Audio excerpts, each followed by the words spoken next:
The Australian who just won in Montreal, Alexis Popyrin. Tiafoe into the corner. It's a return somehow on the stretch from Shelton. He comes into Tiafoe. Here's the forehand volley, and he wins it with a drop volley. Last year, after he lost to his good buddy Ben Shelton, it rocked him for the rest of the season. Now they come together. They're both smiling. A great exchange between the players. They hug up at the net. More words between the two of them, and it's like Shelton is saying, well done, and go and get it. I guarantee you, he is telling him, do not slow up, keep going. This is your time, this is your opportunity. This is my house. That is what he has just said, Francis Tiafoe.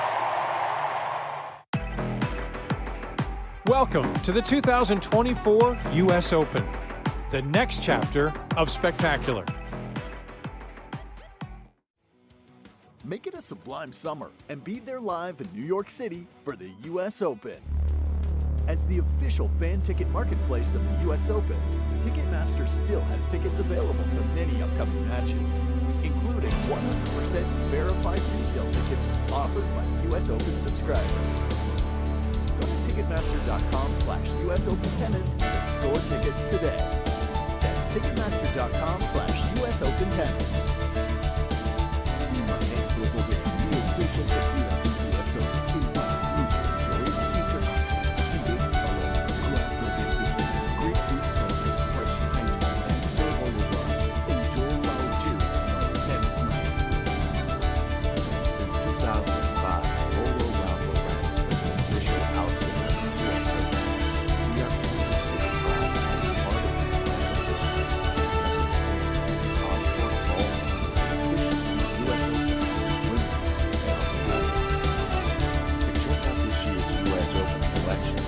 This is the shop located in the Union State, our garage, or on ralphlauren.com/USA.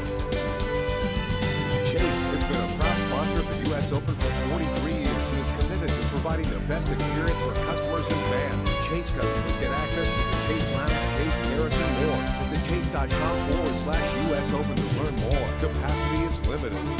There's more to gaming than footprint.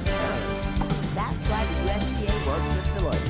See how we help with elevate fan experiences, advanced business strategies, and more at Deloitte.com/USTA. With 5A Total Flame Greek yogurt in your fridge, chances are you never skip breakfast. This is delicious. Possibilities are endless. Top off a bowl of 5A with strawberries, granola, and honey, or add 5A to your favorite smoothie. Feel good about the naturally delicious taste of 5A yogurt and life. Visit USA.FA for even more irresistible. At IHG Hotels and Resorts, we believe you should travel like you mean it. As the official hotel sponsor of the US Open Tennis Championship, IHG helps guests turn travel up a notch and make every getaway the best one yet. With 19 hotel brands, 6,000 plus global destinations, and the IHG One Reward loyalty program, what are you waiting for? Get inside and book now. Events DC, the official convention and sports authority for Washington, D.C. Show-stopping performances, edge-to-your seat sporting events, global convention, once-in-a-lifetime conference. It all happens here. Find out more at eventsdc.com. Coming off the U.S. Open and the Green Bay with Air. Follow the action on board the India Radio, then round off for at the U.S. Open American Express Fan Experience. Open to all fans. The U.S. Open doesn't stand out. That's the time for basketball.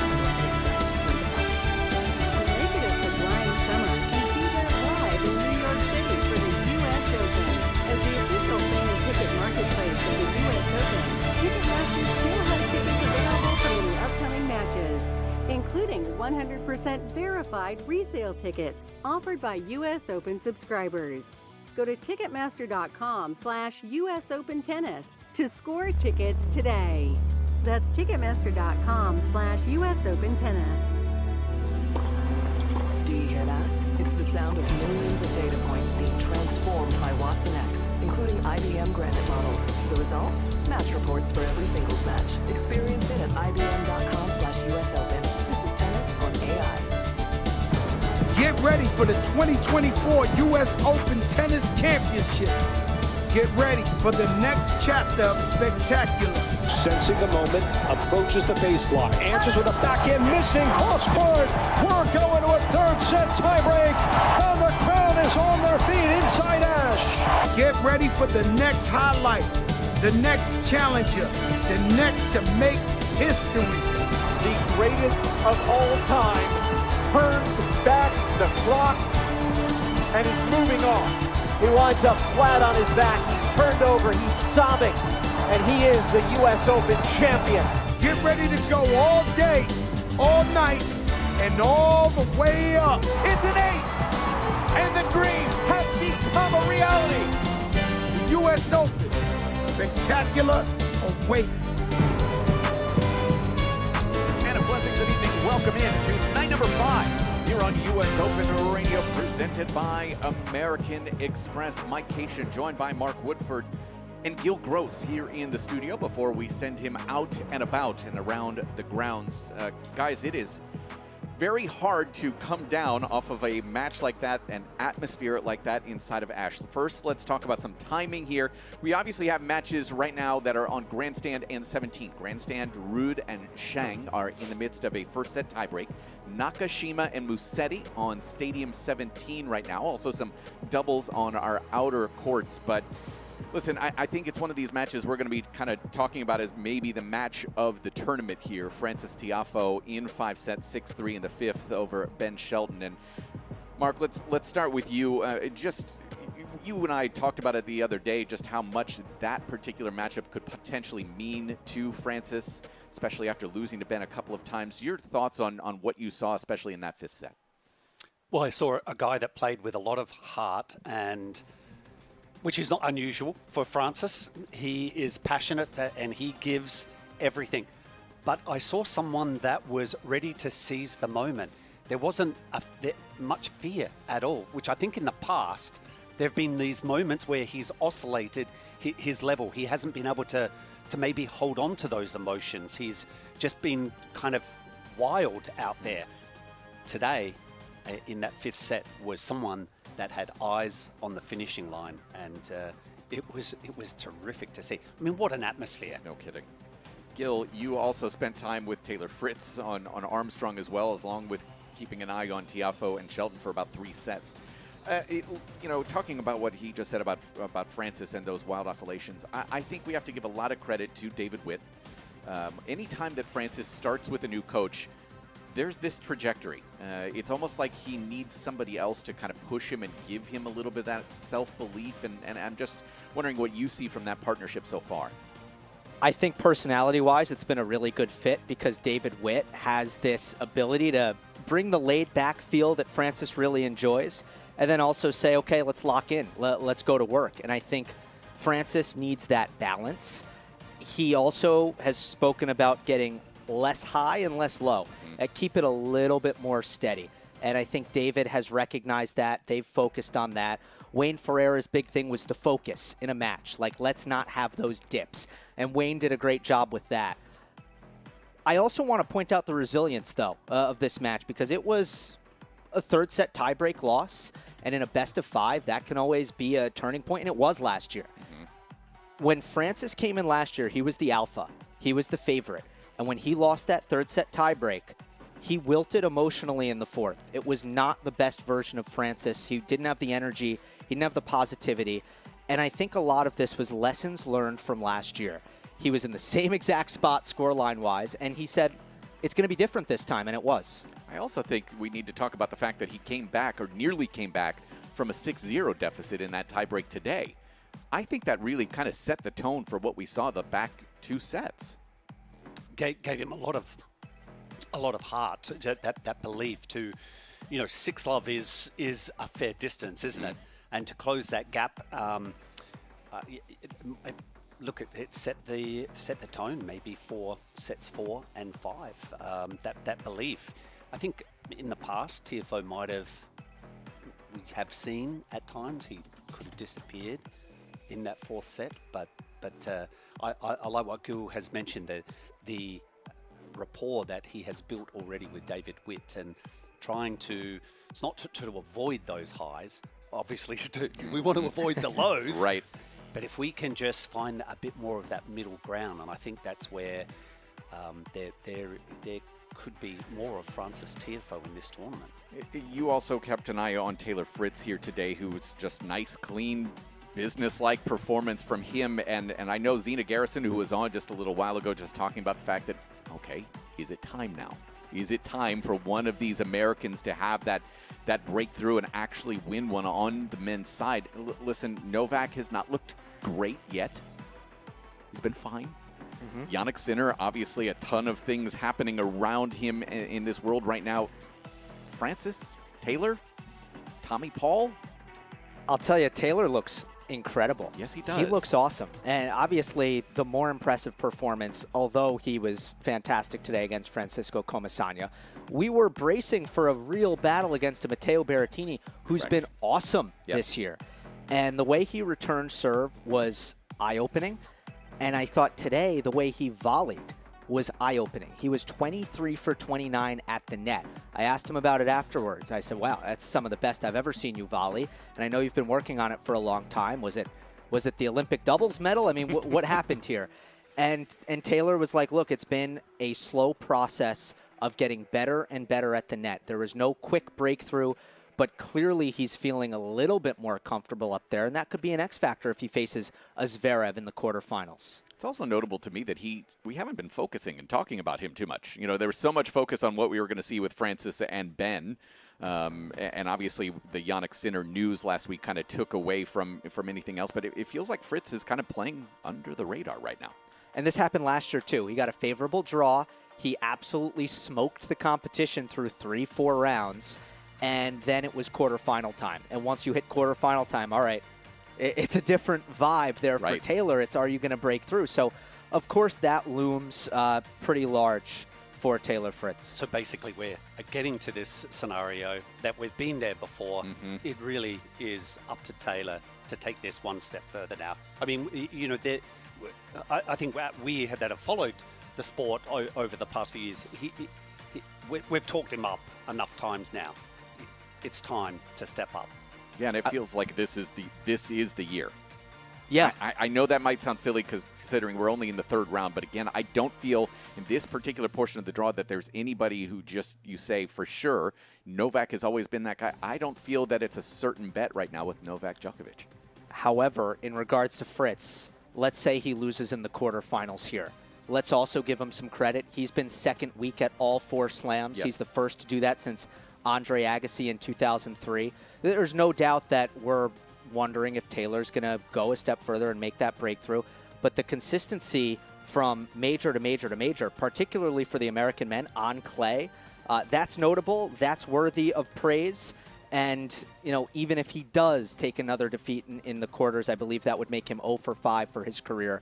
There is a lot to celebrate for Taylor. I fully agree with that. We should point out Jerry Shang just took the first set in a tiebreak from Casper Ruud 7-1, a guy who has had some big strides himself this year. We're also heading towards tonight, Novak Djokovic and Alexei Popyrin here on Ashe. That match will start roughly at about 8:30. They have to clear out Arthur Ashe Stadium and then get the night session fans into the building. 7:45 start over on Armstrong for Madison Keys and Elise Mertens. But yeah, Jerry Shang, a sneaky good, just such a clean ball striker and an incredible mover, and he's really putting on a show tonight against Casper Ruud. He's awesome. Yeah. And what he did in the offseason this year is he got himself a serve. Because if you watched him the last couple of years, you're thinking, wow, this guy could be great. But he serves almost lightweight, featherweight. And he started serving bombs this year. He's only 5'10" or so, but he does have a live arm. He does have strong legs. And finally, his coaches at IMG Academy in Bradenton, Florida, got it through to him. You need to serve big, or it just doesn't matter how good you are off the ground. Well, it looks like his physique, he started to fill out more as well. I mean, I remember seeing him play juniors, and he was a featherweight. But with experience and taking on that guidance at the IMG Academy, might have found a bit more zip on that serve, but he really has started to, those legs are starting to look a lot more chunky, like they can last the rigors of 5 sets and potentially overcome someone as decent as Casper Ruud. I think we've all been waiting for this to happen for a little bit of time. He's been going through coaches pretty quickly, tried, had a cup of coffee with Neville Godwin, Dante Bottini, and I think it just kind of needed something to fit. Marcelo Rios as well, a guy from your era.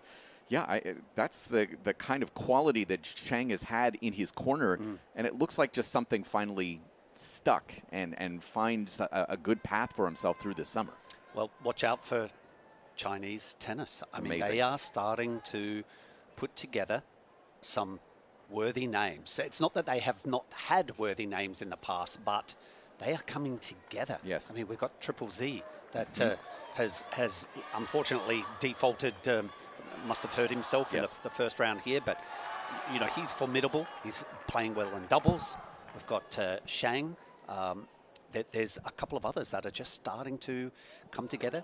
Watch out for Team China. Yeah, Wu Yibing just also played and won a challenger a week ago after missing most of this year with injury. I know Gil and I actually did a podcast about Yibing last year, I believe.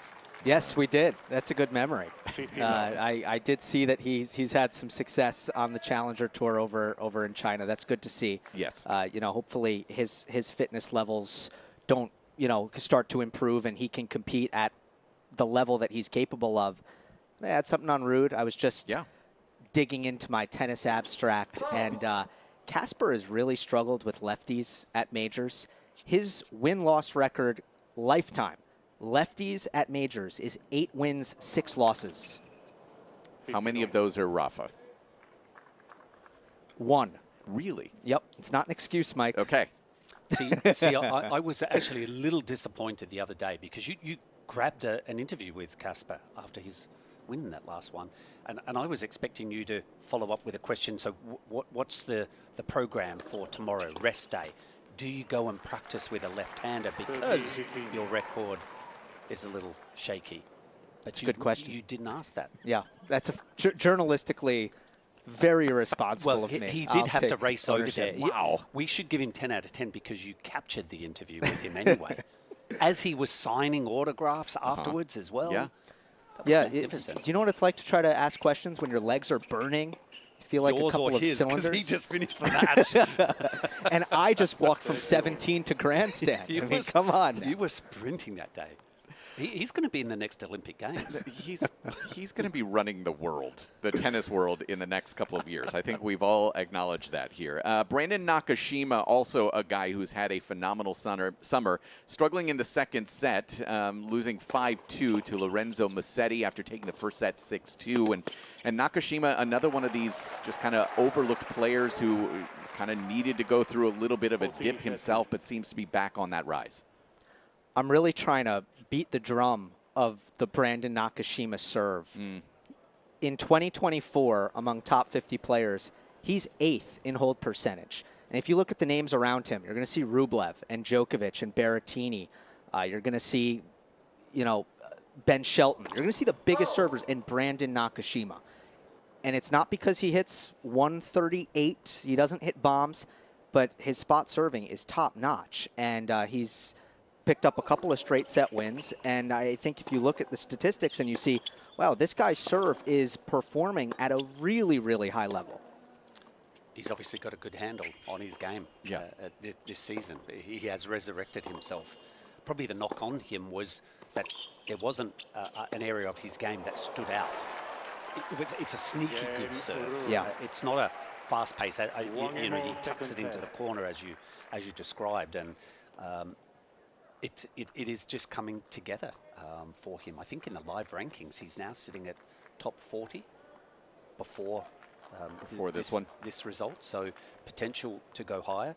Is stepping up in, I believe, for Team USA in Davis Cup round that takes place after here. I think that's the first time that he's got the nod. I think that's right as well. So these are elements that just can give someone like Nakashima a boost towards the end of the season. I would also be remiss, you know, we've had doubles here the last couple of days and haven't really had your expertise on what you've seen in the doubles draw so far here. Let's start on the men's side. Has anything really stood out at this stage? It feels rather open here this year at the U.S. Open on the doubles side. Doesn't feel like there's that dominant team that you just kind of pencil in until at least the semifinals.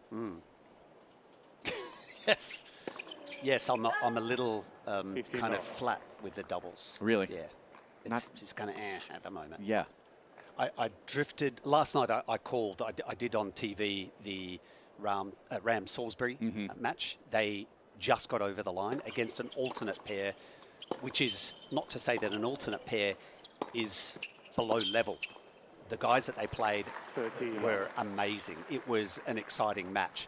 But for Joe and Rajiv to have played the amount of time that they have together, which is looking at the record, I thought they could, you know, they should be doing a bit more together as far as majors. But they are 3-time champions here. Yes. That hasn't been achieved since 1912.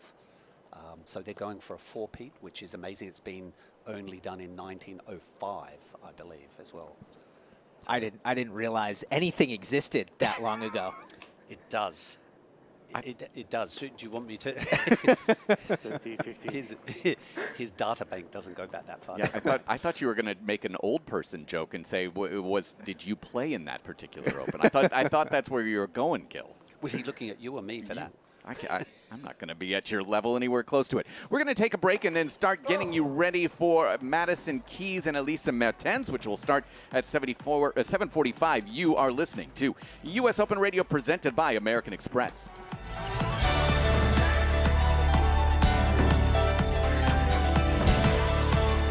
Discover Dubai from fine dining to amazing views to ultimate shopping experience. From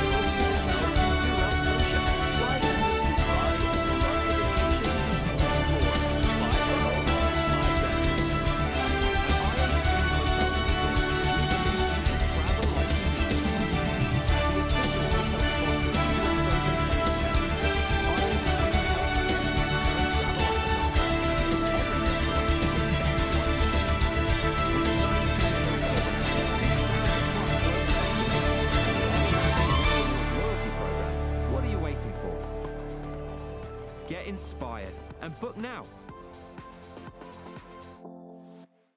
Chase has been a proud sponsor of the U.S. Open for 43 years and is committed to providing the best experience for customers and fans. Chase customers get access to the Chase Lounge, Chase Terrace, and more. Visit chase.com/US Open to learn more. Capacity is limited.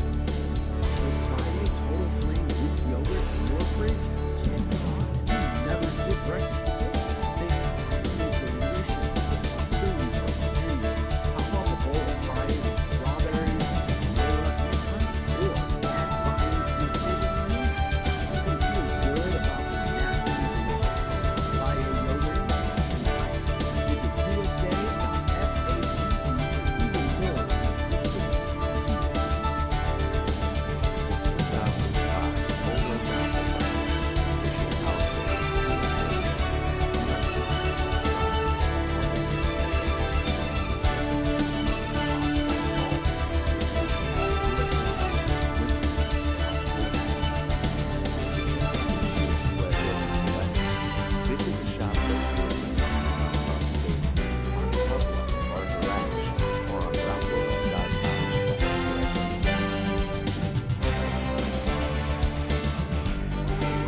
Gil Gross with Taylor Fritz on U.S. Open Radio, presented by American Express. Taylor, last year, the majors were frustrating for you for the most part. This year, with the win tonight, you become the first American since Andre Agassi to have made the second week of all four majors in a calendar year. Have you made an adjustment in your mindset at the Slams, or did it just kind of happen? I think it just kind of happened, to be honest. Like, last year was... yeah, it wasn't ideal, but I mean, when I look at the matches I lost to Popyrin in Australia. He played so well, and he's a really dangerous player. And I lost to Yimmer second round Wimbledon, and he got really hot and played really well in that match. So it is what it is. I do feel like I was slightly unlucky with some guys playing really, really great tennis against me. And, you know, I've just been able to really lock it down, play solid in the early rounds, and, you know, get through some tough matches.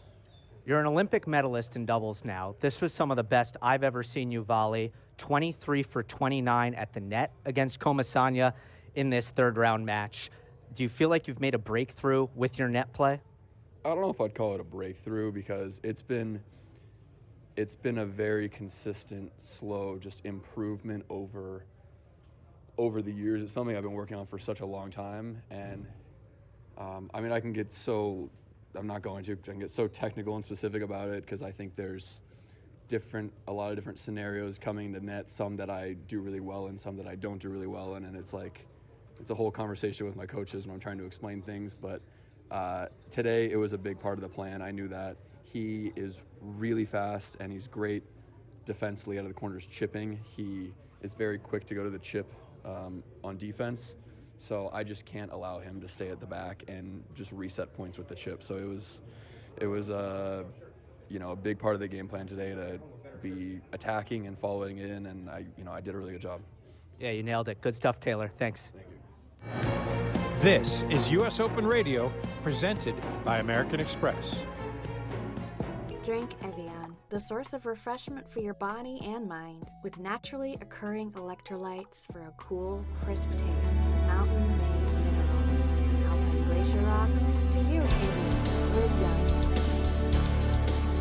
Make it a sublime summer and be there live in New York City for the US Open. As the official fan ticket marketplace of the US Open, Ticketmaster still has tickets available for the upcoming matches, including 100% verified resale tickets offered by US Open subscribers. Go to Ticketmaster.com/US Open Tennis to score a ticket today. That's Ticketmaster.com/US Open Tennis.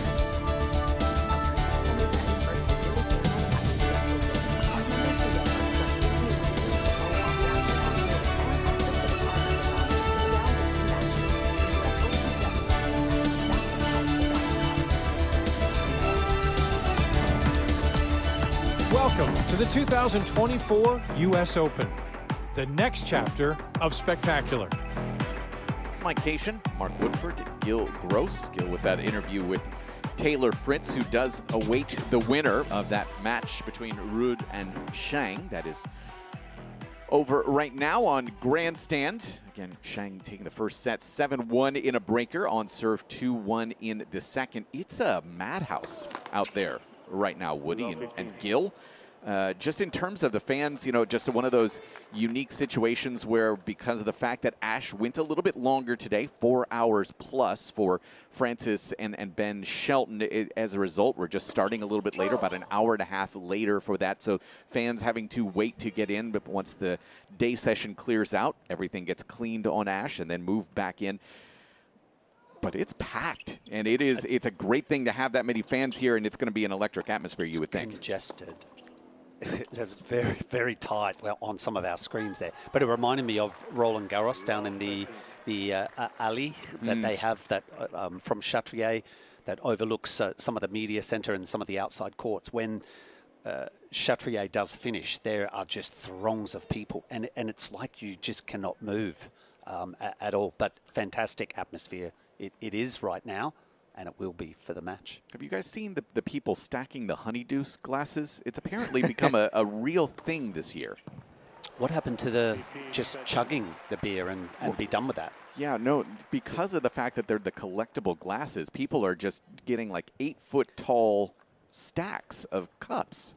And then you have the opportunity to do the addition, and then you figure out how much said person spent on honeydews on the day. Well, I can tell you what I saw happen yesterday, Gil. It was right outside one of the entrances into Armstrong. There was the person who was carrying the gigantic stack. And then it was probably about 7 feet tall, and then he was challenging people who had a glass to run, jump, and put it in without knocking over the stack. So what he was doing was he was challenging people to an athletic feat, but then keeping the cup for himself. The person did not get the cup back, so they had to donate a cup to the stack. So I don't think he bought more than 2 or 3, and then was just stealing from people. Scamming. Scamming. Yeah, Okay. absolutely. It's like 3-card Monty, except with glasses. Yeah, or maybe a little bit of Jenga mixed in.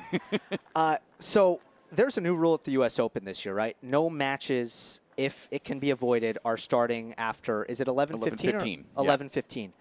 This would be the first night where maybe it's a possibility, right? 8:45 start, 8:30. 8:30 start. Yep. Popyrin Djokovic, best of 5 match. You have Alexandrova and Sabalenka second up on Ash. Correct. We could be approaching that. Yeah, and obviously we have 2 matches on Armstrong. We'll have Keys and Mertens, and then Zverev's going to be on after that as well. Does Grandstand come into play? Does Stadium 17? We got our meeting on Sunday beforehand to kind of talk about how they look at that. Where do you put Sabalenka theoretically? Which of those courts would you put her on? Grandstand? It's a big court. Probably is the biggest court that would be available. Maybe. You would think so. I think the tournament should make an announcement that if it is on the precipice of that, let's say, curfew or deadline, that Sabalenka is going to be moving over there, and at least providing the patrons that are here on Ash, because there might be some very heavily focused Sabalenka Mertens fans, and they may want to go over and watch rather than just putting them on out there, because I think they deserve to have some crowd. I fully agree. It's just one of those situations where you want to make sure the players are taken care of first, so they're not playing until 2, 3, 4 in the morning. I think that's the biggest thing. Yeah. Grandstand capacity, 8,125. Okay. At 11:30 at night, I think that's large enough to... Oh, I would think so too. Yeah. I mean, having done some of these night sessions, I mean, that's at times what you're left with at Ash at about midnight anyways. What are you insinuating, that is not big enough for them? Well, I think they would want to make sure that if you were to move a match of that stature to another court, that it could at least accommodate the number of fans that want to watch. Yeah. Oh, I, at that time of night, I wouldn't think that they would get it close to capacity. I think it would be kind of like 50% potentially. Potentially. Further, you're also in that scenario, you might still be in the midst of a 5th set on Ash with Novak Djokovic. So you're not going to have everybody racing over to a secondary court to watch Aryna Sabalenka start. At the start, and then potentially at the end, there might be, you might be getting closer to capacity. Right.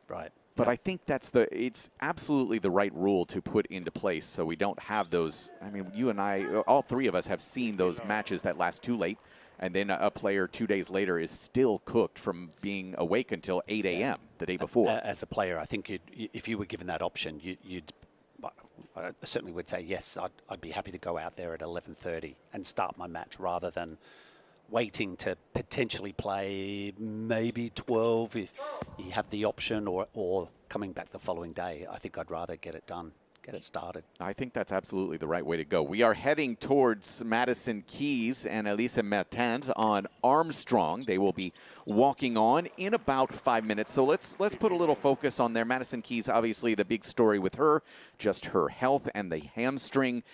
I'll put it to you first, Gil. What have you seen the first couple matches, wins over at Siniakova, and then the youngster My Joint, who's going to be going to the University of Texas? What have you seen in pretty lopsided wins the first couple rounds? You've got to be thrilled. I mean, this was one of those tournaments you come in, you're not sure about the health, so there aren't a lot of expectations. I think Maddie plays really well when the weight is off of her shoulders and she can swing a little bit more freely. She has tinkered with her equipment, which has offered her a little bit more control. I'm not remembering the details here, but I can get them. And now she has an opportunity against Alyssa Mertens, a player whose second serve you can attack, whose forehand you can attack. She's a good athlete. She's got a great backhand, but there's certainly going to be things that Keys can look to. And Alyssa Mertens kind of plays that old school style in so many ways, Mark. She is 1-3 against Maddie over the last several years. How does she attack somebody who is, having seen her in practice, Maddie's not moving incredibly well. Can you take advantage of that? Well, you would think she could use her experience on the doubles court and take time away from Maddie Keys. If Keys' movement is compromised by not necessarily playing longer points, but playing shorter points, and so that she's having to take sharp movements. But I'm not sure. That's kind of the knock on Mertens, in my opinion, is as accomplished as what she is on the doubles court, we don't necessarily see it translate on the singles court. It's not like she's going to start serve and volleying and you know, keep the point very short to test out Keys' movement. She's more of this, you know, laid back doubles. When she plays singles, just serves, stays back, and just tries to kind of elongate points. Do you think there's that possibility, though, she adapts tonight? You know, she's a veteran at this point. and I totally agree with Woody. She doesn't come forward all that often in singles, and it can be a little bit puzzling sometimes because, you know, you really wouldn't know that she's a great doubles player when you watch her play singles. And by the way, the adjustment for Maddie, I do want to throw it out there. So she went from an 18-20 string bed to a 16-19, which is going to offer you more spin. It opens up the string bed a little bit more. I think the more significant change is she went from half gut hybrid, so you have some poly and you have some gut in there, to full alu power, which is a Luxlon string, so full poly. And the poly is the stiffer, more controlled-oriented string. So she's taking some of the power out of her setup in favor of control. And, you know, Bjorn Fratangelo, her coach, and her, what's their stat? Fiance, okay. You know, I think he's behind that, and I think it's been a good move for Maddie.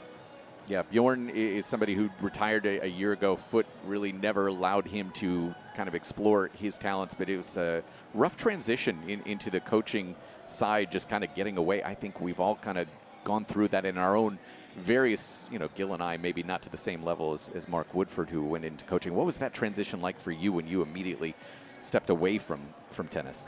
Well, I didn't go into coaching immediately after retiring, and I think that's where I have some empathy for someone like Bjorn, whose career is cut short. My career was finished. I had a complete break and fulfilled, well, playing 18 years, close to 19 years on the tour. So, you know, I don't want to say that he's forced into coaching, because that kind of makes it sound like that he's in this relationship and Maddie's saying, yeah, I need a coach here. Mm-hmm. But yeah, it can't be easy, because it probably, when he's watching, whether it's Maddie or he's scouting on behalf of his fiancée, it must bring back remnants of, you know, idiosyncrasies that he would have encountered when he was out there playing. I will ask both of you this before we get Gil out onto, where do you want to go? Grandstand 17. I'm going to let you pick. Yeah, you know, I'm going to need to check the score and make a call, but it's not going to be easy tonight. No, those are between the distance, yeah. But those are two really good matchups that I think both of those are matches I kind of want to watch a little bit. Yeah, here. absolutely. Full disclosure, we'll speak with the winner of Nakashima Musetti, so that will be a matchup. Yep, at least at the end, I will certainly be there, and maybe that'll kind of help my decision get made. I'll just put it to you both. Do you think you could coach a significant other the way Bjorn and Maddie have started working over the last year? I will go with a negative. Yeah, it's hard to say. You know, she says it's worked out well. Yes. You know, I think if you're able to separate it, once you go home, you're home. You're talking about what's for dinner and not what we have to do about the slice. I think it can work, but I think if the lines are blurred and if you have trouble with boundaries, that's where I imagine it would get impossible. Bjorn also makes a really good coffee. That's one thing. He's got a very thousands of dollars spent on an espresso machine, so you've got that going for him. He at least can provide good coffee. He's not making the coffee then, is he? It's the espresso machine. Listen, there is there is an artistry and a craft. Gil, am I wrong? Push the 100%. It's never just the machine. We were talking about this yesterday. Yeah, you have to a good one. The milk pour is so incredibly important. Yes, and you need a good grinder. Yes. You know, some people, they skip the grinder. They think they're going to get the machine and get the result necessary, and that's not the case. You need a great grinder, and you need a great machine, and you get what you pay for in the world of coffee. There is no doubt. You also just need a great barista. You need to really train and become the 10,000 hours as a barista, I think. No doubt about it. Gil, get out there. Give us some great analysis, as always, from over on Stadium 17. Mark and I will walk you through the first set of Madison Keys and Elisa Mertens, which is coming up in just a couple of minutes here on US Open Radio, presented by American Express.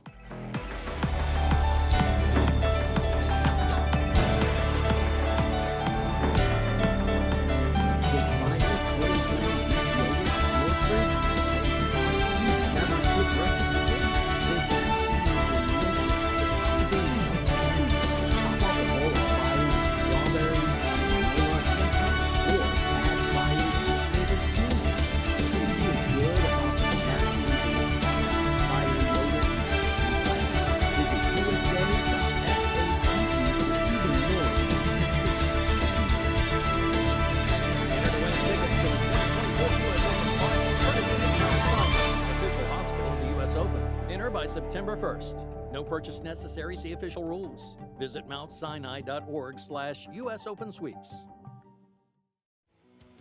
Make it a sublime summer and be there live in New York City for the US Open. As the official fan ticket marketplace of the US Open, Ticketmaster still has tickets available for many upcoming matches, including 100% verified retail tickets offered by US Open subscribers. US Open Tennis and score tickets today. That's Ticketmaster.com/US Open Tennis.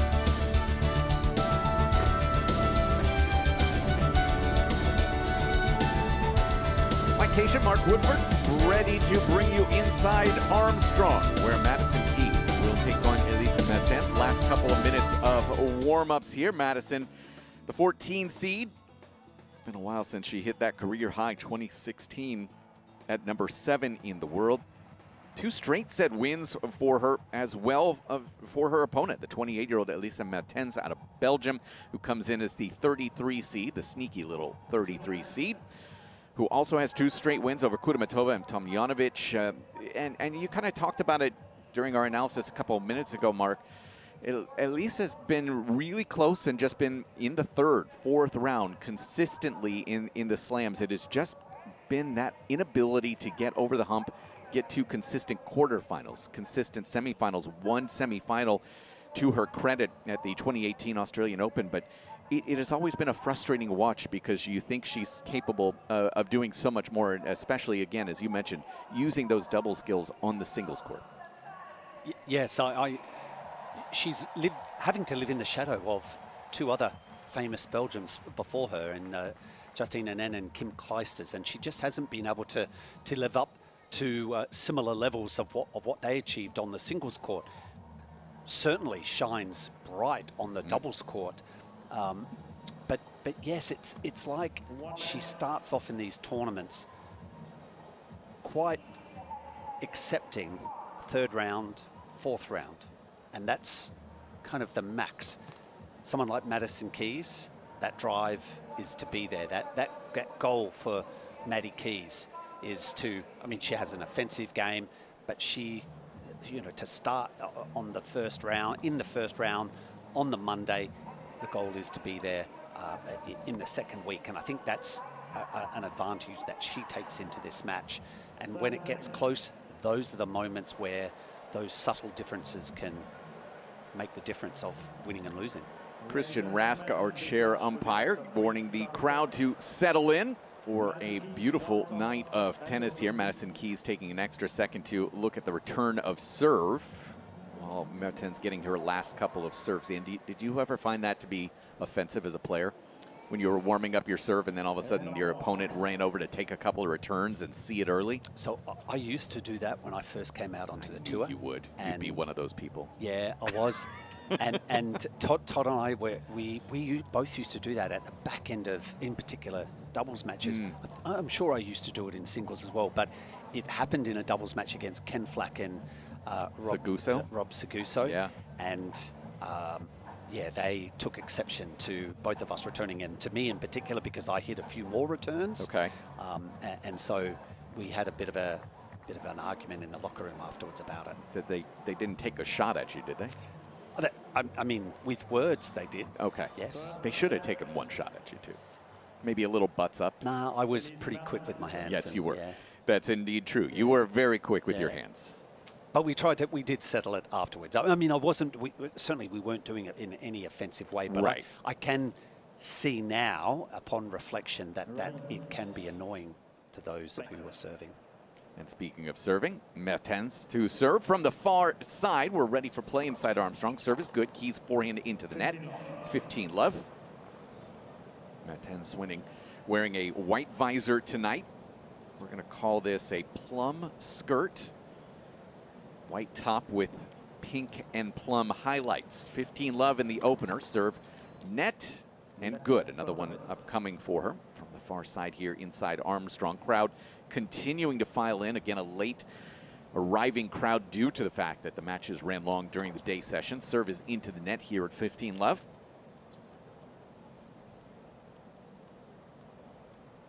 Second serve coming here for Mertens.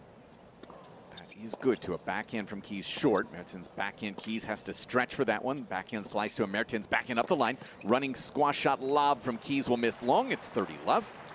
Again, the left hamstring for Madison Keys is heavily taped.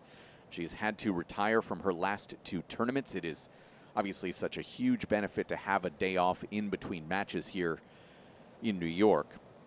30-love for Mertens. Serve out wide, misses just long, but I think you do have that concern that at any point it could get tweaked. Second serve for the 33 seed from Belgium. 9th U.S. Open for 2 quarterfinal results. Second serve's good. Keys forehand to a Mertens rolled forehand that lands deep and good. Keys forehand cross. Mertens matches. Keys goes forehand up the line and no response there from Mertens. It's 30-15. 13-15. It's such a big swing off of both forehand and backhand, Mike, and that's what makes her dangerous, that when she is seeing the ball and feeling the ball on that racket, it reminds me of Sabalenka, and I wonder whether moving forward and working with Bjorn, that perhaps they take a look at the way Sabalenka plays, very similar offensively. They don't hold back at all. Serve up the tee goes long for Mertens. Second serve here for Elisa. Toss is up. That second serve is good to a backhand Keys cross. Mertens has to dig that up. It lands just wide, and it's 30-all. I do feel in that regard, you're going to see from Keys tonight, it's shorter points. She wants to make things very direct, use that pace and that power. And the less she's stretching herself, and specifically that hamstring, the better. So this point length, I think, is going to be under 4 tonight. Serve at 30-all is good. Backhand from Keys just clears. Mertens forehand cross. Keys goes forehand cross. Mertens forehand up the line. Backhand slice from Keys through the middle. Mertens backhand cross. Keys backhand up the line, catches the baseline. Mertens digs it out. Forehand from Keys goes cross. Mertens forehand up the line is going to be woefully missed out wide. It's a break chance for Keys. Yes, and I'm not sure that Mertens, the idea of keeping point short, that she's overly comfortable with. Certainly if she's reacting to Keys' level of play, I just get the feeling that Mertens' concept is, I'll see if I can just rally, I'll redirect the ball up the line, but she doesn't hit with a lot of pace. Right. And therefore, she's not using those double skills, because she is quite handy about getting up to net and comfortable volleyer. Second serve on this break chance. Second serve off the net, and it's a double. So Madison Keys starts with the break to lead 1-love. And to this point, you know, looked at Mertens' record this year, 23-20, fine, average. 22-11 versus lower ranked opponents. 1-9 against higher ranked opponents, and that really kind of sums up the career for the 28-year-old. Yeah, her game, she's probably competitive in those matches against the higher level, only the one win, but inevitably I think what catches her is a little too safe in some of those matches. Yeah, I think that's, I did one of her matches at the Australian Open this year, and it was just one of those, you just shake your head, you know there's more. Oh, yes, I would. She's one that you'd love to be able to counsel and just give some guidance to. But just a classic looking backhand of hers as well. She moves exceptionally well, but she uses it for defense rather than attack.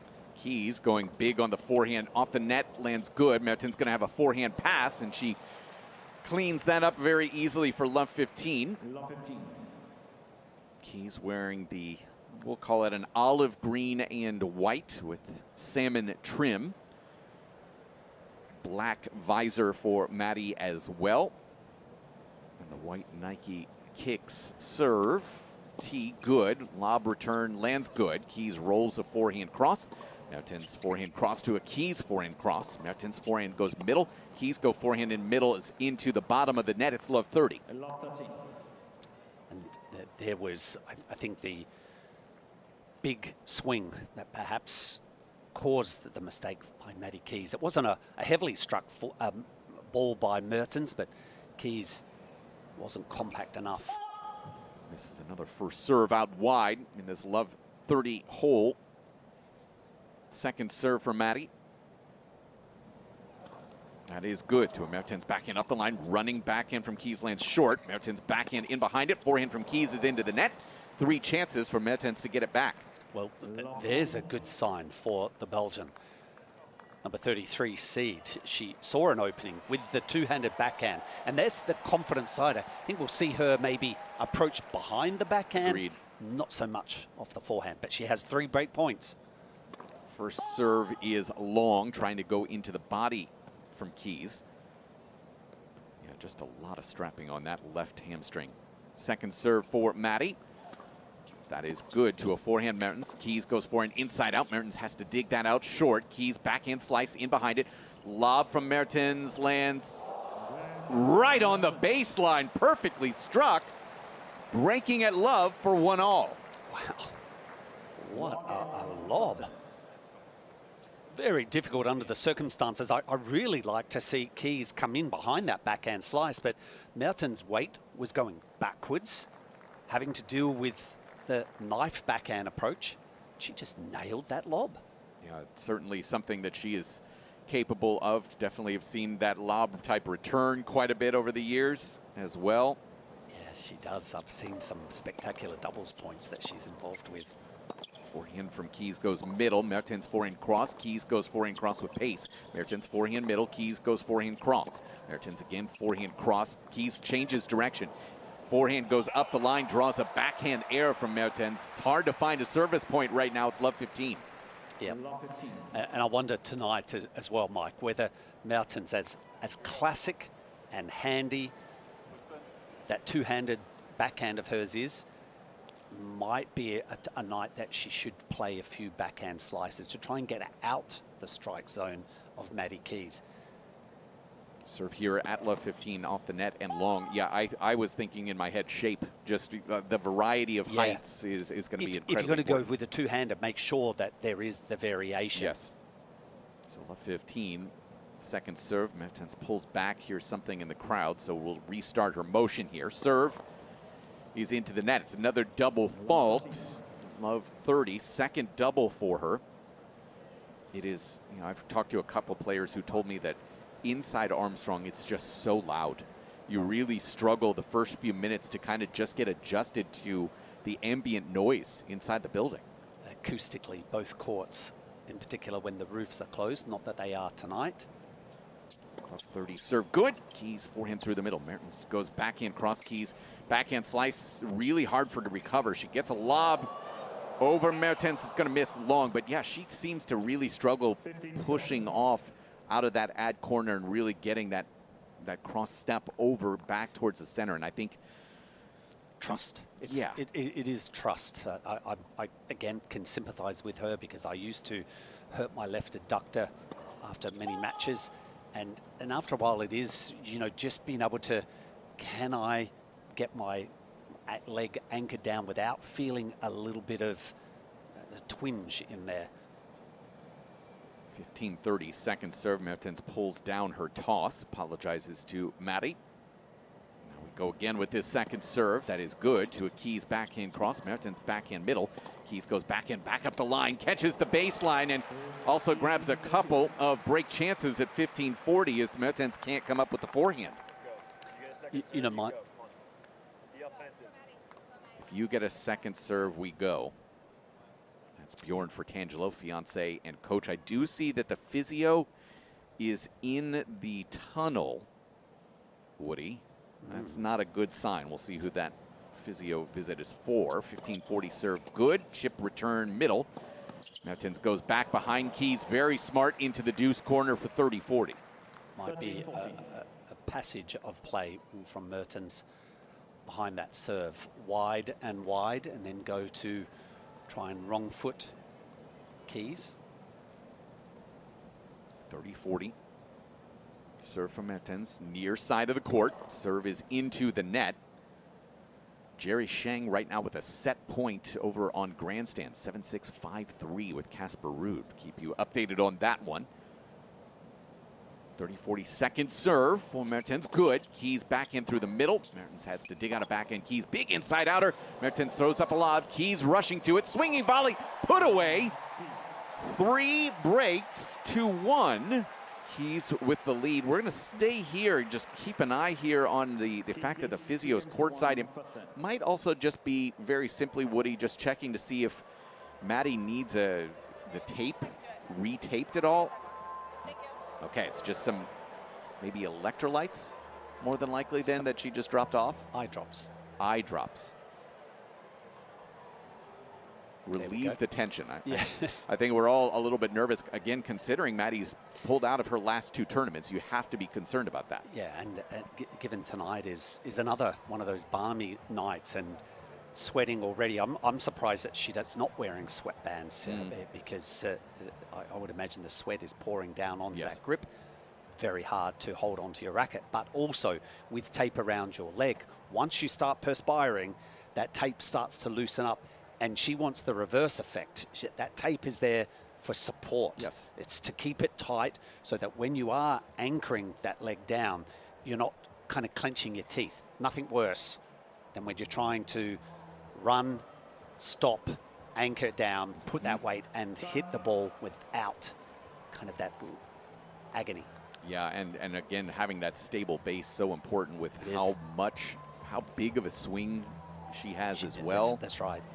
You would say she's got the biggest takebacks in the women's game off of both forehand and backhand. Yes. It's like she almost can see the racket behind. Big serve from her right into the body, gets a short ball. She's going to put an overhead away into the deuce corner for 15 love. 15 love. Originally from the Milan, Illinois area on the Mississippi River. Northwest part of Illinois. It's where my grandfather lived until he passed last year. And I'll tell you a quick story about it, Woody. Serve good, return through the middle. Keys goes inside out forehand, rolls it to a Mertens backhand, rolled to a Keys backhand. That goes middle. Mertens steps in, inside out forehand, caught the line, yes. 15 all. My grandfather, unfortunately, as he got older, lived till 98. Bless him. It's great. His memory started to fade a little bit the last couple of years, but the one thing he knew, I was in tennis, and he knew there was a tennis player from where he lived in Milan, Illinois.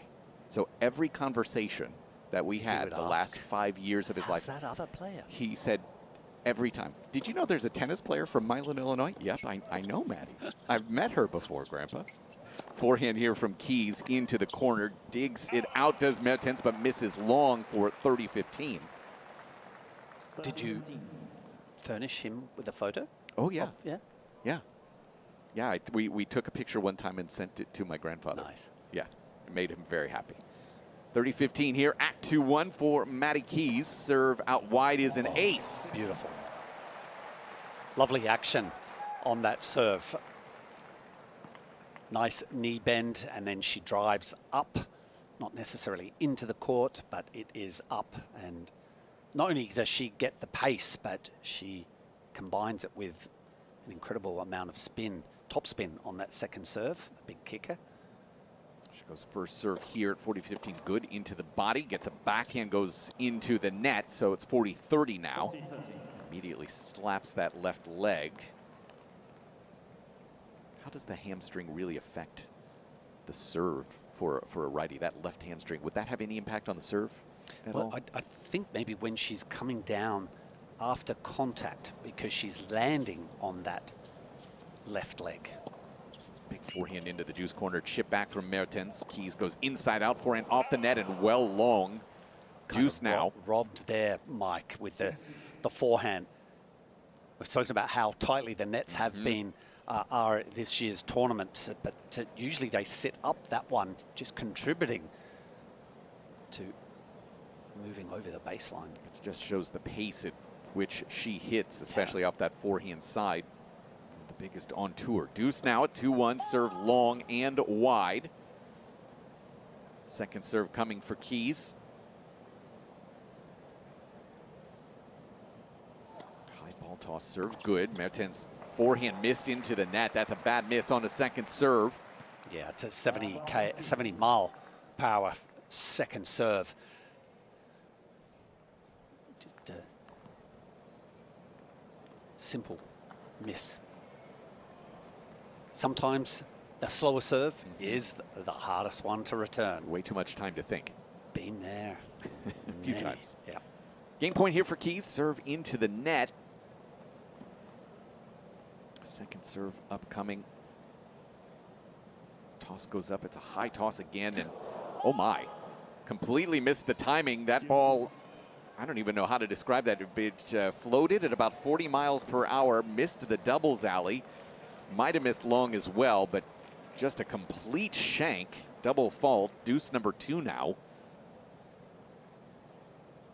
The serve is good to a Mertens backhand inside out. Keys forehand to a Mertens forehand. Up the line. Keys goes backhand middle. Mertens big forehand cross. Chipped back from Keys. Mertens forehand into the deuce corner. Running forehand from Keys. She went for everything and missed into the doubles alley. Break chance for Mertens, and that felt like a point where maybe just again half a step slow and has to pull the trigger when moving out to her right. Yeah, easy to say. Don't pull the trigger on that one. If you're under that much duress, just get the ball back into play. But I don't think that's necessarily her MO either.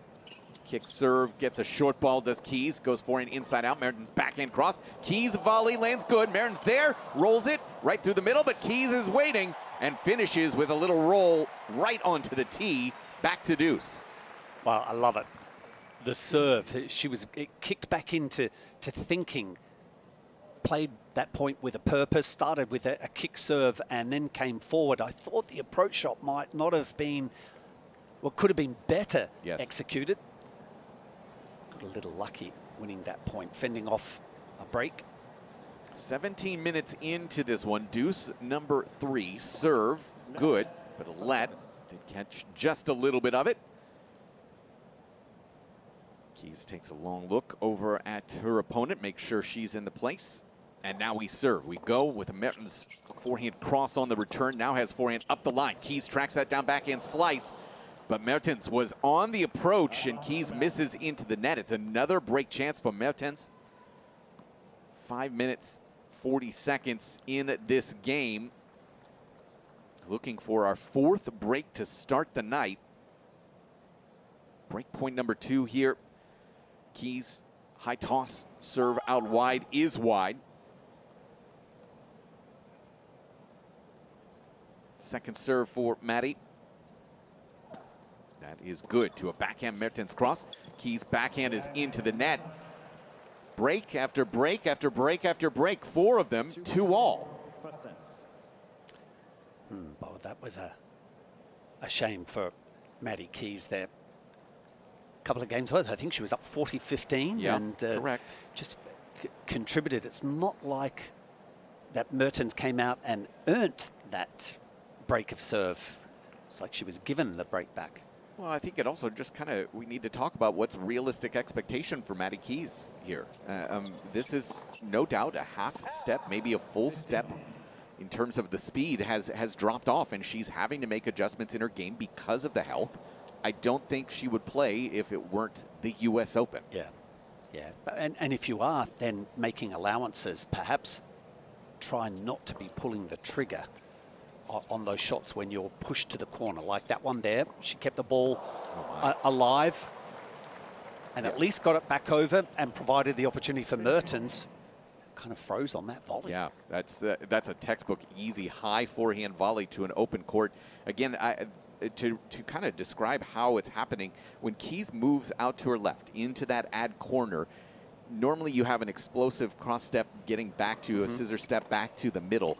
There's definitely a little bit of lingering there that she just kind of is hesitant to push off of that left leg. In the midst of a 15-all rally from the baseline, squash shot from Keys, drop shot from Mertens, and Keys can't track that down. It's 30-15. Look, that's fair game there for her to maybe not chase that one. But as you say, Mike, when the explosiveness is there to get out to the ball, it's the trouble of then setting, anchoring down, hitting the ball and recovering back into the middle.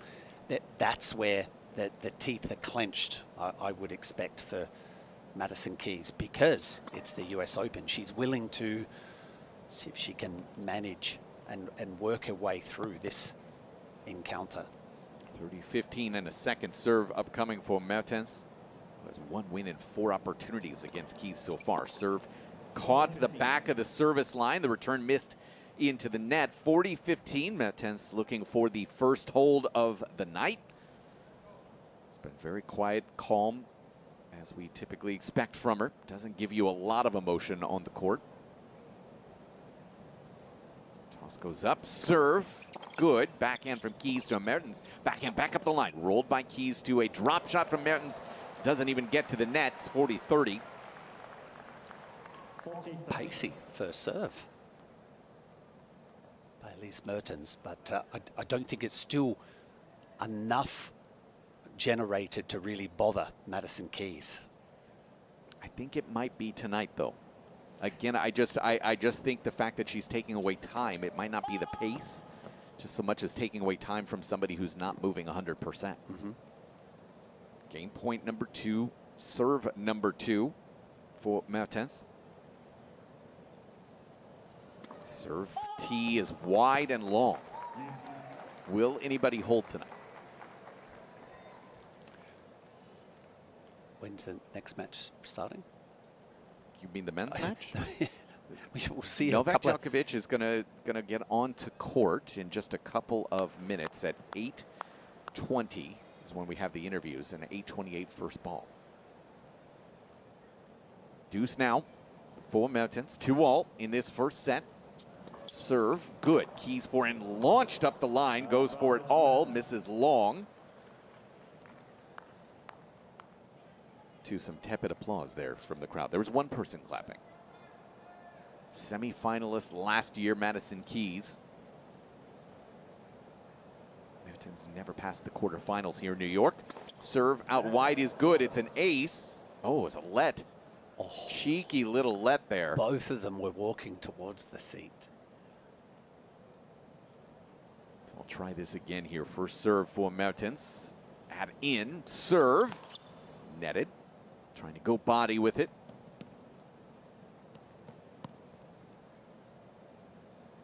Second serve for Mertens, the 33 seed. Serve is good to a Keys backhand, that is netted. So indeed, we have a hold. It belongs to Elisa Mertens. She has a 3-2 lead. We're midway through the first set on US Open Radio, presented by American Express.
Another great night here in New York City. Temperatures, as we're heading towards Djokovic and Popyrin, at about 70 degrees. Light breeze, no threat of rain until at least Sunday. Keeping you up to date right now and giving you play-by-play action inside Armstrong as Madison Keys looking for her first hold of the night. 2-3, 15 love. Mike Cation, Mark Woodford next to me. And again, we'll get you inside Ash for Popyrin and Djokovic in just a couple of minutes to boot. Keys serving from the far side. 15 love, serve good. Return up the line to a Keys forehand middle. Mertens inside out forehand to a Keys backhand middle. Mertens backhand just catches the back of the line and good. Now Keys stepping into a backhand cross. Mertens backhand cross will miss wide this time. It's 30 love. A couple of body serves by Madison Keys there to start to this game. She's out to 30 love, but I would have thought maybe that might have been the tactic of just go for that serve. You've got the advantage with pace, hit for the lines,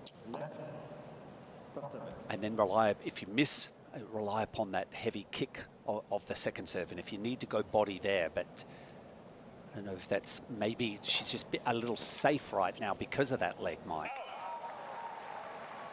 And again, have I mentioned it, that she's pulled out the last two tournaments, right?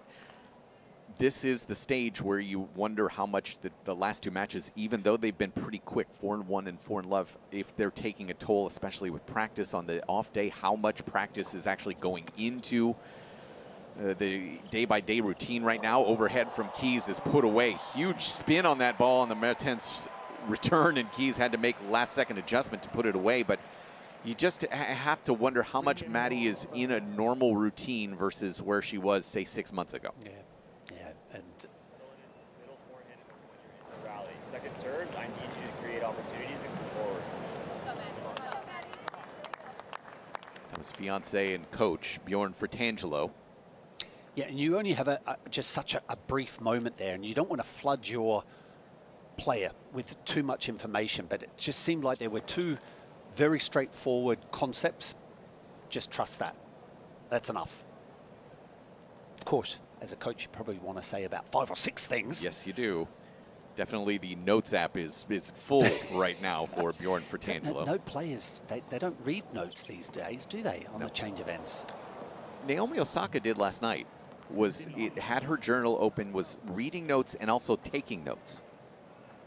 Well, I mean, I'm not asking to take notes. I'm going to just say read the notes that I give you as a coach. Therein lies the issue with Naomi Osaka. Do you want to tell us who you think in your past as a coach who didn't read the notes properly? No, when notes are given, but yeah. I'm not asking them to a player to write. Right, you just want them to read the notes and apply them. Yes, correctly. Verbally tell me after the match, not write your feelings during the match. I can see that. Okay, that's fair. That's fair. Aye. It's 15-all here in this 3-all service game.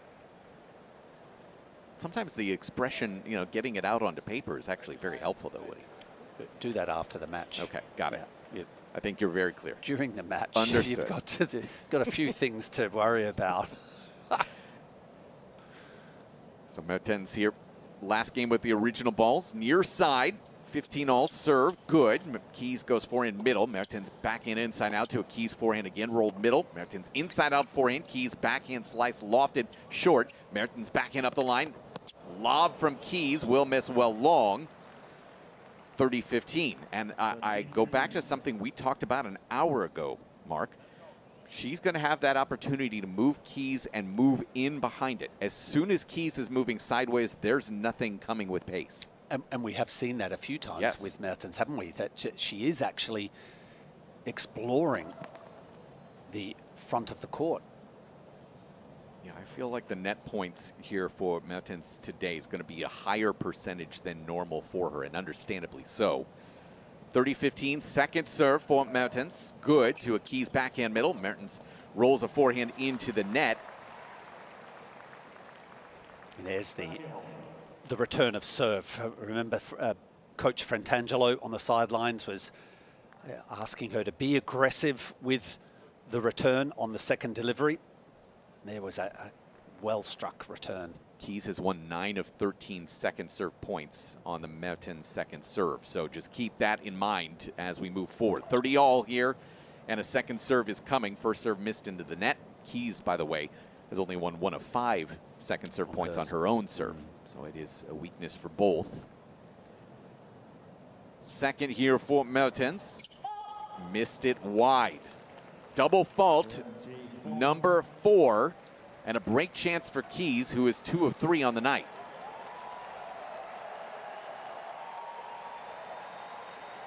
This Armstrong crowd very firmly behind Madison Keys. Always has been a crowd favorite here. Yeah, and use the crowd to your advantage. No Just doubt. invite them, welcome them in here. Key point. Serve is good. Keys backhand goes middle. Mertens inside out forehand to a Keys backhand middle. Mertens backing up the line to a Keys forehand. She did try to push off and go inside out with that forehand up the line. Couldn't quite do it. It's deuce now. Didn't feel like a comfortable swing, did it? She looked like she put that weight down on the outside leg and then came back in. Just didn't want to press. Serve tee is long from Mertens. Second serve upcoming, and again takes a long look at Madison Keys, who's about 4 or 5 feet behind the baseline for the second serve. And that second is good to a Keys forehand up the line. Perfect return winner for Madison Keys, and another break chance. Now 4 of 15 on her second serve points. Elisa Mertens on her serve. And I think this is the first time that she's struck an outright winner, but it's sent a very heavy message to Mertens. So can Keys get out in front here? Toss goes up, serve is long. Trying to go tee with it. Mertens squatting down to stretch out those legs a little bit, trying to get some leg lift for this second serve. The 5th break chance of the night for Madison Keys. Tosses up, serve is into the net. It's another double, number 5, and that Madison Keys pressure is paying off. She has a 4-3 lead on Armstrong, and we're going to take you inside Ash in a moment here on US Open Radio, presented by American Express.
It's Mikecation.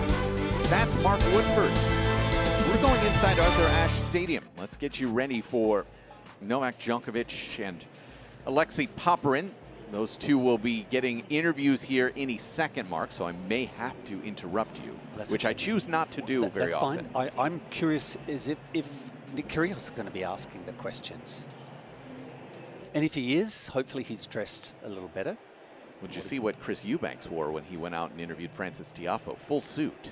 I love it. I did too. Absolutely. Classy, stylish. Way to go. Chris also has a very high-end clothing sponsor, not just for athletics, but also for high-end clothes. Nice. So that certainly helps in those situations. Is that Polo Ralph Lauren? It is not, so I'm not going to mention it. Okay.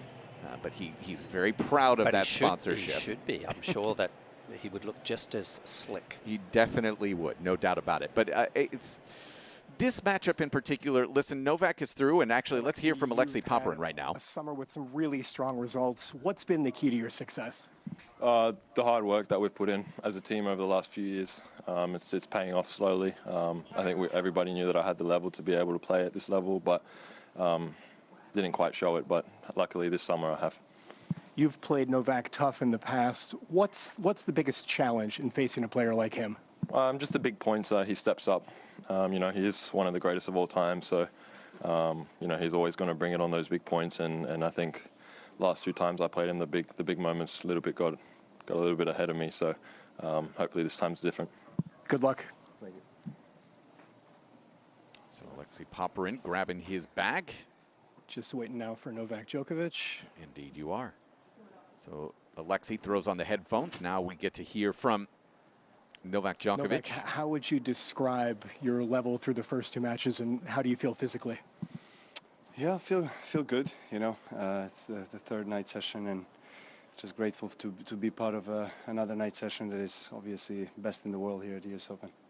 You're going for your 40th career win under the lights here at Arthur Ashe. What do you like about the atmosphere out there? I mean, it's loud, actually louder than any other year that I played this year. I think I played the first couple of matches under the roof, and you know the atmosphere is electric. You know the crowd's energy is amazing. You know they get into it, support tennis, they support the players. So you know it's as a player, obviously it's a great pleasure to be on the court and feel that atmosphere. Thanks very much. Good luck. All right, so Tom Parada does the interview here. Popyrin is waiting patiently. Novak joining him now in the hallway as they make their way through the tunnel. Picture of Arthur Ashe there. New York, here we go. Please welcome the players for tonight's 3rd round match.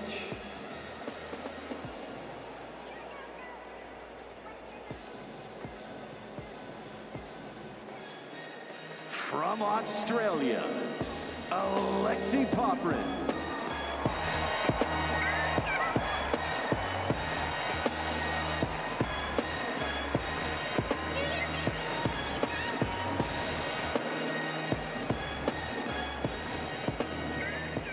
And from Serbia, 4-time and defending US Open champion, Novak Djokovic. To the sounds of Jay-Z, Alexei Popyrin, Novak Djokovic hit the court. A couple of different.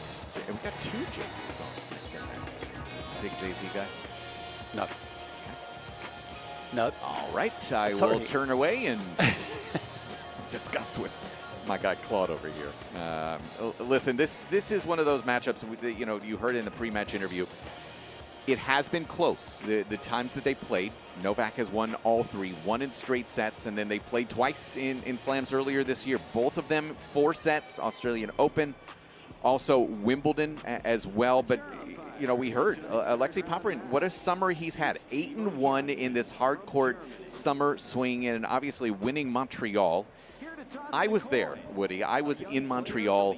I can tell you it was a very odd feel. A lot of players who had just come from the Olympics were adjusting to hard courts a little bit faster after coming off of the dirt. It didn't feel like a traditional Masters Series event.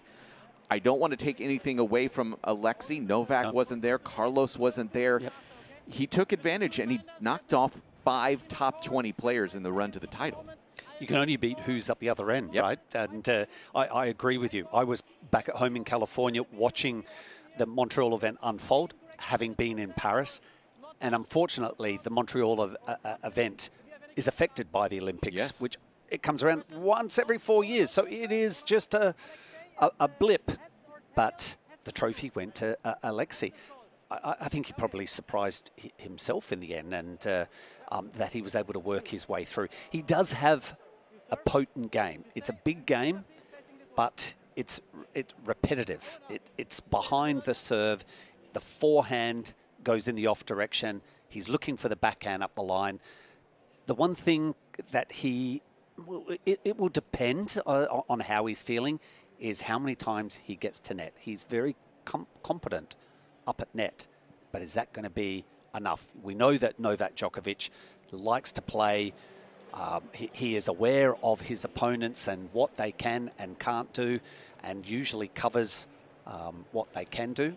We'll see, but it's been a very scratchy Novak Djokovic here. Yeah, let's talk about that, because if you're just looking at the numbers, in terms of the score line, 2-2-4 in his opener, 4-4, and then a retirement win over Laszlo Djere in his second. But if you watch it, you just say it's a below standard for Novak Djokovic. How much is just below standard right now? How much is him working into this tournament? Yeah, but the same as Carlos Alcaraz, and we saw what happened to Carlitos last night. He too was in the at the Olympics, as Novak was. Probably the difference that Novak carries into this year's event is the lack of match play, because he just hasn't had the same amount of reps as some of the other players. And of course, coming off of that knee issue, there might, the longer that he survives or stays alive in this tournament, the more dangerous he becomes. He's going to be tested tonight against the Australian. Well, that's the thing, is I don't think Alexei Popyrin has any fear. He does have sets against Novak already this year. It's just a matter of whether he can do it against Novak Djokovic on this biggest of all stages. Speaking of big stages, a big one right now over on Stadium 17, where we're going to get our first update of the night from Gil Gross. Gil? Hey, Mike. Well, Brandon Nakashima went up 2-1 over the 18-seed Lorenzo Musetti, who's had such an incredible summer, semifinalist at Wimbledon, to name just one of his peaks over the course of this summer. But he clearly, even after going 5 sets in the previous round against Miomir Kecmanovic, Musetti still got the legs, because he has played an absolutely beautiful 4th set thus far. When he's in full flow, it's really a sight to behold. The defense is phenomenal.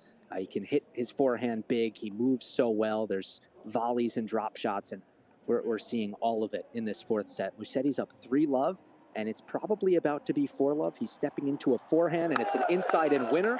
It is 4-love for Musetti in the 4th set.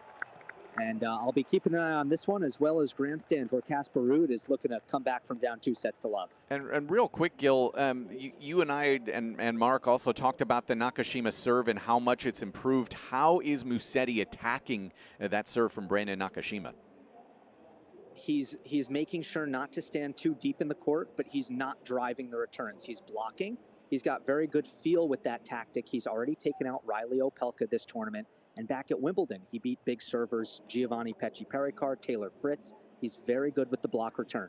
All right, thank you so much, Gil. Okay, we're about 1 minute away from Novak Djokovic and Alexei Popyrin. We'll take a short break, come back for the start of it here on US Open Radio, presented by American Express.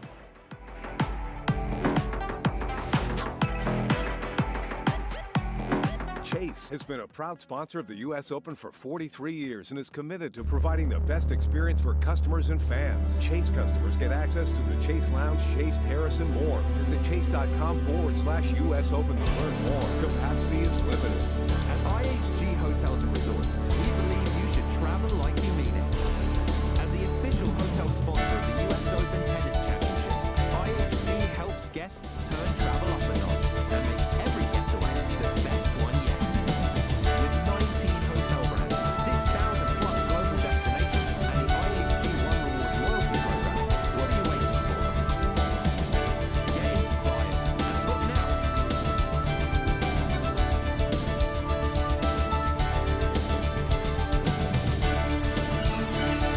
Last couple of serves for Alexei Popyrin and Novak Djokovic.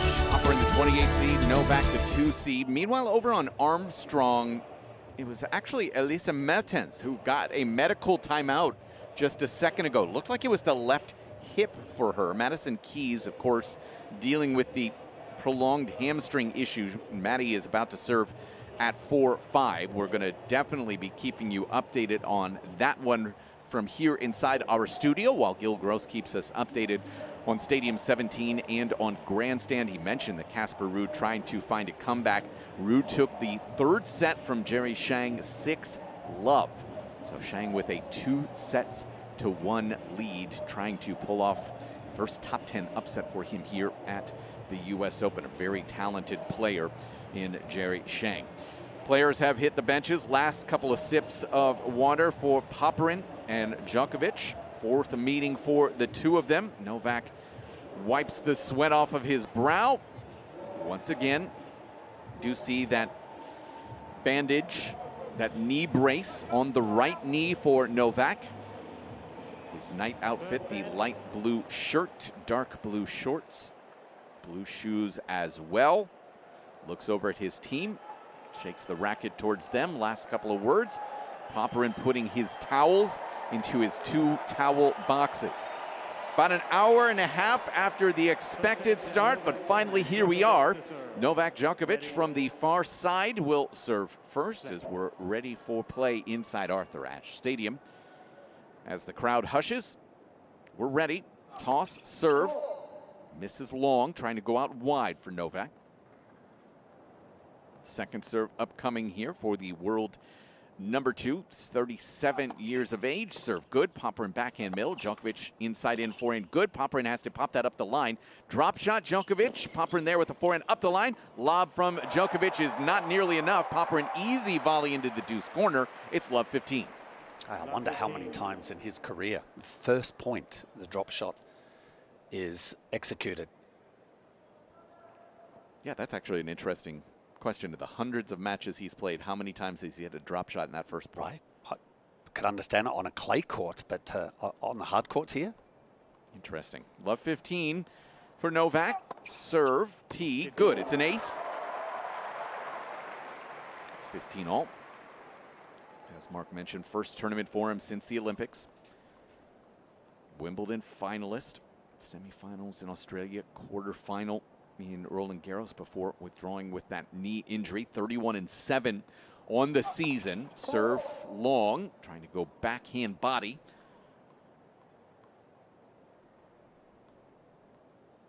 Second serve for Novak, pausing just a second. Extra couple of ball bounces here at 15 all. Second serve, good. Popyrin forehand misses long, trying to go through the middle. 30-15.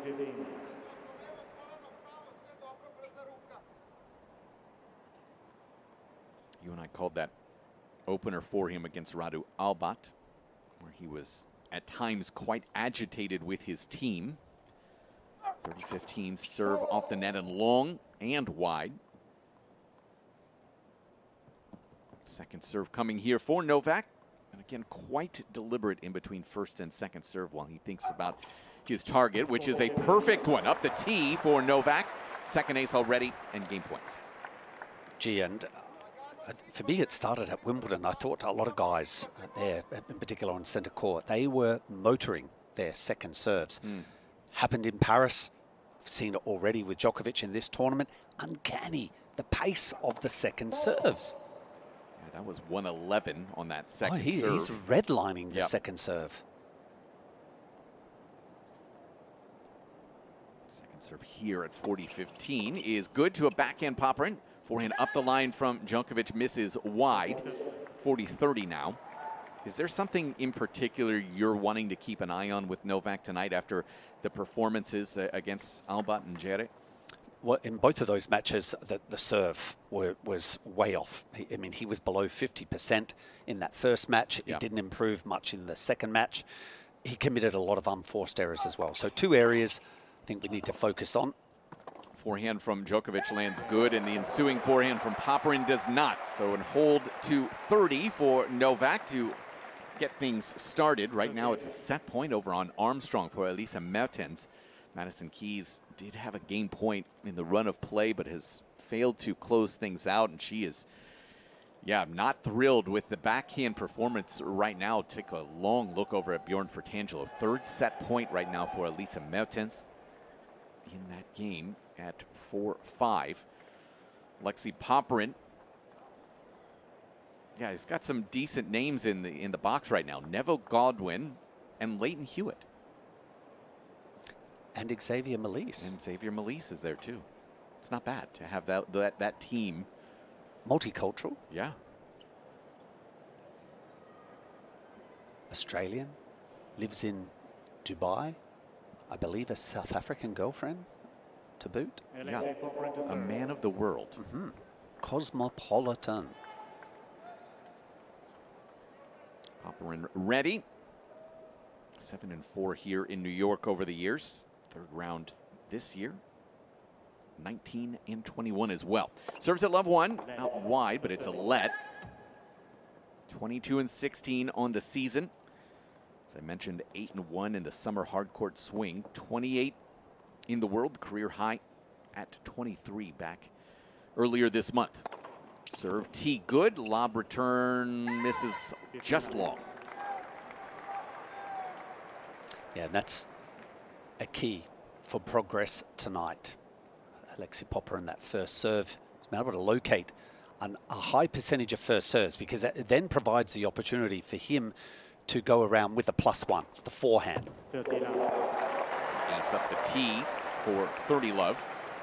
I mentioned the general direction, pathway that he hits. That forehand is in the off direction, so that will go towards the Djokovic two-hander. Serve out wide and a return miss from Djokovic. Game points for Popyrin.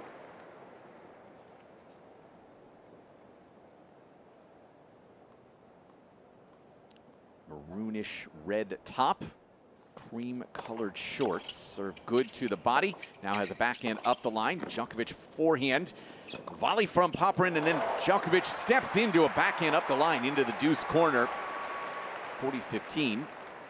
So if Mike, the serve was returned, he had a two-handed backhand that he just directed up the line, and Djokovic was right there. And that's just the reps, not just from playing against Popyrin, but also understanding the data that he's probably been fed. Yes. That is a man who does enjoy data. Second serve for Popyrin is long, trying to go into the body, so a double fault, number 1 on the night. Still one more game point for him.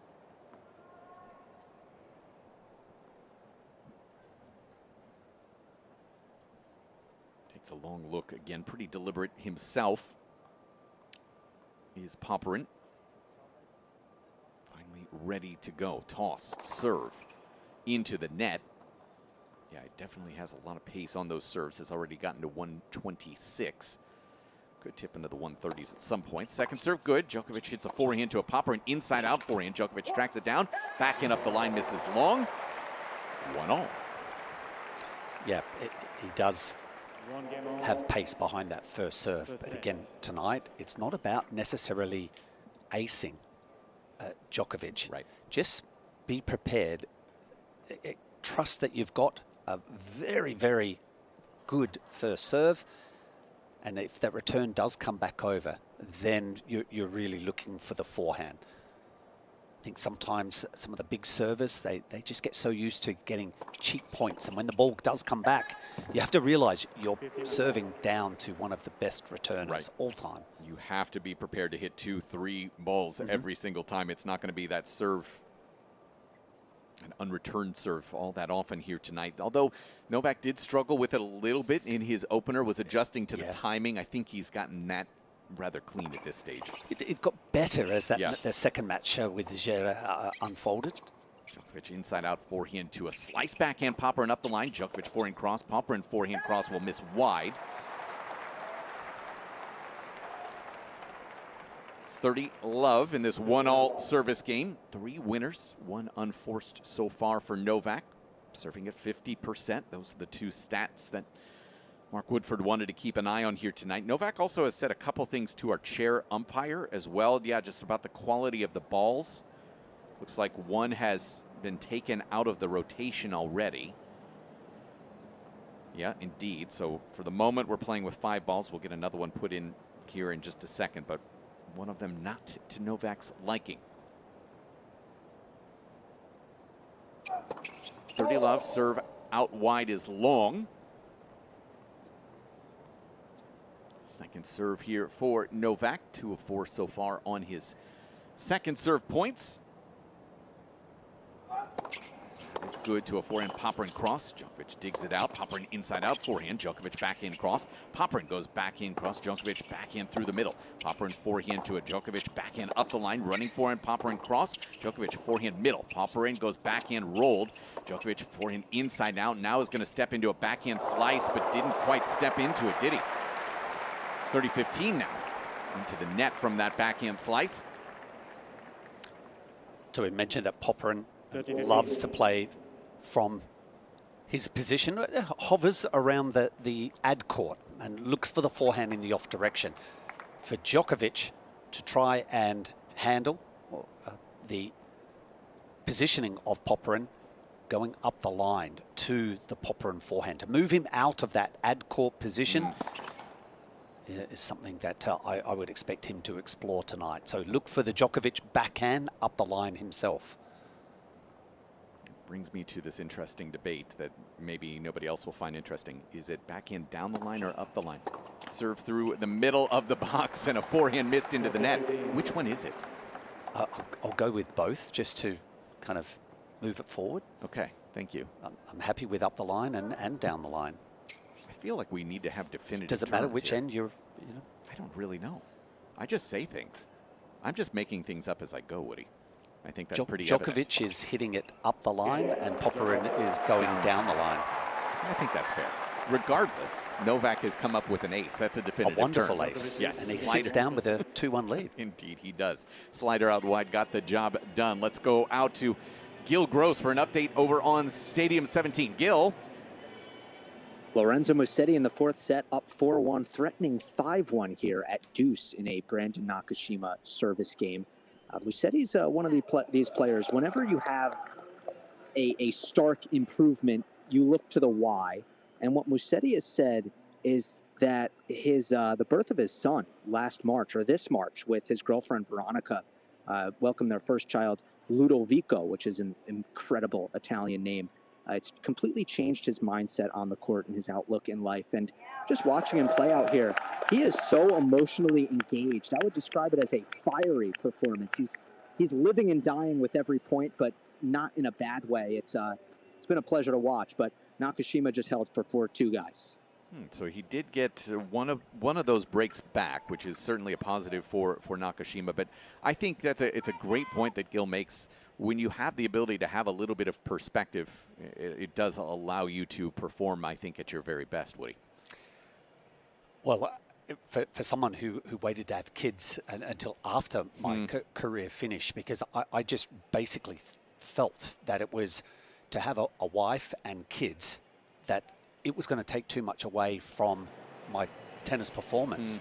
And so I chose to wait. I felt like I had to sacrifice one of the, I wasn't willing to sacrifice tennis though. And for Lorenzo to do it such a young age, to take that step, and the joy of bringing a young child into this world, but certainly the joy for him to be able to get back after. It's been a strong year for him. Yes. Once the arrival of his son, things have gone in a very upward direction for the Italian. Thankfully, everybody healthy and happy, and allows him to be very happy on the tennis court. Courtside? Maybe Gil could sneak along and see if Veronica is there. Why don't you just interview the 6-month-old? That'd be a great interview. You just never know what kind of babbles you're going to get. 15-love, a return miss from Novak Djokovic in this 1-2 service game. Gil says they are not there, unfortunately, Woody. Maybe he could get to the hotel. Bring a gift from the rest of us, the team, right? Maybe a U.S. Open onesie, and then get the interview. I'm sure they do sell those onesies too. Yes, they do. Yes, they do. Double fault for Popyrin into the net for 15-all. I mentioned Xavier Malisse in the front row. Did you play Xavier a few times in your career? Not in singles. There would have been just like a little bit of overlap, right? I did in doubles, Doubles, okay. Yep. X-Man was definitely an energetic one. We'll put it that way. 15-all serve good. Djokovic through the middle. Popyrin big forehand into the ad corner for serve +1 in 30-15. Was with Lloyd Harris for a while, as Lloyd had made that big jump into the top 40 in the world a couple years ago before his injury. Xavier Malisse or Xavier Malisse was coaching Lloyd Harris. Lloyd Harris. Yeah. I did not know that. I knew Wayne Ferreira had a stint with Lloyd Harris. Correct. Missed return from Novak for 40-15. Popyrin serving here, near side, 128 on that last serve, which is his fastest of the night so far. Game points for him. Looking for 2-all. Serve good. Djokovic through the middle. Forehand from Popyrin back behind Djokovic, who has to squash out it back. Popyrin big forehand cross in behind it. Volley, no, because Djokovic comes up with the goods. Forehand pass down the line, now 40-30. Oh, well struck. But I felt like Popyrin had a play on that volley.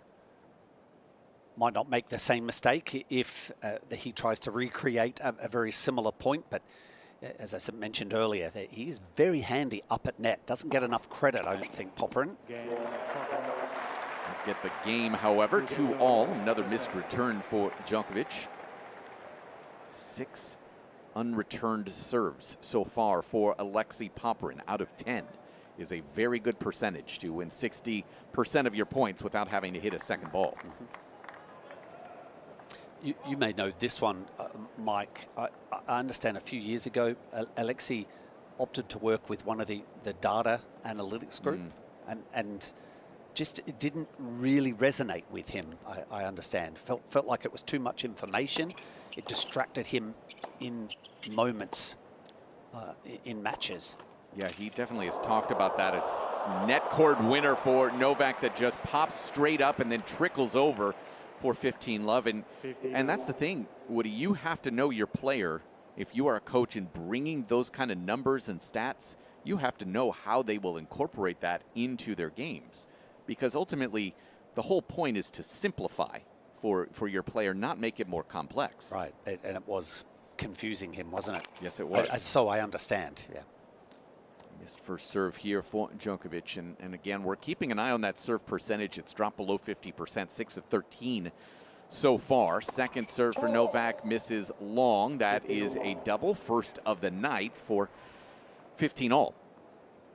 Yeah, the good thing for Novak is that when he is landing that first serve, he hasn't lost a point. He's just got to try and boost the percentage into play, though. First 2 rounds, they were woefully low. This is a first serve out wide. Second serve upcoming here for Novak at 15-all, 2-all, first set. That serve just catches the line. Djokovic forehand to a Popyrin forehand cross. Djokovic forehand through the middle. Popyrin goes big forehand back behind. Djokovic squash shot. Popyrin forehand middle misses long. That squash shot, something special from Novak. 30-15. 13-15.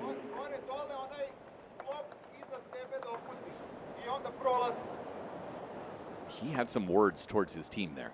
Yeah. It's not clear exactly what it was, but definitely some talking there from Novak towards the team once again. 15 serve good. Forehand return, and Djokovic inside in forehand into the rally. Backhand Djokovic, backhand slice from Popyrin. Djokovic run around forehand up the line. Running forehand from Popyrin's going to miss out wide. It's game points. 14-15. So just getting a bit of a feel here already in the 5th game. Djokovic maybe directing a few of his shots over to the Popyrin forehand. I think if you can get the Australian close to end range, he tends to pull the trigger. It's not quite as secure. Serve out wide is good. It's an ace for Novak Djokovic, his 4th of the night. We remain on serve. No break chances as of yet at 3-2 on US Open Radio, presented by American Express.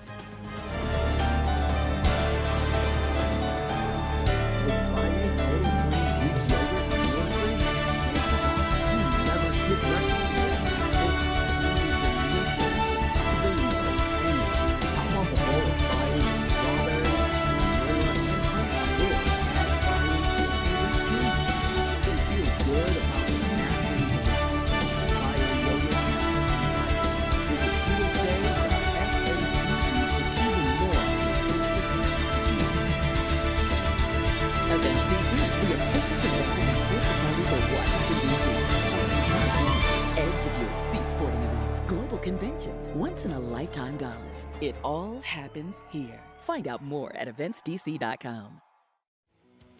Make it a sublime summer and be there live in New York City for the US Open. As the official fan ticket marketplace of the US Open, Ticketmaster still has tickets available for many upcoming matches, including 100% verified resale tickets offered by US Open subscribers. Ticketmaster.com/US Open Tennis to score tickets today. That's Ticketmaster.com/US Open Tennis.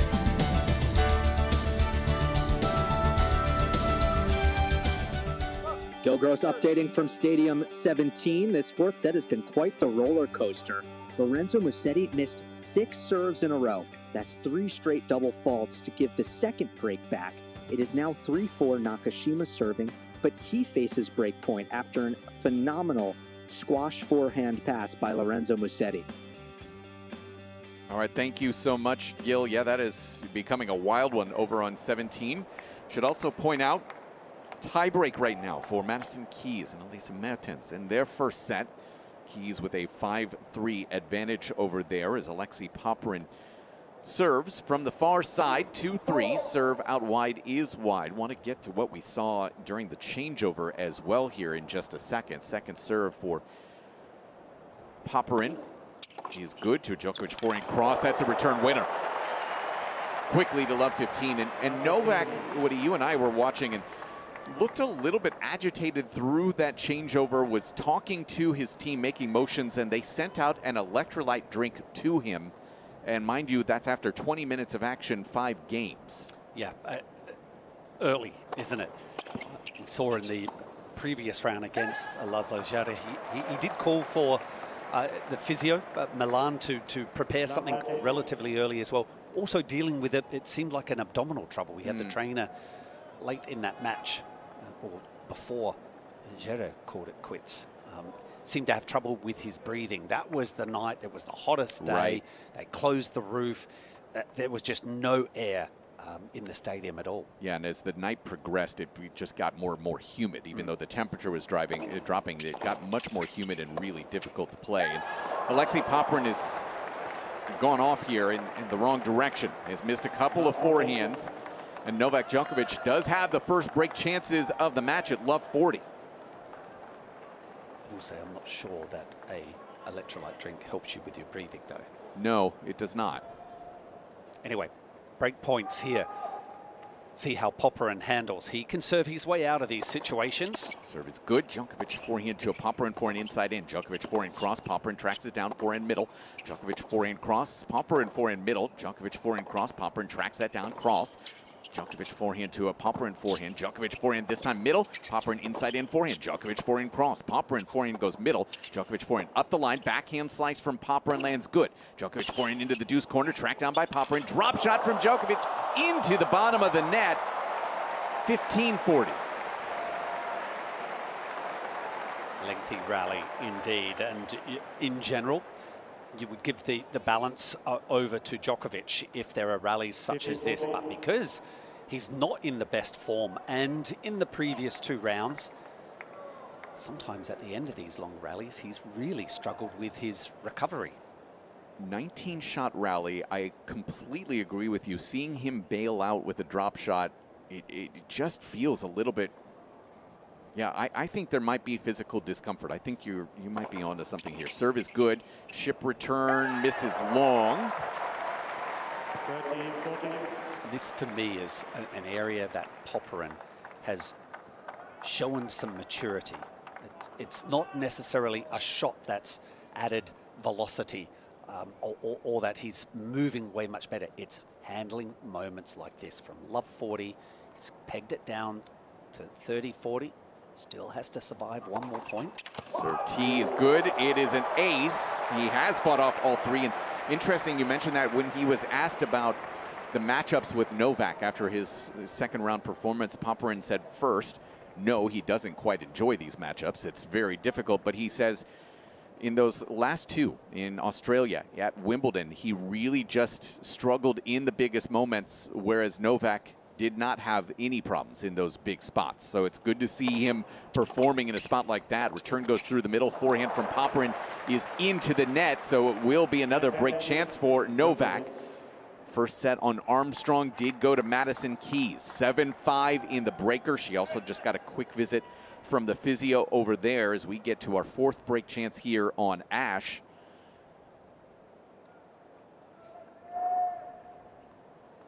Novak, a couple of deep breaths here, waiting for Popyrin to start his motion. Now settles into that return position. Popyrin out at 2-3 from the far side. Serve, tee, good, and the return misses from Djokovic. Back to deuce.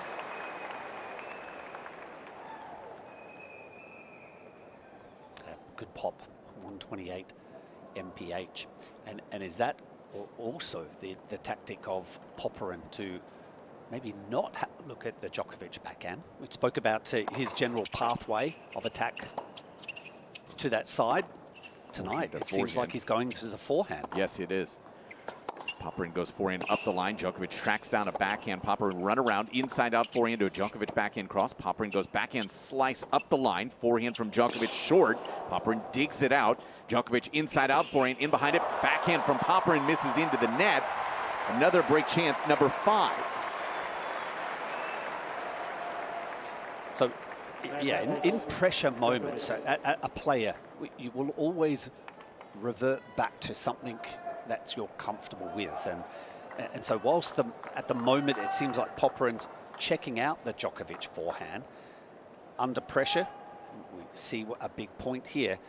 Will he go back to having a look at his general comfort pathway out to Djokovic's backhand? Certainly where the serve was going. Yep. Second serve on this 5th break chance at 2-3. Closing in on 9 o'clock local time here inside Ash. Second serve good. Djokovic forehand misses wide. He's gone tee there. Gutsy play.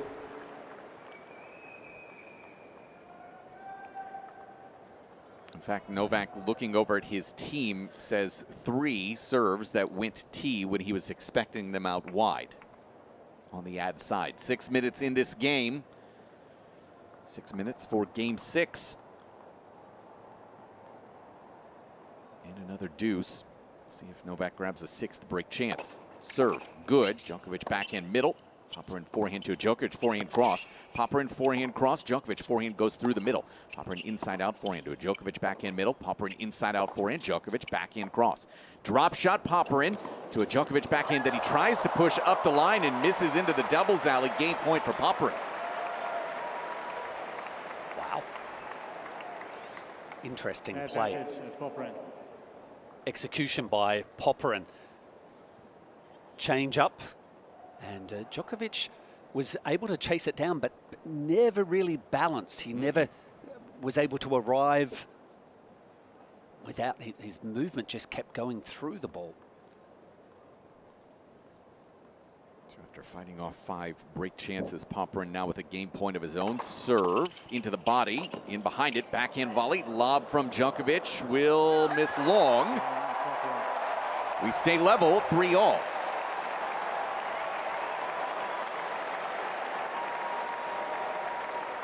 Yeah, definitely an impressive looking hold there for Alexei Popyrin. And yeah, I think this particular 3 matches from Novak Djokovic, it reminds you that he is human. The balance is always so impeccable from him when he is running to that drop shot a couple points ago, and you see him off balance as he makes contact. It is so... It's so distressing to watch because you're so used to him always being on balance. He would have normally slid into that backhand, chasing the attempted drop shot. And it would have been the right leg that was out in front, which is the one that's bandaged. He was not going to be doing that tonight. Second serve at 3-all. Good. Forehand to Popyrin now has a backhand slice, goes middle. Djokovic backhand cross. Popyrin goes backhand slice to a Djokovic backhand cross.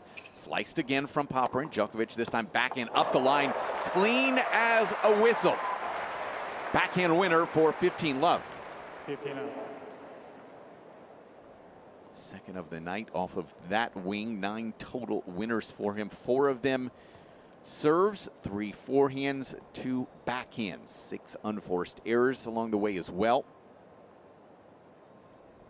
But the serve continues to be a question. Just 47% so far, and misses another one here.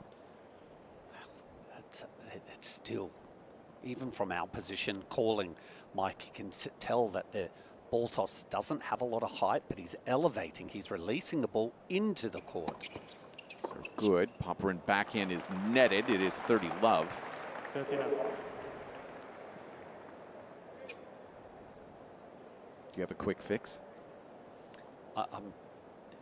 Yeah, but what happened to the day off yesterday? Spend some time just hitting some serves. Yeah. Serve here is netted and good. So another first serve coming.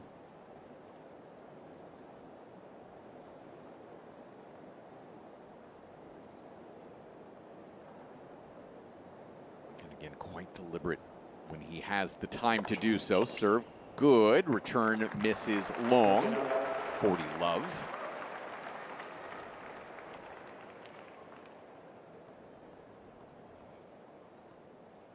And game points here for Novak Djokovic. Looking for his second straight easy hold. 15 in his last. Serve here out wide is good. It's another ace for him. 5 of them on the night. 4-3 into the ball change. It is a wacky 4th set right now over on Stadium 17. Let's go to the always wacky Gil Gross. Gil? This has become quite the spectacle. It was 4-love Brandon Nakashima. It's now 4-all. Lorenzo Musetti does have an advantage on his serve right now, but I've never seen the Italian so angry, and it's actually bled into how he's playing the points. He's lost his discipline. There's been some uncharacteristically risky shot selection. He's such a talented shot maker that sometimes he makes it work. But all in all, Brandon Nakashima is the one with all the momentum, and he didn't throw in the towel down a double break in this set. Remarkable stuff. All right, thank you so much, Gil. Woody, you've been keeping a close eye on it as well. It's in your vantage point. Yeah. Wow, I fully expected this to be early stages of the 5th, but therein lies the issue for Nakashima. Just, refuses to lie down. He refuses to let his emotions play any part in his progress, and head down, butt up it seems, and he's just working his way back into this 4th set. The ball is coming back every time. Musetti is not happy. Time. Well, that's the thing about Brandon, right? It's always just such an even keel performance.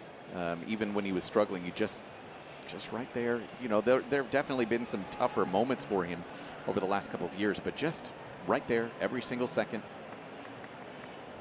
So even keeled, as opposed to Alexei Popyrin, who will come out here in just a second to serve at 3-4 with the new balls in his pocket. Fist pump towards his team as well. Thank you. So new balls as well. So does the Australian try to come around the outside of these and just try to slide it out to the Djokovic forehand? Instead, he goes tee. And Shows misses. what you know. He misses. Second serve for Popyrin at 3-4. That is good to Djokovic backhand middle. Popyrin inside into a Djokovic forehand. Popyrin again, forehand cross. Djokovic steps in, forehand cross. Popyrin forehand middle is going to miss long. Were you ever involved in any way coaching Popyrin? Has that ever been something you were? No, I first got to meet him the day after he won the Roland Garros Juniors. I was actually hitting with Pat Cash. We were just having a nice little hit, and on he came, and Cashy had actually helped him out that particular week, and so I was surprised to hear that an Australian was in the final of the juniors. Yeah. Also, Roland Garros Junior champion Bjorn Fratangelo, Madison Keys' fiance and coach. Yeah. few years back. 15-all after an ace for Popyrin. 3-4 misses just long. Just kind of goes to show that that junior title doesn't necessarily mean you're going to have the highest level success. And that definitely has shown over the last couple of years. Not at all, but it gives us some guide, though, doesn't it? Chip shot here from Popyrin to a backhand slice from Djokovic. Slice from Popyrin in behind it. Djokovic backhand volley from Popyrin lands good. Lob Djokovic. Popyrin puts it away into the deuce corner for 30-15. 30-15. Well, a lovely passage of play. Popyrin using the traditional approach shot, a backhand slice, and then arriving at net, split step, ready for the volley. And he had to pick up a solid first volley. Yeah, with great depth, pushing Djokovic back. In serve and volley with an inside-out forehand volley into the ad corner for game points. Very comfortable. 8th appearance at the net already for Alexei Popyrin. Successful on 5 of them.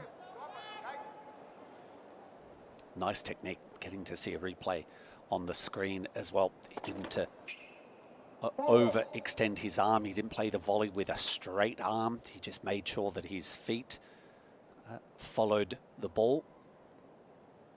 Second serve on these game points, good.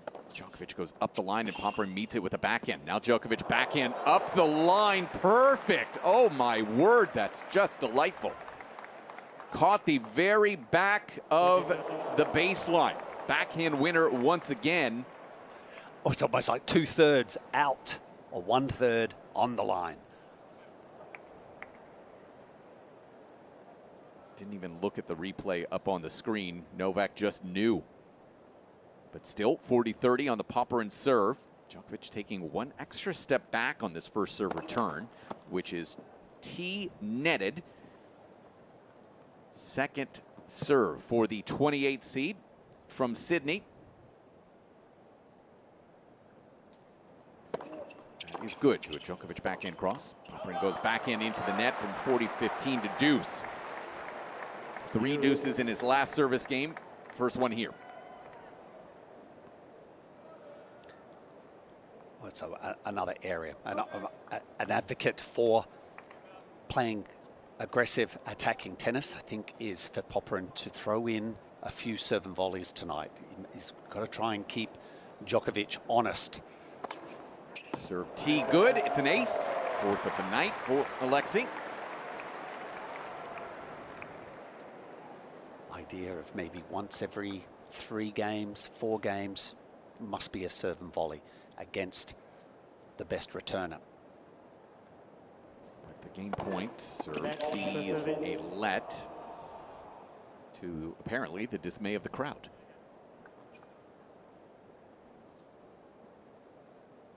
The Duracell patch that we've seen quite a bit during this US Open on the right sleeve of Alexei Popyrin.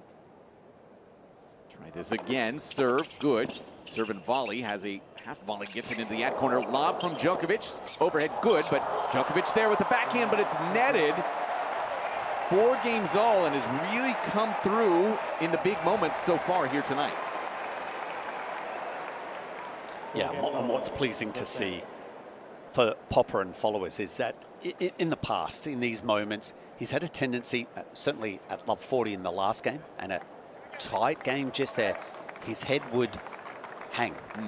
He would get flustered, bothered, the fact that he was down 3 break points. But that's just a small alterations, comes with a bit of maturity and obviously confidence, putting himself in these scenarios often enough. So he's handling these moments exceptionally well. So 4-all, Novak serving from the far side, goes dropper off the backhand wing. Popyrin pops it up and good! Yes, sir! Love 15, the wheels for Alexei Popyrin. White hot. Wasn't a bad drop shot at all by Djokovic. Alexei. Thank you. Sliding into the forehand and opening up the racket face and creating a lovely, tasty angle. Yeah, you can tell he's not afraid. How many times over the years have we seen somebody go up against Novak, especially somebody who hasn't beaten him before, and you just kind of see the fear in the eyes in the biggest moments, right? Not seeing that yet from Alexei Popyrin. Seems up to the task.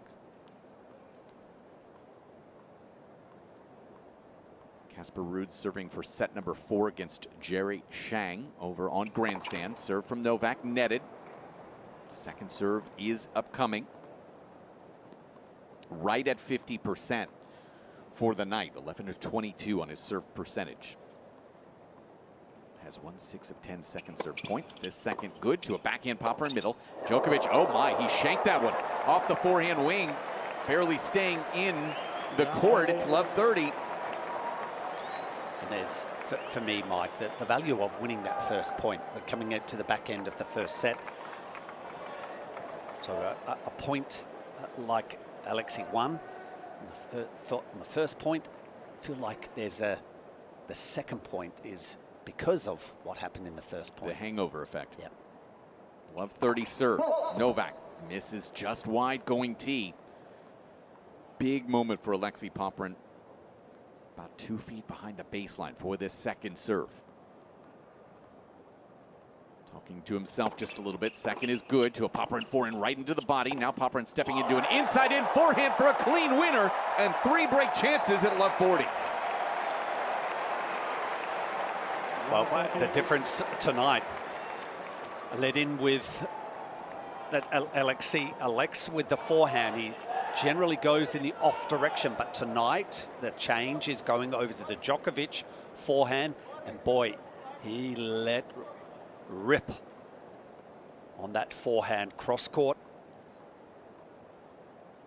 Serve for Djokovic at love 40 is good. Popyrin back into it. Djokovic forehand in behind it. Backhand from Popyrin. Volley Djokovic. Popyrin goes lob over the back shoulder. Djokovic misses off of that backhand overhead. Alexei Popyrin breaks at love. And Mark Woodford, he's going to serve for set number 1. Beautiful game. Popyrin leads 5 games to 4. And first set. Just taking some deep breaths on the change of ends there. What a skilled game there. So Novak's superfan, who we've all seen some pictures over the last couple of days, is right behind Novak as we speak right now. Novak has taken off his shirt, clearly frustrated, clearly agitated, and that superfan who's wearing the Novak shirt with the picture of Novak, King Novak, yep, is right behind him taking video at the worst moment here in the first set. But Mike, they are just playing the replay of that last point. Yep. How did you think Novak handled the high backhand? His balance? His balance is not right. No. I think normally he would have, well, Novak from months ago before the knee injury, yes, not making excuses for him tonight because you're out there, you've got to, suck it up. But yeah, we've seen a few times he's not sliding into some of the shots. The balance isn't quite there. But again, for Alexei, you beat the person who's up the other end. I think you and I have seen Novak how many times over the years? Countless times, right? Where he's at one level, and then when he needs to, he goes to a second gear, and then when he needs to, from there, goes to a third gear. What I'm wondering, let's just say Popyrin closes this out, is there what happens if he needs to go to that second gear? To this stage, again, the score lines show he hasn't needed to go to that second, third, fourth gear. Does he have that right now? I don't know. Not in this tournament so far. Correct. Saw it at the Olympics. Correct. Did not see it in Australia where he was bundled out. Let's see if Popyrin can handle the nerves closing out this first set. Serving here at 5-4 out wide. Lob return. Popyrin inside out forehand. Good. Easy serve +1 for 15 love. 15 out. He has won 17 of 23 first serve points, which is a healthy 74% against the greatest returner of all time. 5-4, 15 love. from the far side. Serve good. Djokovic back into a Popyrin forehand middle. Djokovic forehand to the deep deuce corner. Popyrin, oh my, what a forehand in behind it. Swinging volley inside out into the ad corner. What an injection of pace there. Yeah, he's lighting it up right now. 39. Surviving his previous service game, was pushed to juice. But since then, it's been immaculate. And it only brought up the Australian loss of Djokovic, Mike, was because throughout that tournament we were all saying, when is Djokovic going to find that form? And he never did. Overhead from Popyrin as he got Djokovic stretched once again. 49. That's 9 straight points. I was just trying to tally that up as well. Yes, it's a bit of a hot streak right now. That's one way of describing it. Hot's probably not good enough. We need to think of something more. Set points, serve, good. Djokovic forehand misses wide. Alexei Popyrin with the roar as he takes set number 1, 6-4, winning the last 10 points of the set. Woody, that was special. And again, I go back to that quote after his second round win over Pedro Martinez, where he said, Novak always is there in the biggest moments. He needed to match it. He is matching it. And in fact, you were speaking about it just a short moment ago, that we've countless times seen Djokovic, when he's back against the wall, he finds that level and then he can move to another level. We haven't seen that in the first set. We've seen Alexei Popyrin amp everything up, and that was an immaculate first set. Well, speaking of immaculate, Brandon Nakashima, the way he's been able to turn things around in the 4th set, which is now into a tiebreak. Let's get an update from Gil Gross. Gil?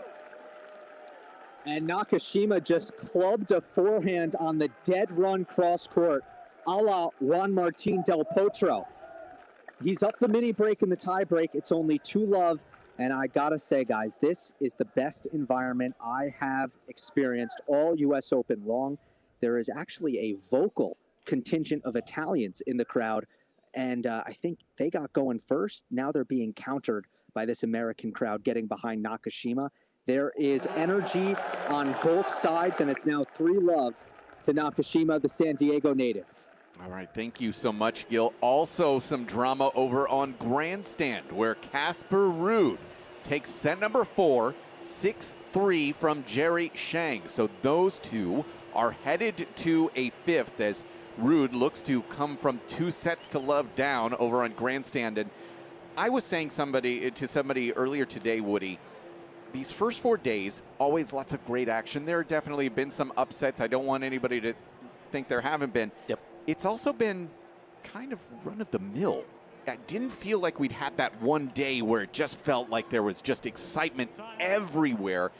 And today feels like the day where just your eyes are glued to this one. And then you have to turn the dial and get to this court. And it just feels like that first big day here at the US Open. Yeah, and a word filters around very quickly, doesn't it? And it's like a beehive that the crowd has just head on over, and they're split between a number of courts right now. Certainly a lot of eyes on Nakashima, given that he is the American that's out here playing. Maybe it started with Bodic last night. Just kind of opened the floodgates, right? And that everything is indeed possible. Novak Djokovic serving to start this second set, misses into the net, drops him back below 50%, has been hovering around that number all night and all tournament. Second serve for him on this first point of the second is good to a Popyrin inside out back in. Forehand from Djokovic is into the net. That's 11 straight points. It's love 15.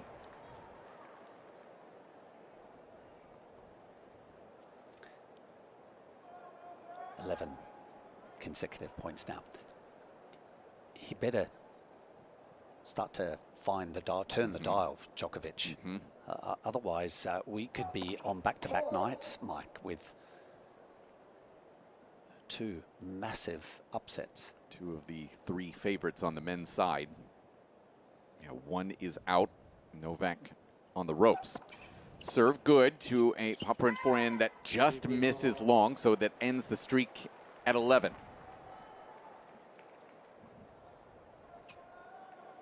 This is by about an inch on that one.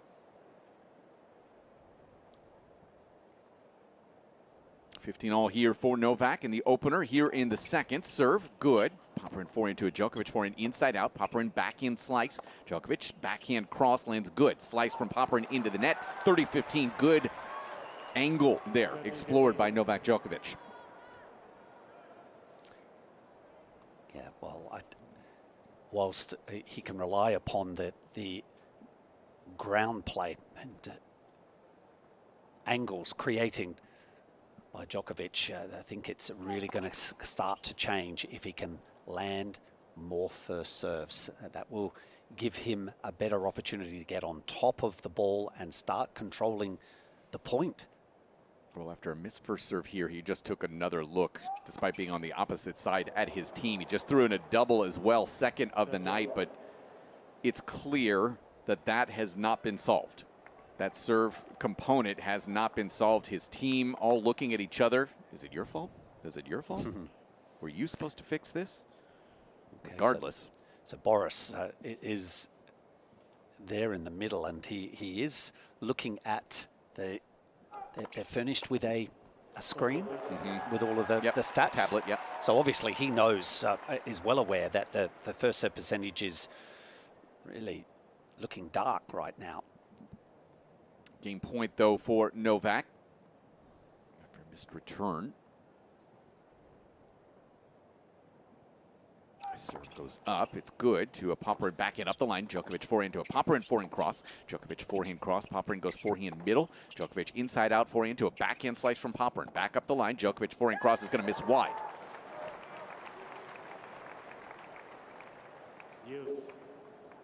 Ninth unforced error for Novak Djokovic on the night, to go along with 11 winners, +2, but obviously on the wrong side of the scoreboard. And again, you think back to that missed opportunity of the 5 break chances. Popyrin served out a hold from love 40 down.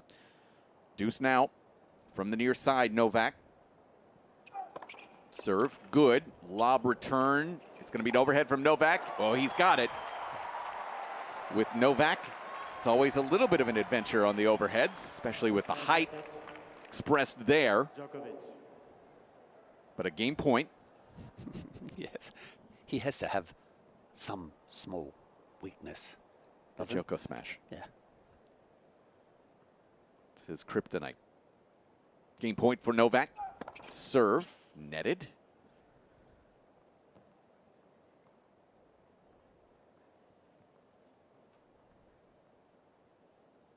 Second serve for Djokovic. That is off the net and misses wide. It's another double. Second of the game, third of the night. Deuce once again.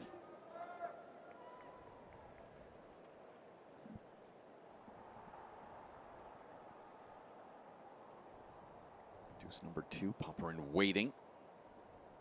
Staring down his opponent right now. Djokovic serve into the net again. And again looks over at his team after a missed first serve. Long, deep breath before this second. Before Djokovic tosses up, serve is good. Popyrin forehand goes middle. Djokovic backhand to a Popyrin backhand slice that he knifes right into the net. It's a bad miss for Popyrin. First one that we've really seen tonight from Alexei. 3 unforced errors for him in this game.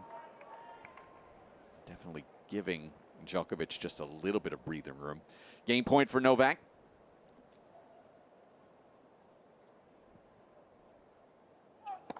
Serve into the net again. All the misses are into the net on the first serve, every single one. Second serve here for Djokovic. That is long. Wow. Third double of this game.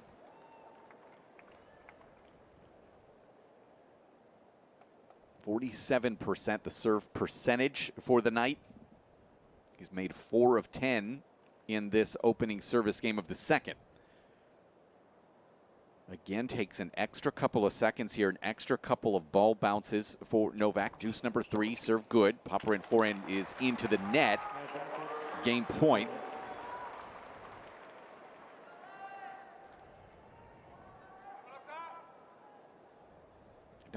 I got to be honest, I don't love this game from Popyrin. This feels like it should have been a break already. Yeah. Given what how white hot he was at the back end of set 1. Backhand return to a Djokovic forehand cross that does get Novak the hold for 1-love here in the second. But again, finding a hold from 3 doubles is always a positive, but you just have real concerns for Novak Djokovic here tonight. Brandon Nakashima is through. Coming back from 4-love down in the fourth to take the fourth 7-4 in a breaker.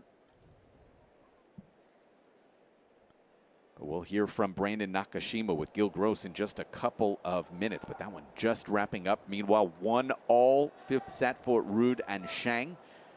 And then over on Armstrong right now. Still on serve in the second set for Keys and Mertens. Keys taking the first set in a tiebreak 7-5. They're now at 4-all there in that second set. Mike Cation, Mark Woodford, as Alexei Popyrin serves for the first time here in set number 2. That love one from the near side. Tosses up, serve is good. We'll have a forehand, goes inside in. Djokovic forehand crosses into the net. It is the first weekend of college football here in the United States. Alexei Popyrin with Florida State colors, if you're a college football fan. But more importantly, Gil Gross has Brandon Nakashima, 4-set winner over on Stadium 17. Gil? Brandon, incredible victory, especially the 4th set. I just want to ask you flat out, was that one of the craziest sets of tennis you've ever played? Yeah, I definitely think so. The way I came back after, getting down 0-4 and to be able to come back and win in the tiebreaker, finish off with a couple great points. It's just amazing atmosphere out here, and I'm super happy.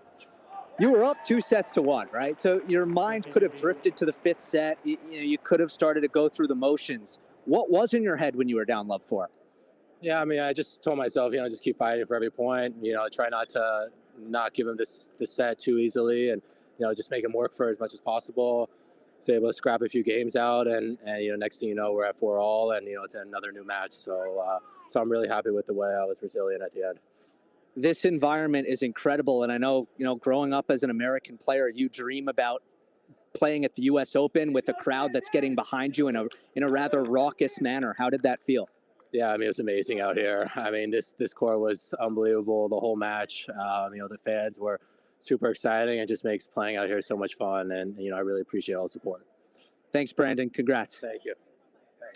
All right, so it is Brandon Nakashima moving on into the 4th round here at the U.S. Open. Second week for him. Popyrin serving here, 40-15 serve and volley. Volley is perfect on Ash, so gets it to 1-all. Does Alexei Popyrin. Those things very quickly to 15.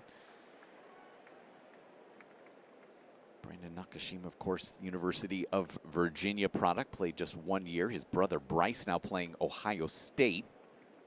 Just again, one of those guys who just show that college tennis pathway is very much alive and well right now. So why didn't brother Nakashima go to Virginia State? That's a great question.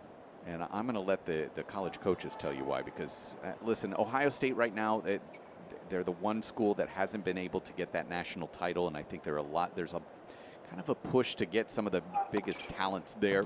Bryce is kind of a bottom of the lineup guy who's been playing some high-level doubles right now. Right. But Virginia, man, they also had João Fonseca, who was going to come to Virginia. Right, yes, the Brazilian. But now he's going to go pro. But yeah, Virginia, very talented squad once again this coming season. Djokovic goes ace up the tee for 30-love. I will say, I've told Brandon multiple times his brother needed to go to a different school. But that's because I went to Illinois. Big collegiate rivalry. You were hoping for Illinois? No, I knew that wasn't going to happen, but you never know. 30-love here in this 1-all service game. Djokovic served good. Chip return up the line to a Djokovic backhand cross that misses long. Made 3 first serves here in a row, did Novak Djokovic. Yeah, it's helped with the percentage, with the numbers, but still not liking what we're seeing here. You have to wonder whether Alexei Popyrin is seeing the same thing over that net. At times, it is very difficult to see just over the top of it.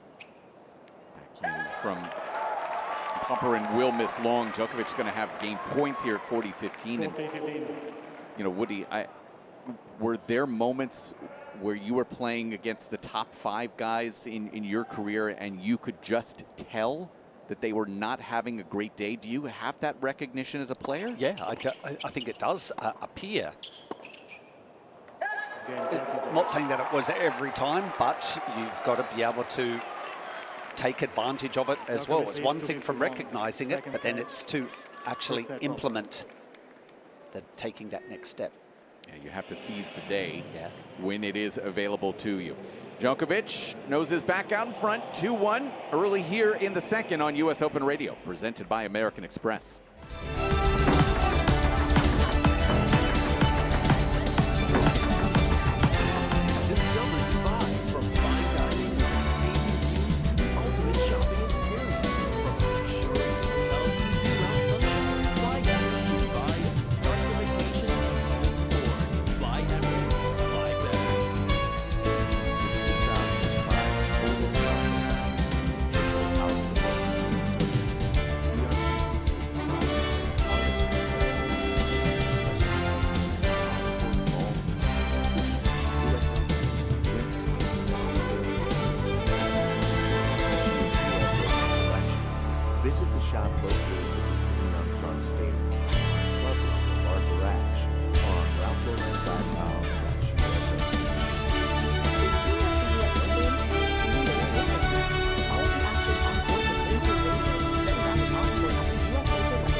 And Mark Woodford here with you tonight inside Arthur Ashe Stadium.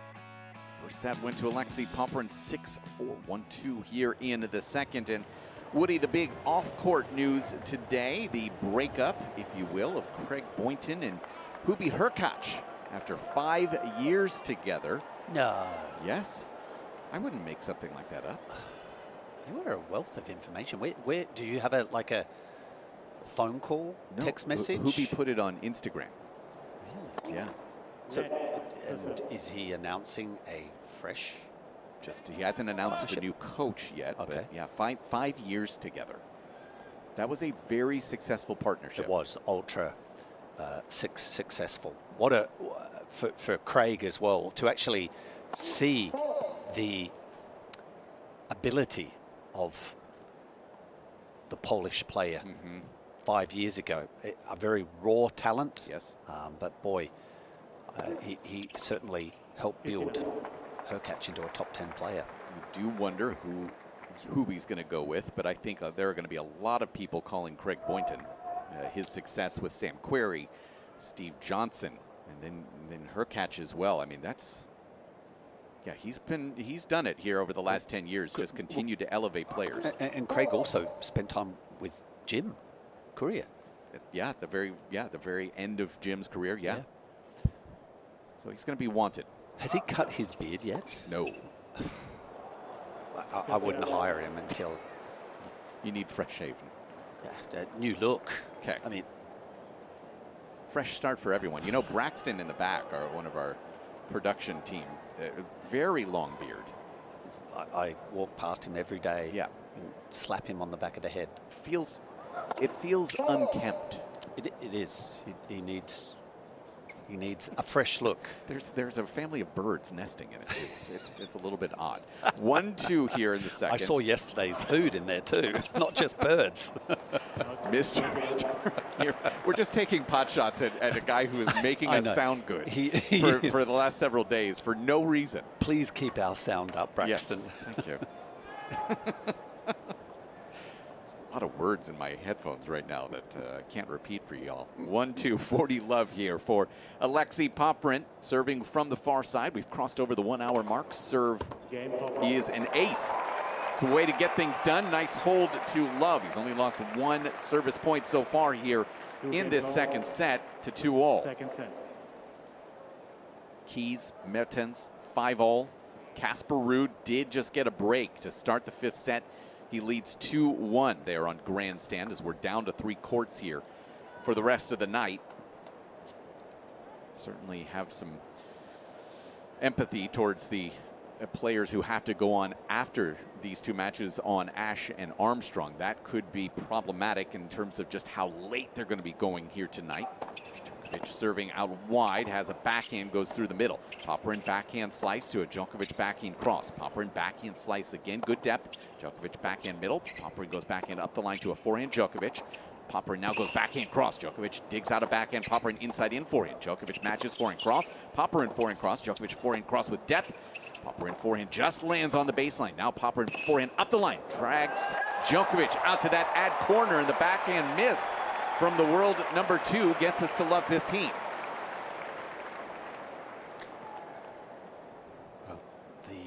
Well, still not really sensing any lift in Djokovic when the ball is in play.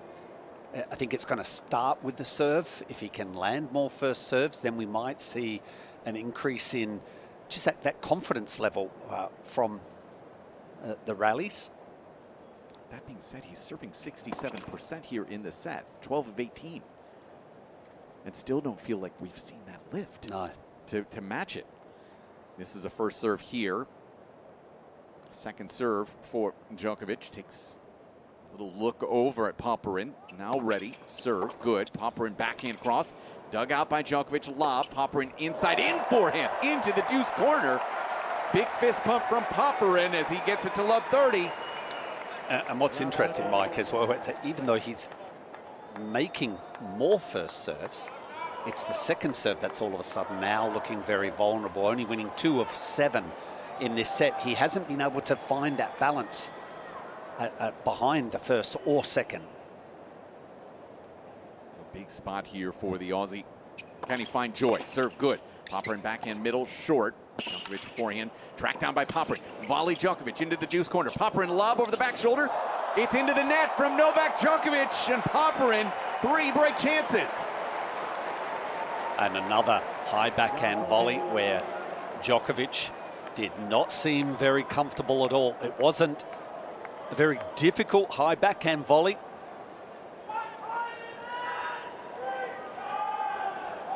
Thank you. And with a miss, Please. 3 break opportunities. He's 1 of 1 so far on the night is Popyrin. At 2-0, love 40, serve, Djokovic. Good, Popyrin backhand middle. Djokovic forehand into the deuce corner. Popyrin misses the forehand up the line. Not happy, he wanted to go back cross to kind of give himself time, but he pulled the trigger too early. It's 15-40. Yeah, it's funny how you realize that what you should have done after you've just lost the point.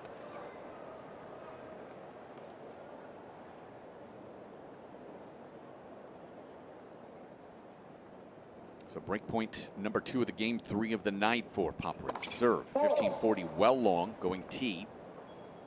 Hour, 7 minutes into this one, 22 minutes into the second. With this second serve, 2 of 7, as Mark pointed out on the second serves in the set. Serve good, Popyrin backhand, he just misread it, got into his body. Return misses well long, now 30-40.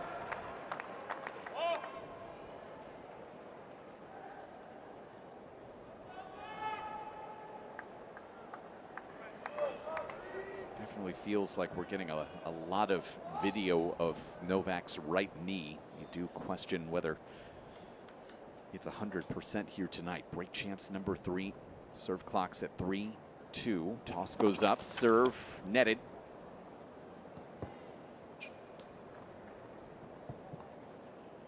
Djokovic now looks over at his opponent once again. 30-40 second serve for Djokovic.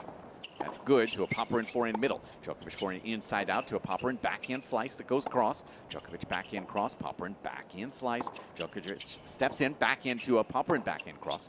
Djokovic backhand middle. Popyrin slices that to a forehand from Djokovic. Tries a dropper and misses it wide.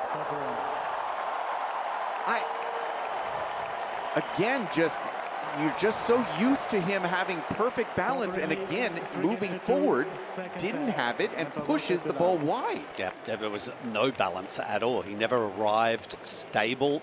He was still moving through the shot, and that helped the ball drift wide.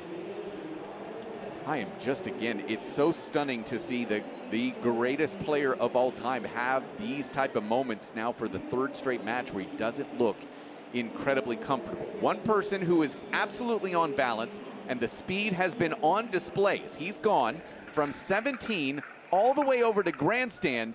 Gil Gross has an update in Casper Ruud and Jerry Shang. Gil? Yeah, and I've still got plenty of legs left, Mike, but unfortunately the same can't be said for Jerry Shang. He's now down 3-1 in this fifth set. He is down love 40 on his serve, and I don't know if I should say he's cramping, but if he's not cramping, then he's at the very least starting to feel cramps come on. I know that you can kind of feel when you're at risk of cramping, and that might be what Jerry is experiencing right now. He's only 19 years old. We've sort of covered that he's developing physically, he's getting stronger in the legs, but that is still an ongoing process for the 19-year-old from Beijing, China, who's spent most of his teenage life training in Florida. Casper Ruud, on the other hand, has been in plenty of five-setters, and he's got an 8-6 record in his career. He's looking much stronger right now. The subplot here is that there's a little bit of rain in the area, and I think, to be completely honest, Jerry Shang's only hope is the rain right now. He needs it to come down and get this match suspended or delayed. Interesting subplot. So Gil also giving us some meteorology help. And yeah, I don't think Jerry Shang would be at all upset. He's now at 1-3-30-40 over there. Also an update from Armstrong, where sets have been split. Elisa Mertens getting a late break, taking the second set 7-5. She's left the court for a full wardrobe change, but a third set upcoming for Keys and Mertens on Armstrong. Tons of drama today. Well, unfortunately, Jerry Shang has just surrendered his serve, so he is down 1-4. And I would imagine, I have it on that screen in front of me as well, Mike, and probably just to back up what Gu was saying, the left leg, whether it's the calf of Shang, is certainly bothering him. He's sitting on the change of ends here with his legs crossed, but being left-handed, I understand a lot of workload going on that left leg. He's also stretching out his left hand, which makes me think that his left hand is cramping as well. I mean, it's one of those scenes where you could see somebody really needing to get wheeled out or helped out of the court. We are getting to that stage potentially with Jerry Shang. So we'll keep you updated on that. If he does it, it'll be for Casper Ruud, the second comeback for him in his career from 2 sets to love down. Meanwhile, here inside Ash, Novak Djokovic has come up with a running forehand to get on the scoreboard here in this 3-2 service game. Popyrin serving 30-15 from the near side. Serve is into the net here at 30-15. Second serve upcoming here in this second set. He is a perfect 5 for 5 on his second serves. It is good to a Djokovic backhand cross. Popyrin digs it out, backhand to a Djokovic backhand up the line. That's good. Popyrin rolls a forehand to a Djokovic forehand inside in. That's into the net. That is, both of us just left shaking our heads literally. It's a rally ball forehand. He can be aggressive with it, and it just doesn't feel like there's that lift. Yeah, he teed it up nicely with the backhand, squeezing it up the line, but there was zero footwork on the forehand. And not much of a reaction at all. Serve with the game point out wide is good. Short ball, and Popyrin easy roll into the ad corner. Djokovic didn't even make a move towards that ad corner, so he consolidates the break. 4-2. Novak heading to his golden bag, given to him by Head for the gold medal. Gets a new stick out of it. Popyrin does the same, his bag is not gold. Do you have to win the gold medal to get the gold bag, you think? Yes, definitely.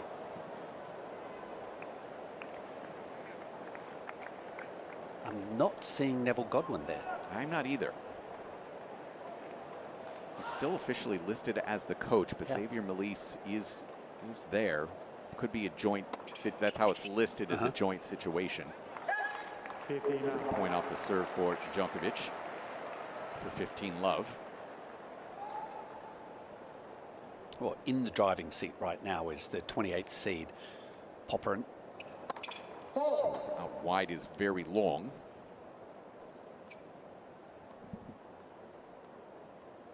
Two, 4, 15 love here in the second.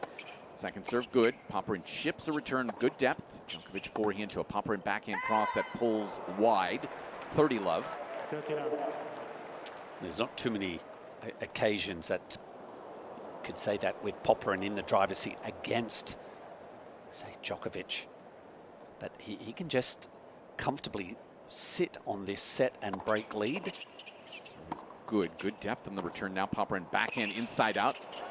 By Djokovic to a volley from Popyrin. Lob. Popyrin overhead good. Djokovic backhand through the middle. Popyrin forehand cross is going to miss long. That's good defensive work from Novak Djokovic to get us to 40 love. And he's just grabbing a ball and is quickly to the baseline. There's no emotional response right now. Yeah, where is the inspiration going to come from?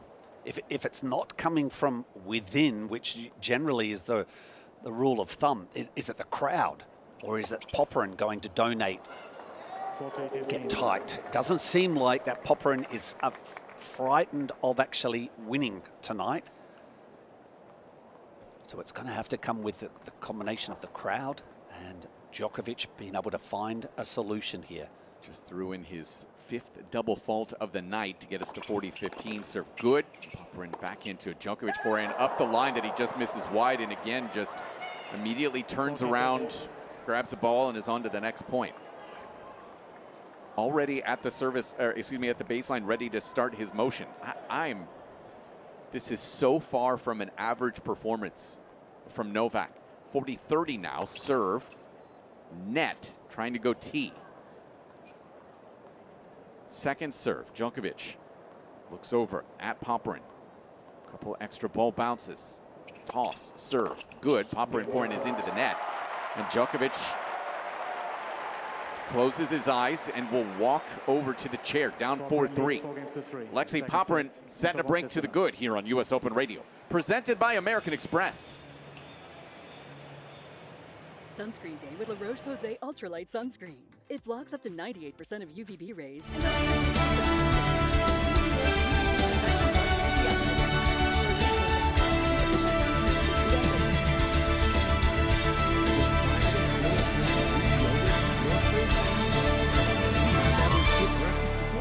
Think creamy delicious. The possibilities are endless. Top off a bowl of faye with strawberries, granola, and honey. Or add faye to your favorite smoothie. You can feel good about the naturally delicious taste of faye yogurt in every bite.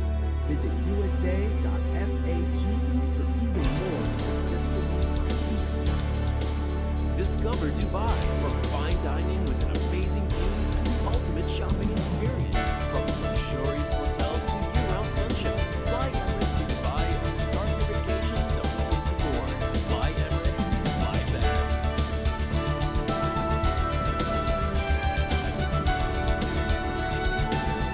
Well, back inside Arthur Ashe Stadium, a new electrolyte drink has been brought out to Novak Djokovic, and myself, Mike Cation, Mark Woodford here in the booth, and you and I are just kind of left speculating here, and that's, you know, until we hear from Novak himself.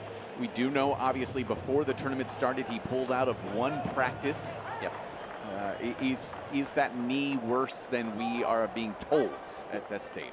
Well, it's the standard that he has shown, not just in this match, and not taking anything away from his opponent tonight, who is putting in a solid performance, but the first two matches were un-Novak-like, but it seems as if he's arrived here with not a lot under his belt. After the Olympics, it's almost like he's gone on a holiday, a celebration for 3 weeks, and he's just arrived here, ready to play, hoping to work his way in, and it just ain't happening. Just missed a low backhand, and again, just kind of almost Charlie Chaplin walked after missing it. Just, again, I would not be surprised if he does lose this match, for him to say, listen, my knee was shot. I'm going to take the rest of the year off. Well, I just can't. Well, I was just saying something to you on the changeover in a break there, that I had heard that was floating around, that he maybe have tweaked his knee when he was here playing some pickleball, social pickleball. Yeah, right. Did it for a promotional event. Yep. We'll see. I think that's the thing. And still, listen, I don't want the Nole fans coming and tracking me down on social media here, because there's plenty of time. It's just, so jarring to see the greatest of all time have 3 straight performances that you would say are below his standard. It's 15 all right now in this 4-3 service game. Serve T, return's not going to get to the net. It's 30-15. 30-15.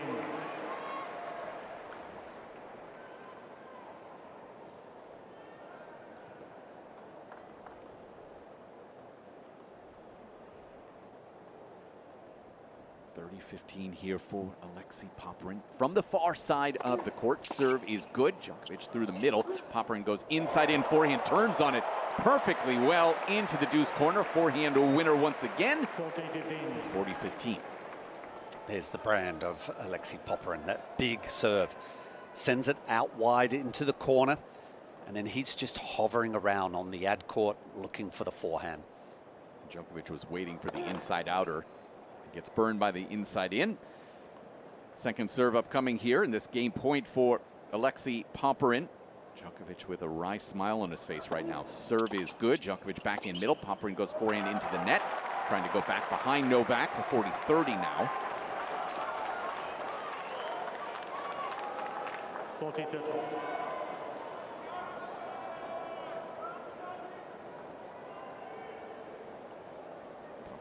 Couple of balls put onto the racket for him. Looks over at his team.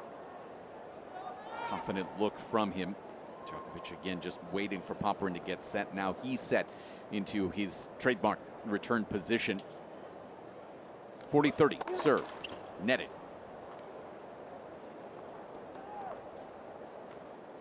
Second serve here for the Aussie, the 25-year-old. 28 in the world, served good. Djokovic forehand to a Popyrin, backhand slice, good depth. Djokovic forehand to a Popyrin, backhand cross that misses well long. We're at deuce.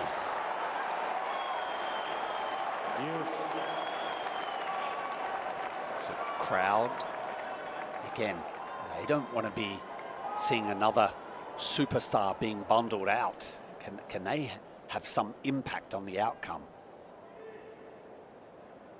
First test for Popyrin in this set. Serve good. Djokovic up the line. Popyrin goes backhand cross. Djokovic tracks it down with the backhand. Popyrin inside out forehand good. Djokovic backhand up the line. Running forehand from Popyrin. Djokovic goes backhand middle. Popyrin inside in forehand to a Djokovic forehand cross. Popyrin rolls a forehand to a Djokovic forehand up the line that he missed into the net. My word again. Well, that forehand, he was having to get that right leg out, the injured one, the injured knee, and it's like there was nothing there. Rotated out too early. So in theory, that makes, you would say, the inside in forehand is an easier with the right knee problem. Service up the tee, return is missed wide, 5-3. Popyrin 1 game away from a 2-sets-to-love lead. Let's go over for an update on grandstand for Casper Ruud. Gil Gross. Gil. Casper Ruud has escaped the upset scare. The 5th set was really not very competitive at all. 6-1 for Ruud, and it came down to fitness and conditioning. Jerry Shang just ran out of legs, which is understandable for a 19-year-old, despite what Carlos Alcaraz did here at the U.S. Open at 19 years old. That just wasn't normal. So Ruud moves through, and he books a 4th-round date with Taylor Fritz. That is going to be a very exciting matchup come Sunday as we bring you back inside of Arthur Ashe Stadium. First point of game number 9 of the set goes to Novak Djokovic.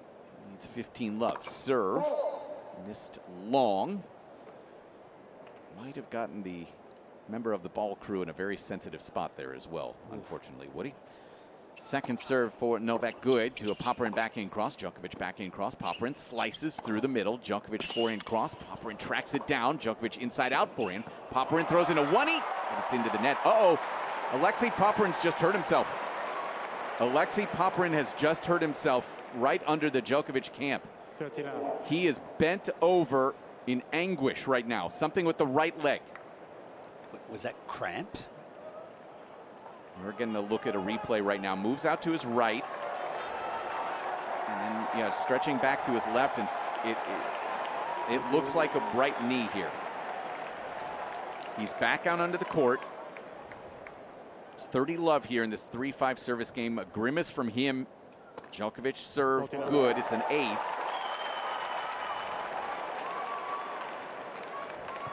Only he knows the extent of this injury, but you can certainly understand there's some worry right now in the Popyrin camp.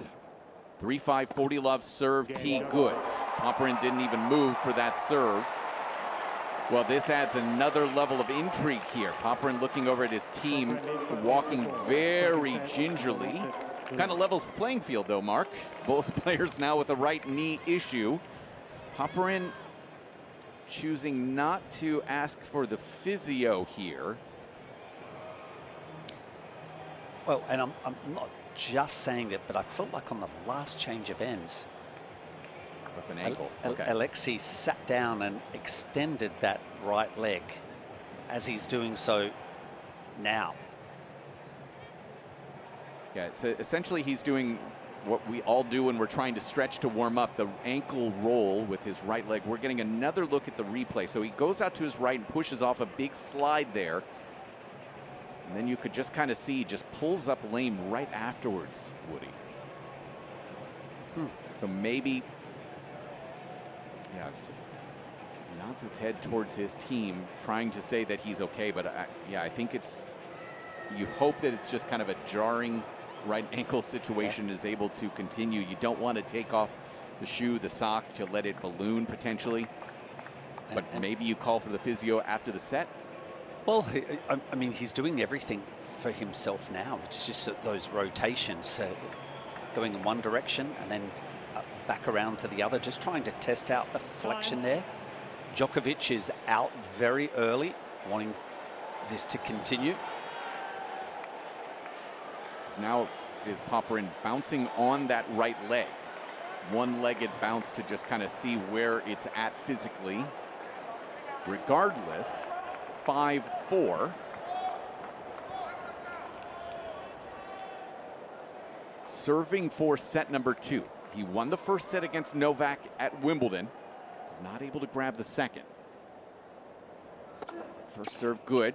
Djokovic back into a Popyrin forehand cross. Djokovic goes forehand up the line. Popyrin backhand slice. Djokovic runs around, forehand to a Popyrin backhand cross. Djokovic backhand to a Popyrin backhand slice. Djokovic backhand cross. Popyrin tracks it down, backhand up the line. Djokovic lob. Popyrin in. He's going to have a swinging forehand from on top of the net. It's 15 left. And catching Djokovic by surprise. Again, a trademark two-handed backhand up the line by Popyrin. We haven't seen it too often tonight. And these are the moments, Mike. He's just got to remember how he's arrived at this stage. Not focus on that leg. Just keep eyes on the prize. First serve. It's good. It's an ace. It's not good. It's great. And keep breathing. It's good advice. I think in the past with Alexei, he has tensed up. You could see it getting into his shoulders. That's affected the quality of the serve. And then the rest of the game becomes more vulnerable. Good serve +1. Now a second forehand here for Popyrin. Goes inside out to a Djokovic backhand. Popyrin forehand up the line. Just clears the net. Djokovic can't attack it because it was a mishit from Popyrin that landed very short. And just like that, set points for Alexei Popyrin. He'll have 3 looks. Yeah, 3 of them. Gives him license to really put the foot on the accelerator. Certainly on this point Ready to go at 5-4. Serve T. Good. Oh no. The camera folks are out onto the crowd. It's a let. Nobody heard it. But Popyrin now needs to just reset. It's 40-love. Everybody had gone out onto the court thinking we were on to set number 3. Try it again here. First serve. The T this time just wide. Second serve for Alexei Popyrin.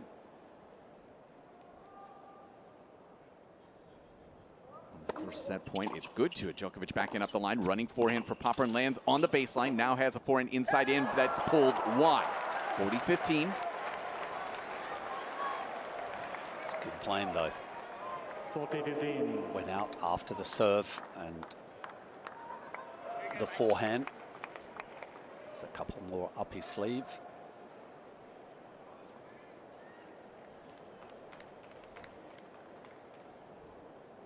Definitely some reassuring words right now for the team of Alexei Popyrin as he serves a 40-15. Serve out wide, good in behind it. Backhand volley to an open court. Alexei Popyrin, 2 sets to the good. 1 set away from the biggest win of his career here on US Open Radio, presented by American Express.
Live from the USTA Billie Jean King National Tennis Center in New York, this is US Open Radio, presented by American Express. Mike Cation, Mark Woodford joining you here. It is night number 5, 2024 US Open, and the stunned crowd around the grounds of the Billie Jean King National Tennis Center as Alexei Popyrin has this 2 sets to love lead.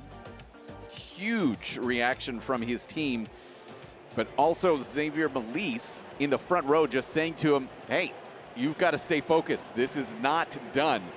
I will tell you that Alexei Popyrin has left the court. He went for a wardrobe change only, so 3 minutes, and is back out on court with a new shirt on him, but just wanted to step away for a second. Doesn't appear to be limping at all, but trying to get a couple of extra electrolytes into his body before what could be indeed the biggest set of his life if he's able to pull off a victory. Novak Djokovic first out of the chair, trying to stretch both legs. It is certainly interesting to see emotionally that Novak hasn't created anything for himself yet. We haven't seen that big emotional push. We haven't seen any come-ons. We haven't seen any fist pumps. And I know that certainly might sound weird considering he's the greatest of all time. But right now we need a little bit of self-motivation from Novak Djokovic. He's going to be the one serving first here in this 3rd set from the far side, waiting for Popyrin to get into place. Let's see where Novak is at here early in the 3rd. Serving. That first serve, good. Turn up the line to a Djokovic backhand cross. Popyrin goes backhand up the line. Djokovic forehand back up the line. Popyrin backhand is into the net. 15-love. We are 1 hour and 33 minutes into this one. 2 45-minute 6-4 sets. Should also point out that over on Armstrong right now, Madison Keys, Elisa Mertens, 2-all in their third set. Djokovic serve, T good. Popyrin return lands in the corner. Now has a runaround forehand inside out that's into the net. 30 love. As we stand right now in terms of some of the stats we are watching, Popyrin is level on the winners to unforced error count, 21 apiece. Djokovic, 19 winners, 21 unforced errors. The biggest stat, obviously, Djokovic struggling with that serve percentage once again. He's at 56% right now. Serves here good. Popyrin pops a return up the line that it misses just long. And the second serve component, 12 of 25 is Novak's success rate as a server. Just a little bit of difference in that regard. It's about a 9% difference first serve percentage, Popyrin over Djokovic. Serve good, backhand misses off of the Popyrin return, and Djokovic has a comfortable hold to love, his second of the day, as we get to 1-love here in this third set. And also now we start to think as well about where we're at time-wise. 10 o'clock local time. We still have 2 matches here to be put onto courts. One will get onto Armstrong, that being the Zverev match. But the Sabalenka match is still to come here on Ash if Djokovic extends this to a third, to a fourth. If he extends it to a fifth, does the Sabalenka match be the first one to get moved under the new rules here at the US Open? We'll make that decision around 11:15. Will we get to 11:15 with this match? Popyrin here, love one. Return misses just long off the forehand side for Novak. 2-15 love. Popyrin not showing any signs of that ankle tweak, which is certainly a big positive for him. Love one. 15 love if you're joining us late. It's Mike Cation, Mark Woodford here on the call for you. Gil Gross, I see him right there. I see him with my own eyes. He's headed back out over to Armstrong for the conclusion of that Keys and Mertens match. Another missed return, this time off the backhand side for Novak. 30 love now.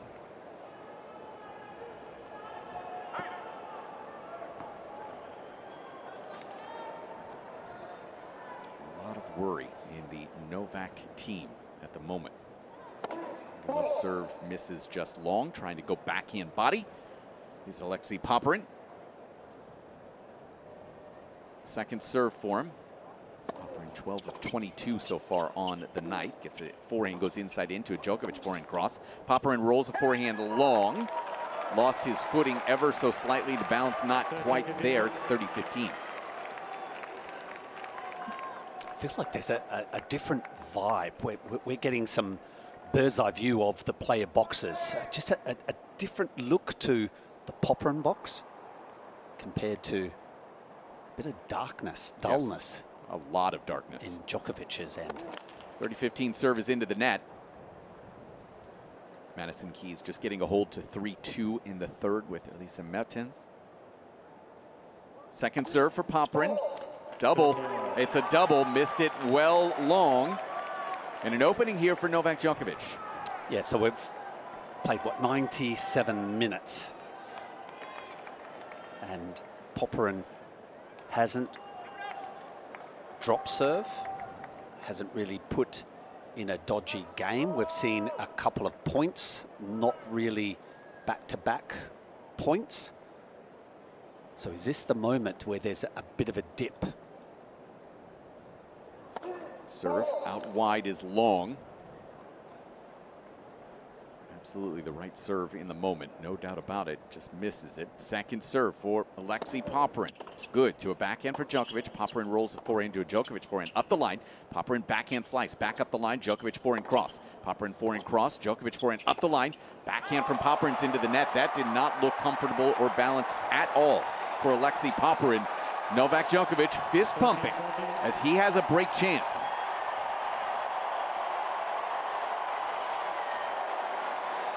And hear that crowd as well, Mike. They want to see a turnaround. They're expecting a turnaround. They were last night, too. They never got it.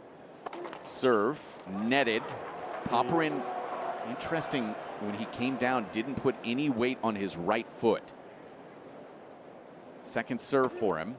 Good. Djokovic forehand inside out to a Popyrin backhand that's netted.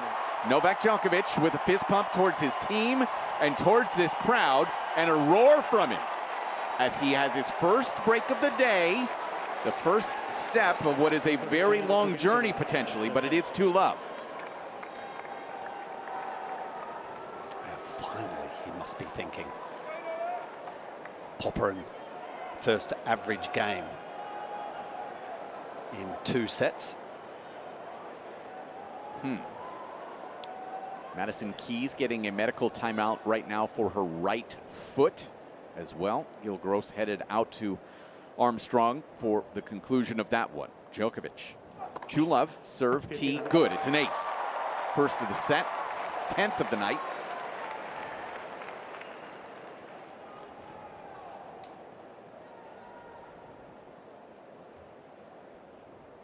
Serving now 60% for the match, Woody. Serve, off the net and long. It's the first serve that he has missed in this third set. Second serve for him is just long. You put the hex on him. That's what I do well. I spent a lot of time in New Orleans. Sixth double of the night. First of this set. 15-all at 2-love. Serve good. Chip return short. Djokovic forehand cross. In behind it. Has a touch volley. Tries to get some depth on it. Misses long. It's 15-30. 15-30. So is this the maturity of Alexei Popyrin? Summer has been kind to him, winning Montreal. And when you're full of confidence, so you can put aside one break of serve and you bounce back quickly. Djokovic back into a Popyrin backhand middle that misses long, but he is clearly targeting that backhand wing now exclusively as Novak. So moving away from what we perceive to be the tactics going towards the Popyrin forehand for at least a set and a half, if not 2 sets. Now it seems to be redirecting. So a change up from the number 2 seed. I'm so used to seeing number 1 seed. I know. Same. Second serve here at 30-all. Popyrin looked like he was going to run around to get to a forehand, expecting a tee kicker. Serve from Djokovic, a slider out wide. Popyrin puts it into play. Djokovic just catching the baseline with the forehand. Now has a backhand to a Popyrin backhand slice that lands good. Djokovic back into a Popyrin backhand middle. Djokovic goes forehand to a Popyrin forehand cross. Djokovic forehand cross. Popyrin goes forehand up the line that he pushed wide. Popyrin pointing to a spot on the baseline where he thought that Djokovic had missed. 40-30. But a game point here for Novak.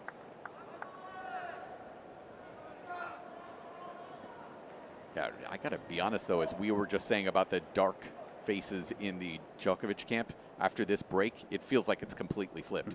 And it's the scoreline 6-4, 6-4, love 2. Right.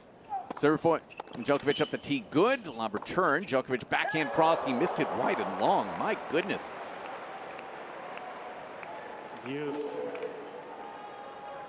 It's deuce now.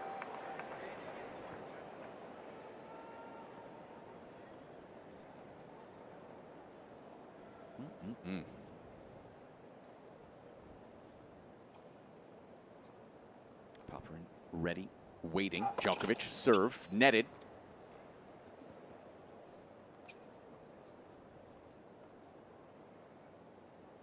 Djokovic again takes a long look at Alexei Popyrin. Second serve for him here at deuce. Second serve's good. Popyrin inside out backhand, missed it wide. Tried to take it early. Djokovic. Just a miss. So game point here for Novak. Well, I guess for me that's a positive miss. There was intent with the return. He was certainly playing for that reverse backhand. Djokovic comes up with an ace. Mark Woodford just got some coffee. He's expecting a long one. Novak, 3-love in the third here on US Open Radio, presented by American Express.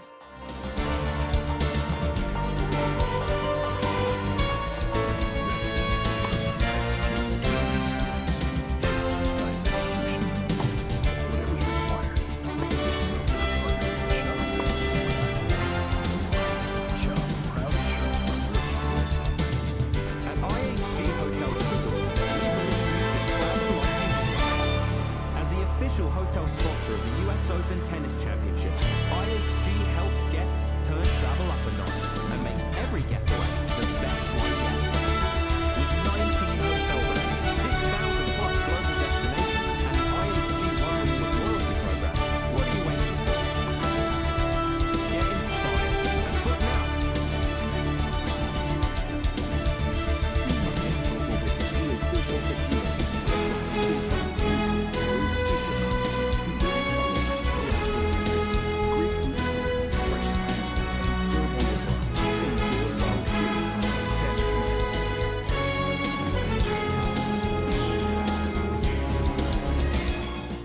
Mikecation, Mark Woodford.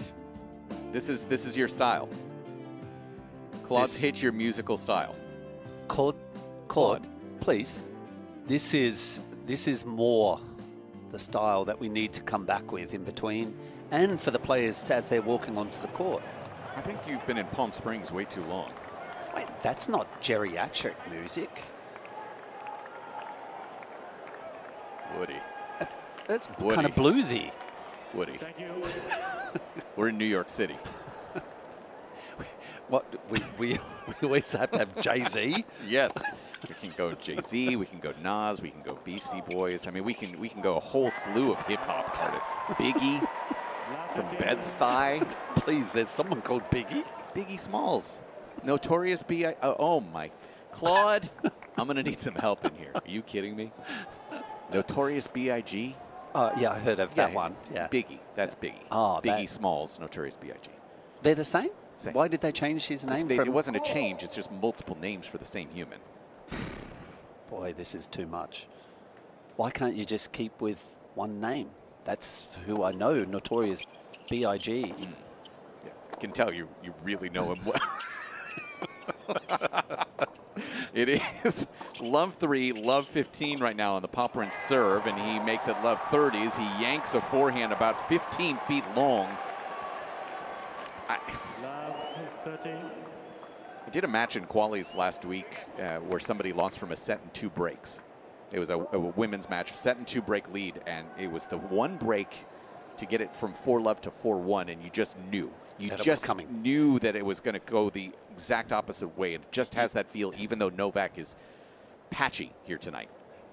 Are you getting a sense of a match turnaround, or just 100%? Really? Okay. Djokovic goes through the middle here with a forehand. Now Popyrin goes forehand cross. Djokovic forehand cross. Popyrin goes forehand cross. Djokovic forehand cross. Popyrin forehand up the line to a Djokovic backhand middle that misses long. So does it look like to you, Mike, that there's a bit more velocity on the Djokovic rally ball? I feel like he's taken a step or two back behind the baseline. Yes, to give himself more time. Yeah, to maybe see a bit of the ball oncoming to his end. 15-30 serve just long. I think on top of it, I think he's realizing how difficult it has been pushing off of that right side to move back to his left, so he's trying to give himself that extra half of a second. Second serve good to a Djokovic forehand middle. Popyrin forehand to a Djokovic forehand cross. Popyrin forehand up the line to a Djokovic backhand middle. Sliced back from Popyrin. Sliced from Djokovic. That's short. Popyrin backhand slice in behind it. Djokovic lob over the back shoulder. Oh, a little pop from Popyrin. Djokovic goes forehand to a Popyrin forehand cross. Djokovic tracks it down through the middle. Drop shot Popyrin. Djokovic there with the backhand. Popyrin pops it up the line. Djokovic there. Lob. Popyrin retreats overhead. Good. Absolutely. Let's hear it for Alexei Popyrin as he gets it to 30-all.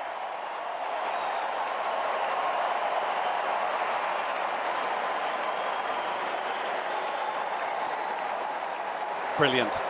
And the crowd still in amazement. But the outcome of that point.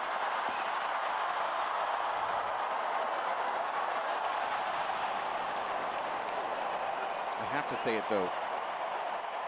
Novak, healthy, wins that point in 2 different spots. He's a step slow to multiple spots there. Ace as well from Alexei Popyrin, slides it out wide. Yeah, he had a forehand that he tried to run, sorry, it was a backhand. He tried to run around and hit the forehand. He was slow to it, and he was slow recovering, and that caused him to actually go from offensive into defense. Net for service.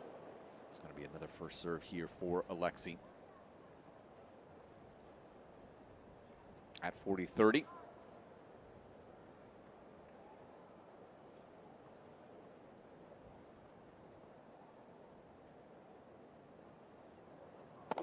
Serve out wide is good. Back-to-back aces as Popyrin does get on the board. 3-1. We've talked about how much workout Gil Gross is getting, running around the Billie Jean King National Tennis Center. But it's the physios who are getting a workout over on Armstrong right now. Let's get an update from Gil Gross. Gil? Yeah, I'm in a little bit of shock because Maddy Keys came out of the medical timeout, something with her foot. I don't think it's anything severe, perhaps just blisters or something of the nature. She goes up love 40 out of that medical timeout, and since then she's lost 9 straight points, and the backhand has leaked unforced errors like nobody's business. It's been a difficult stretch to watch for Keys as she went from having an advantage in the set, looking as if she's going to take the lead, and suddenly, very, very quickly, is now down a break 4-3. Yeah, that's pretty wild. I got to be honest with you, Gil, as you were just giving that update, the last I'd seen as we were focusing on Novak and Popyrin was the love 40, and now just seeing that, oh my gosh, Mertens gone up a break, and you also see a roar from Madison Keys and anguish. You're absolutely right, though. It was a blister issue, not anything more serious, but both women have received medical timeouts in that one. It is quite dramatic, but at least Mertens in control of her own destiny with that 4-3 lead as we go back inside Arthur Ashe Stadium. Djokovic serving 3-1, but love 15. Serve is long, it's a double. Love 30.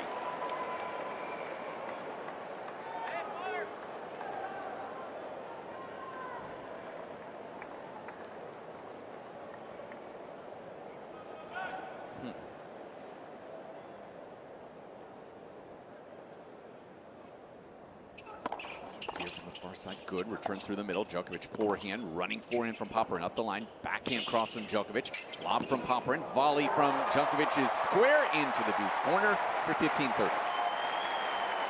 Yeah, landing the first serve.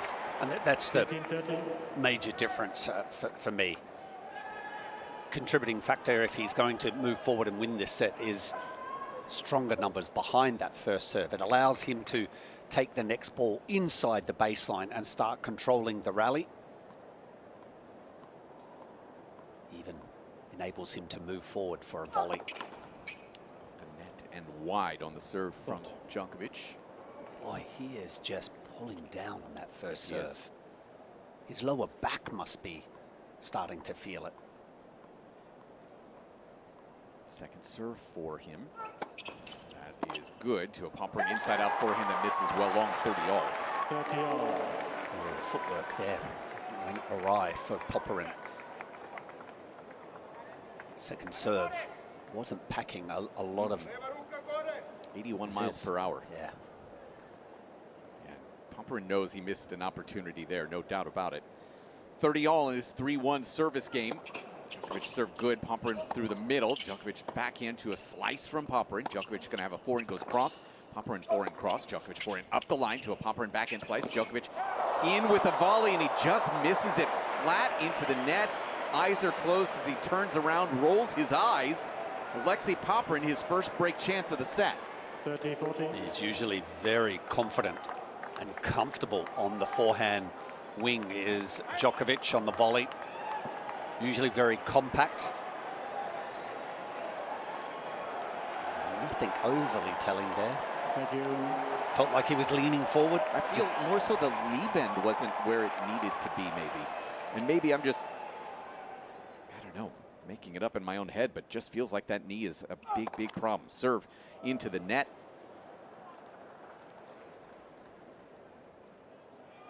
So with the break chance at 30-40, a second serve for Popyrin to look at. Novak again taking some extra time. Second serve, good, up the tee, and the return miss from Popyrin. That was a very aggressive second. 114 miles an hour on a second serve. Break point down. Nick Kyrgios-esque. Yeah, almost 25 miles or more. 33. 33. Faster than the previous second serve. That's that University of Illinois degree paying off right there. Missed first serve here for Novak. Does he go big once again on this second? Pauses, now sets into his motion. 3-1, deuce. Serve is good.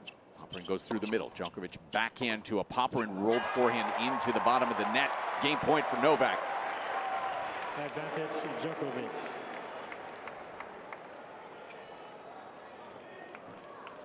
There's some breathing space, isn't there? Being some oxygen, let's say, that's coming from Popyrin.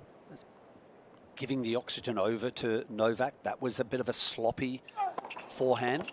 Serve is good. Chip return lands on the baseline. Forehand for Djokovic. Popyrin goes back in cross. Djokovic back in cross. Popyrin back in slice goes middle. Djokovic forehand, running forehand for Popyrin cross. Djokovic forehand misses well long.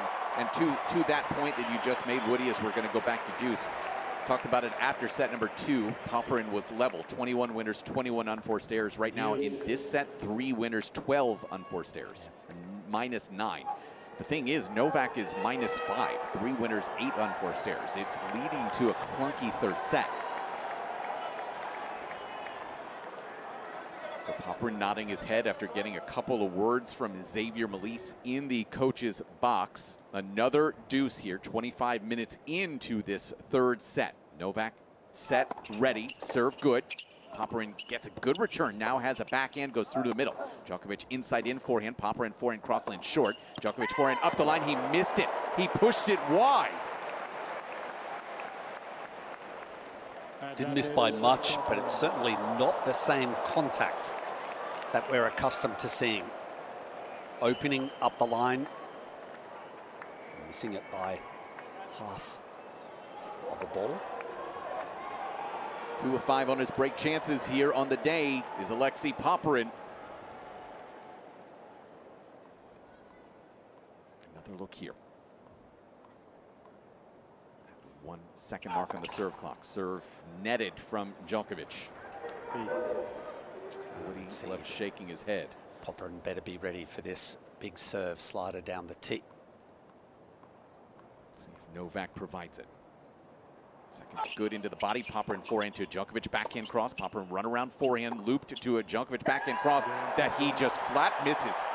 It is another miss from Novak Djokovic, and Alexei Popyrin does get the break back.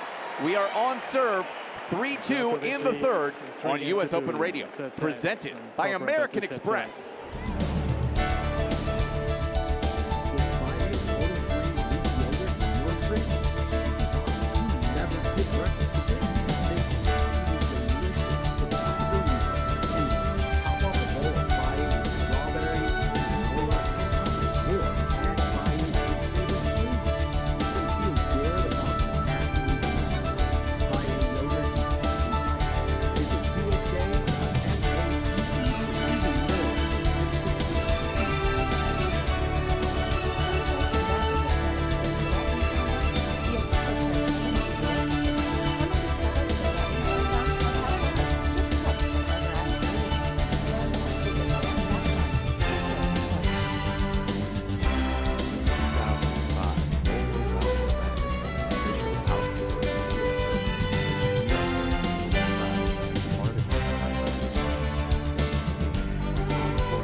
compilations. Mark Woodford reading an article during our commercial break about Alexei Popyrin, what he's doing in New York.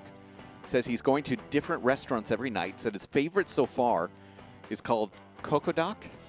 It's a fried chicken joint, partially owned by Riley Opelka. But get this, apparently Xavier Malisse, one of Xavier's best friends, provides the caviar for Coco. So we apparently need to talk to Xavier Malisse, who I don't even know how to say this. He has a caviar guy. I've never had a caviar guy. And caviar can come in these nice little jars with small spoons that we could partake in and do a little promotion for. So you're saying you're trying to invite a caviar sponsorship? Yes. That is very on brand for you, Woody. We could be really in heaven. We could have a fantastic call. We could have a good night. Gil, you've heard about this Coco Doc? Yeah, absolutely. Korean fried chicken. And there's actually a Coco Doc stall inside Arthur Ashe, which is why I really felt the need to weigh in on this. So you can get their chicken nuggets and you can try their dipping sauces. It's all right here at the Billie Jean King National Tennis Center. Gil, I know you and I have been discussing about our nightly intake of the food here. How many times have you eaten at Coco Doc? I haven't gotten there yet, but you know, it's on my list. It's a long list. You know, it takes a while. Gil, I don't mean to tell you this, but we're running out of time. You know, the tournament does end at some point. It's only day 5, Mike. we got another week, right? Gil, let me know when a night, and I will join you at Coco Doc. I'm interested. Of course, the caviar. Yeah, we just need to call Xavier. I want the... Yeah. Thanks, Gil. Wonderful. Coming to a close there over on Armstrong. Gil will provide us with an update on that here in just a couple of minutes as Alexei Popyrin has gained points to level us at 3-all. 40-15 for him here. Serve is good to a backhand Djokovic. Popyrin goes forehand cross. Djokovic forehand up the line to a backhand cross from Popyrin that just misses wide. He doesn't believe it. We're going to get a look at the close call here ourselves, and yeah, that's half an inch, maybe an inch. On a change of ends, Alexei was just trying to remain calm. It made that visual contact with Xavier Malisse and the rest of his team there. It's just about trying to relax. And a clean game so far. Straight out to 40-15. It's pegged back to 40-30. And a second serve, which is off the net and wide. To deuce we go. Big drop-offs here for Alexei Popyrin. Serve percentage has gone from about 68 after 2 sets. Here in this third set, he's at 44, having won just 3 of 10 second serve points. And the message coming from Xavier Malisse is just, you know, use your reach, your height. Serve is into the net. Bit of a collapse on his left shoulder on that one. Second serve here for Alexei Popyrin. Djokovic right on top of the baseline. Gets backhand through the middle. Slice from Popyrin is into the net. Novak Djokovic has a break chance. On the night, 1 of 6, but more importantly, 1 of 1 here in this third set.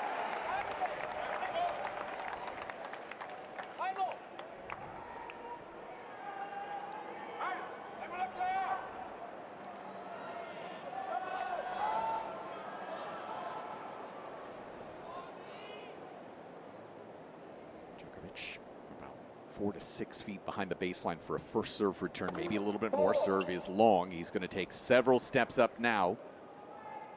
And again, Popyrin now 3 of 11 on his second serve points in the set. Second's good to a Djokovic backhand cross, sliced by Popyrin to a Djokovic backhand cross.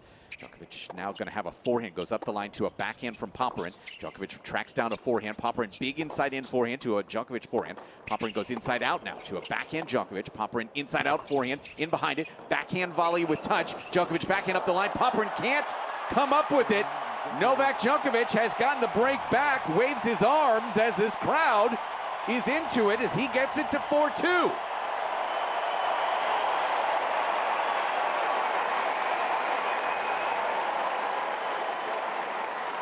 Popyrin trying to motor through, bully his way through that point with some big strikes from the baseline, eventually finding himself up at net. But Mike, the first volley kind of mishit, and then his feet just cemented to the surface. Tried to stick his racket out, but there was really no movement. He was just trying to use his reach, and maybe that moment now has just passed him by. We'll see how he bounces back from dropping serve. How much did that ankle issue just maybe put a seed of doubt in there? Maybe it's not actually causing problems just so much as he's thinking that it is. Serve here for Djokovic is good, has a backhand, goes cross, sliced by Popyrin. Djokovic slicing in behind it, running forehand for Popyrin, perfect, into the deuce corner for love 15. Love 15. A big response there. That'll help soothe the wounds of just dropping his serve for the second time in tonight's match. Both serves coming in this third set.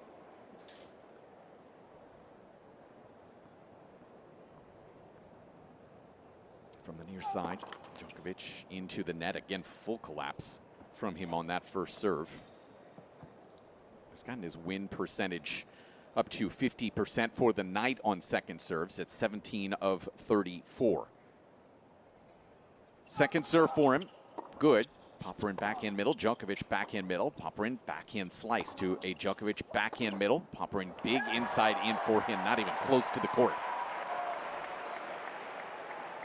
15-0. He has 16 unforced errors in the set.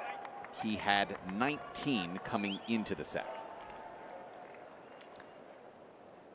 Yep. And that was a very wild forehand. 4-2, 15-0, serve netted again.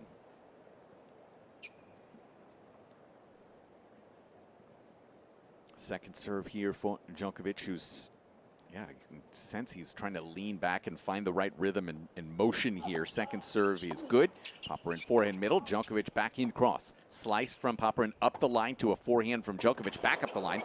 Lob from Popyrin, Djokovic run around, drop shot. Popyrin will get there, pops it cross court. Djokovic waiting and puts that volley into the deuce corner cleanly for 30-15. So beautifully anticipated by the number 2 seed. The forehand up the line, and Popyrin never recovering. He's staying on the baseline deep. The anticipation by Djokovic after the drop shot, he just hovers, expecting the ball to be played back to him.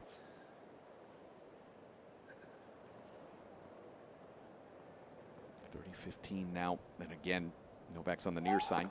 Serves out wide, Popyrin back into Djokovic, backing up the line. That is gorgeous. Serve +1 on the backhand wing for game points.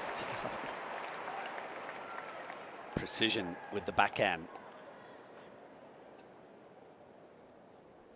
Game points to stretch the lead here for Novak Djokovic. Serve, good. Chip return lands just long. Novak Djokovic to 5-2 here in set number 3.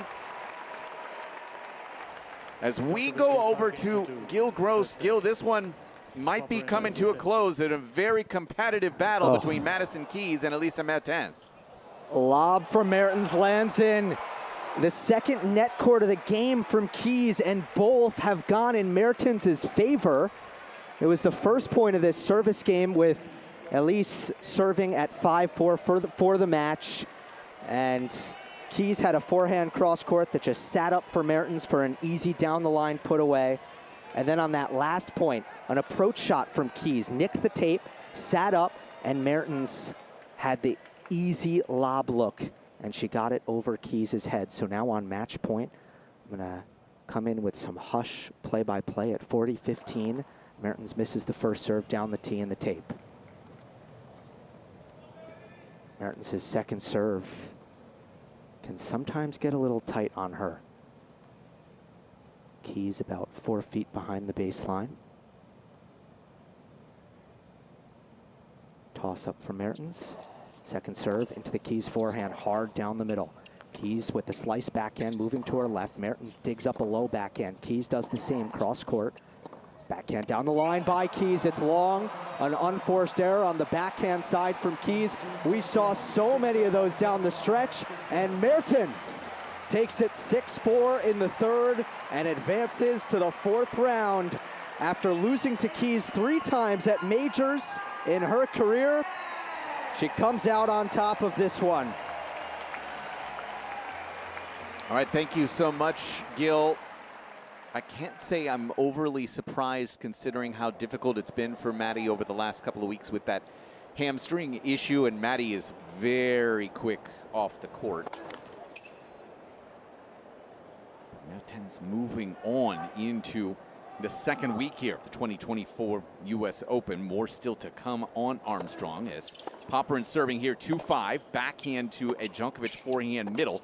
Popyrin inside out forehand and a roar from as well as he comes up with a clean winner off that forehand side.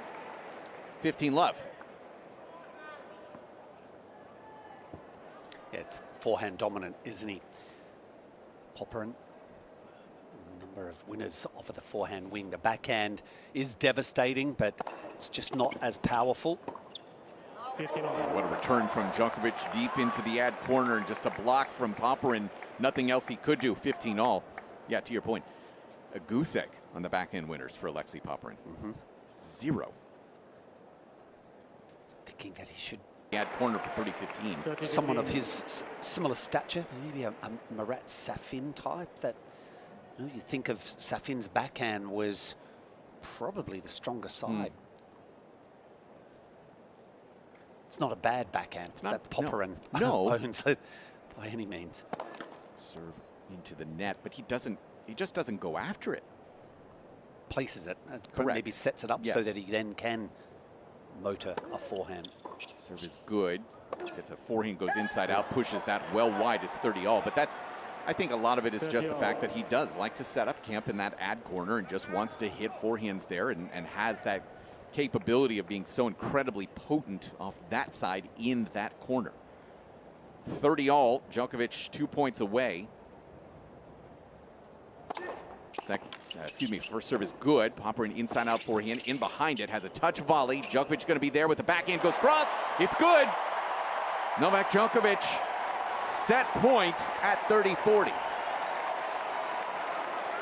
30-40. Coming in for the half volley. And as soon as he saw that it cleared the net with some height, that meaning also that the ball was going deeper, just really surrendered that point, the Australian. To the outside from the near side. Popyrin serve just wide, going tee.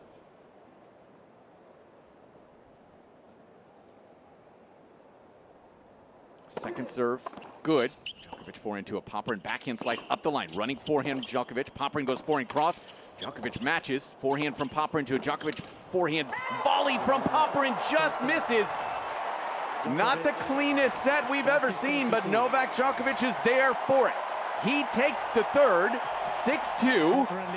Set number 4 is upcoming here on US Open Radio, presented by American Express.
2005, Polo Ralph Lauren has been the official outfitter of the U.S. Open.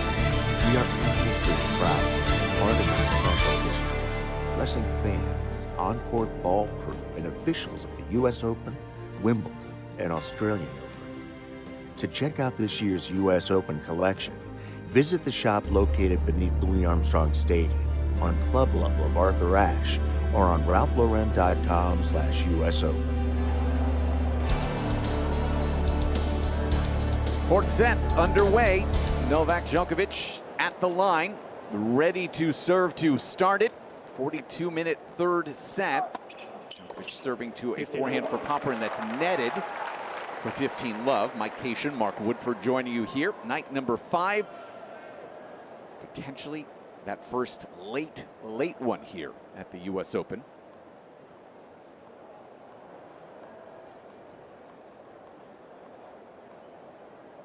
Two hours and 16 minutes on the clock. As Novak misses a first serve. Big discrepancy right now for Popyrin in terms of his success on first and second serves. Second is good to a backhand Popyrin. Djokovic backhand to a Popyrin backhand slice. It's not going to be close to the court again. 39. Also, the unforced error count was -8 for Popyrin in that set. Yeah, so does that come down to Djokovic landing more first serves, so he's able to control the points, certainly on his end of the court, when he's stepping up to serve? I mean, it felt to me like that was a massive drop-off from Popyrin in that set. Sizable drop-off. So self-inflicted or Yes. caused by Djokovic? I don't want to give too much credit to Novak on that one. I genuinely don't. Gets a serve and volley, touch volley into the deuce corner, running forehand Popyrin. Djokovic there, touch volley. And listen, you know it as well as anybody, Woody. You give somebody like that extra breathing room and just a little bit of hope, he can take it and run with it. And I think, you know, Novak is trying to manage himself right now. He doesn't have top level. He doesn't have that fifth gear. He has to see if he can win in third. Yep, I accept that, and it's not to say trying to, you know, negate what you're saying. I just feel like that this serve, if like landing 3 or 4 first serves into play there, and look at how he just cleaned that game up. 40 love puts a bit of pressure back onto Popyrin immediately. Who, look, he's the underdog here. Backhand is netted from Popyrin. There's a miss one. We didn't see that in the first 2 sets. 8 straight points right now for Novak Djokovic.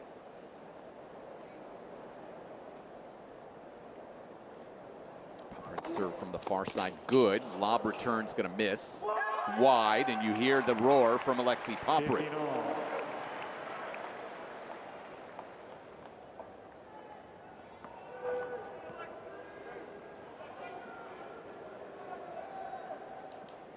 I actually did the math wrong there. He was +2, ended up -11 on the winners to unforced error count in that third set. I mean, that's just, not going to get it done, whereas Novak did definitely trouble once again for him at 15-30.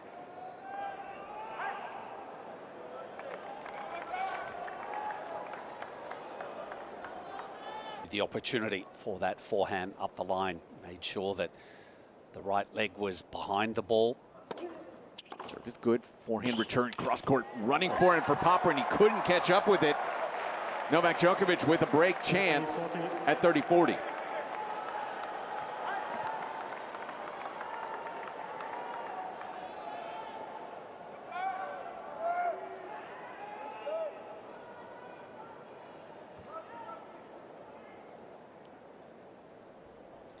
Toss goes up, serve, netted once again.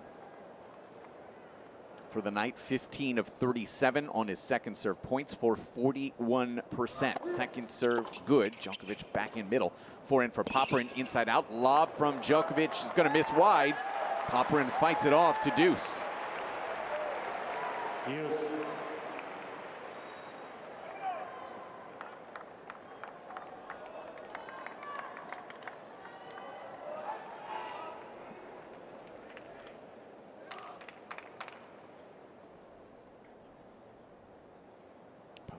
Gauff tosses up, serve T, good, short return to a backhand Popyrin up the line. Djokovic forehand back behind him, threads the needle, clean pass. Novak Djokovic, another break chance. A scenario that I firmly believe, Mike, that Djokovic, thanks to the data accumulated that he's delivered pre-match and just having played against him a number of times, that he just sat on that backhand, prepared that if Popyrin was going to go cross court, you can have the point, but I'm going to bet that you're going up the line. Yeah, that is the intelligence and the tennis IQ of that human being is off the charts good. Second serve. Backhand from Djokovic, he missed it. It was a good body serve. Yep. That got to that, right in the chest, and Djokovic had to get out of the way and get that backhand frame on the ball. So 2 chances by the wayside. Deuce once again. And both times on second serves as well.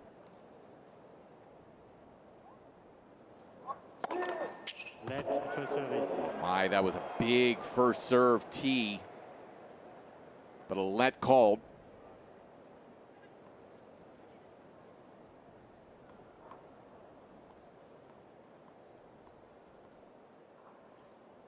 So we try it again here at deuce. Love one, the fourth. That's not even close. Trying to go out wide that time. Missed it by about 15 feet long, a couple feet wide. Second serve for Alexei Popyrin. Good. Backhand from Djokovic to a Popyrin rolled forehand. Djokovic steps into a forehand up the line. Popyrin backhand to a Djokovic backhand inside out. Running forehand Popyrin. Djokovic forehand up the line to a slice from Popyrin. Djokovic slice. Oh my goodness, he missed again. Just trying to approach cross court. Advantage Popyrin. And misses catching the top of the night.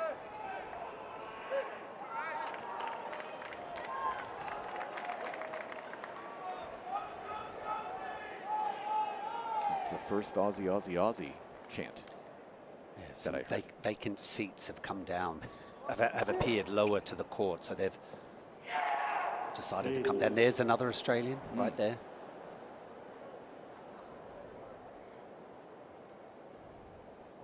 Second serve, good to a Djokovic backhand middle. Popyrin goes inside out forehand. Djokovic lost his footing. Come on, roars Alexei Popyrin towards his team. Knew how desperate that was. That's a big time hold to 1-all.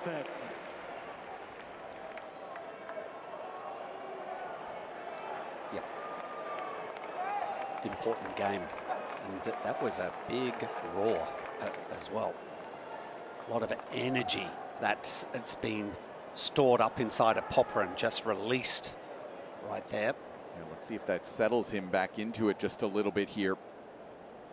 Sledding over the last 15 minutes. Chip return up the line to a Djokovic backhand cross. Slice from Popyrin. Djokovic stepping in, forehand inside out. Another slice from Popyrin. Djokovic goes backhand cross. Popyrin backhand slice up the line. Djokovic stays in that pattern. Backhand from Popyrin is into the net. I don't know how many forehands Alexei Popyrin's going to get for the rest of this match, Woody. Everything guided. Change direction, back towards that ad corner from Novak Djokovic.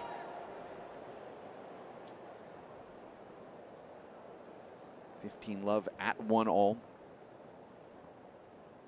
Popyrin took a big step in on this return. Serve good, chip return, land short. Forehand from Djokovic. Popyrin forehand cross, Djokovic forehand middle. Popyrin goes inside out with the forehand. Djokovic digs it out. Slice, drop shot from Popyrin into the net, 30 love. Well, a couple of forehands in that rally felt like they were red-lined. And I'm just wondering if he's not seeing as many forehands, so when he does get that opportunity, it's like, I'm just going for it, and that can lead to more unforced errors. Is that a bit of impatience starting to show up? Chip return up the line, backhand from Djokovic, sliced up the line from Popyrin, forehand up the line. Djokovic now will have a backhand, goes through the middle. Popyrin forehand inside out. Djokovic goes backhand up the line, tried to change patterns. Probably could have gone cross and had a little bit more joy. The backhand's into the net. It's 30-15. 30-15. temperatures definitely cooling off. We're into the mid-60s right now. Approaching 11 o'clock, and again, within the next half an hour, we're going to have to make that decision. Tournament officials, we aren't going to. We're going to have nothing to do with the decision, but tournament officials going to have to decide whether to move the Sabalenka match to a different court. So we'll see how that plays out if Novak takes a lead in this set. Gets a short backhand, goes cross with it, and Popyrin can't come up with it. Game points here for Novak Djokovic. So again, I'll fly the flag of that first serve of Novak Djokovic. The return comes over the net.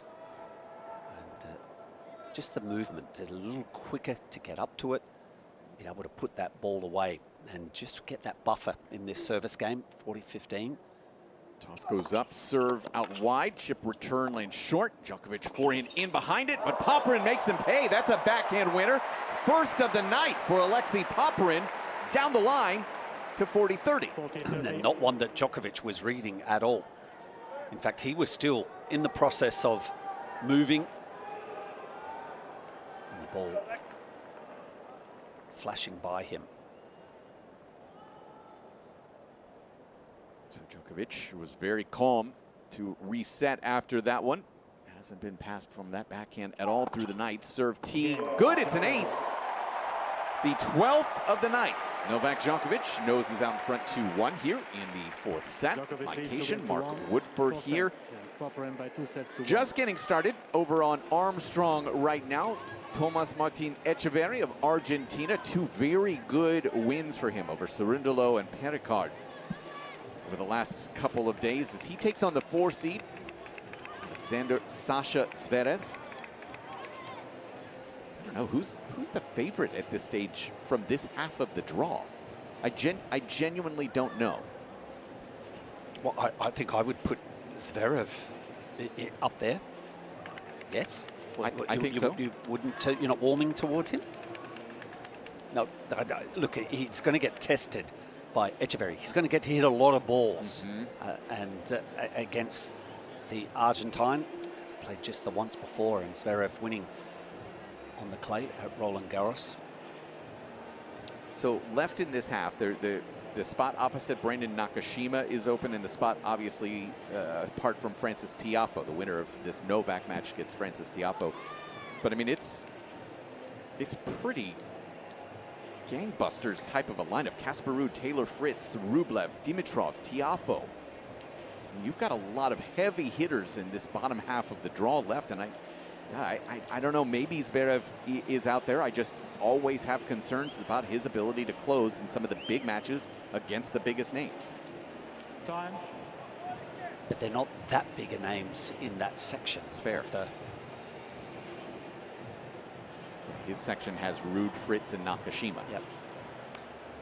Winnable matches, and certainly if the serve is working for Zverev, and generally, if he can get through unscathed, only dropping the 1 set, came in the first round against fellow German. And this will be a test against Echeverri, but I wouldn't think that Echeverri has that depth in his game to pull out a victory. I could see it going 4. They're actually in the midst in point number 1. I believe they're in a video review on point number 1 for Sasha Zverev and Tomas Martin Echeverri. Interesting is Popyrin misses a forehand from the middle of the court for love 15 here. It's 1-2 in the 4th set, in case you're joining us late or early if you're overseas. First 2 sets went to Popyrin, both of 6-4 score lines. 6-2 in the 3rd for Novak Djokovic. Popyrin here 1-2, love 15, serve, good. Djokovic up the line with a backhand. Popyrin running forehand, misses wide into the doubles alley, trying to go back up the line. Love 30.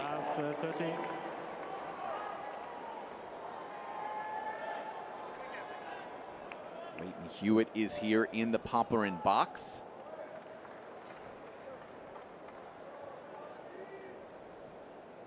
With the Davis Cup hat on his head.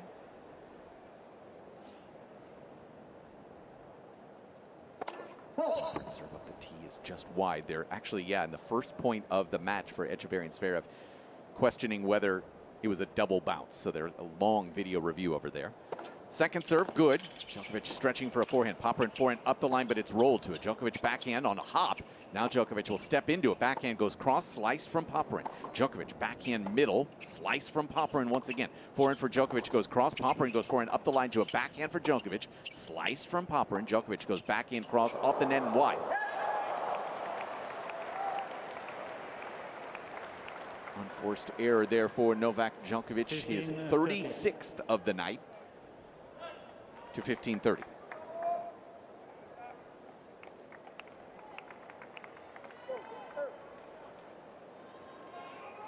They did end up ruling that it had bounced twice, so Zverev was not awarded the point. Love 15 as a result. So decisions like that with the video review, is it solely based on the chair umpire? Yes, the chair umpire makes that final call. That final call. Yes. Okay. Popyrin just popped a volley winner into the ad corner for 30 all. 30 all. Yes, it was described to us, the chair umpire given every available best view of the situation, and then she gets to make the final call in a situation like that. But just intriguing to see it on at the first point of the match. Serve up the tee for Alexei Popyrin. Big ace there at 128. Has maxed out at 130 so far tonight. Game point for him here at 40-30. Serve tee just long. Serving slightly better in this fourth set after a disastrous third. Second serve for him is good. Djokovic forehand to a Popyrin forehand run around. Djokovic running forehand cross. Now we'll step into a forehand. Back up the line. Slice off the backhand side for Popyrin. Djokovic forehand into the deuce corner. Lob from Popyrin's going to miss wide. We're at deuce.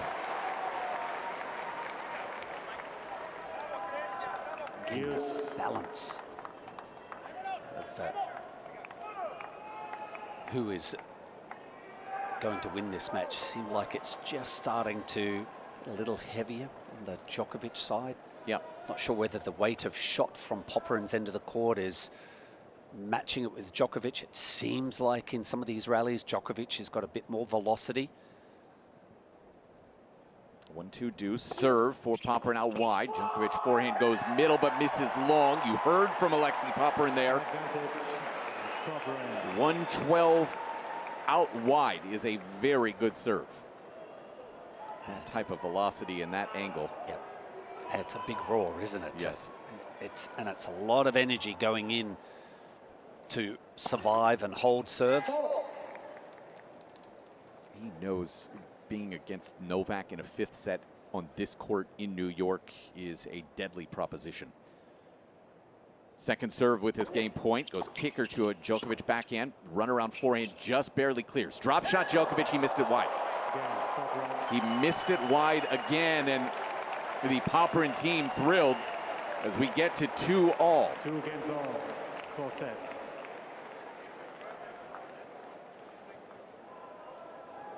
Again, that is unforced error number 37 for Novak.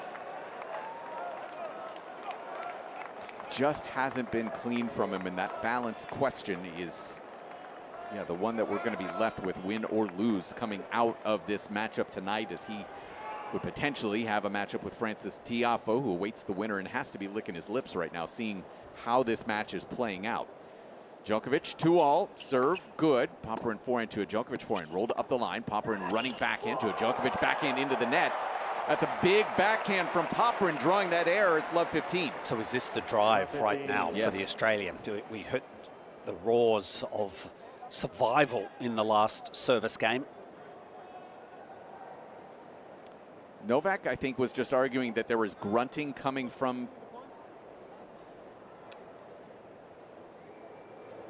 he's saying that there's sound. Ladies and gentlemen, please do not make any noise during the rally. Thank you. So it wasn't about Popyrin, it was about the fans making noise in the midst of a rally and asking the chair umpire to say something about it.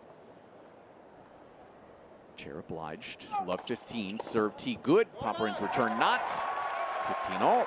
That finishing line is closer for Popyrin. Maybe that's why he just senses that just a push in these next few games. See if he can create some opportunities. Trying to cancel this match out in 4 sets. Just for Djokovic's up serve is good. Popyrin through the middle. Djokovic backhand cross. Popyrin, what a backhand slice. Djokovic tracks it down. Now an easy forehand for Popyrin as Djokovic had to move forward. Popyrin to 15-30 after that forehand winner. 15-13. Yeah, the delicate backhand. Cross court, just fading it without much pace. Turned into a difficult half volley for Djokovic, and he was caught out of position. Looking for his first break chance of this set. 15-30 serve, good. Popyrin misses the return in this set. Woody, to your point, Novak Djokovic has missed 1 first serve. 1, 13 of 14 right now. And he needs those numbers. He needs to ride that wave through this 4th set. Big spot though, 2-all, 30-all in this 4th set with Popyrin with the 2-1 lead.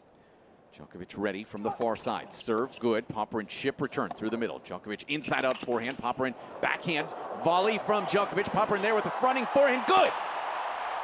Full sprint from Alexei Popyrin. And the Aussie has his first break chance of set number 4. Well, there's the push by Alexei Popyrin. 30-14. Fantastic get on the backhand, and then to the forehand. He was able to get the racket below the level of the ball, which was already near the hard court surface. Please. Being able to direct it past Djokovic. 3 of 6 on the night is Alexei Popyrin. Djokovic again pausing, waiting for the crowd to settle. 0 on the serve clock, but he serves. T, good. Popyrin through the middle. Djokovic backhand. Popyrin backhand slice.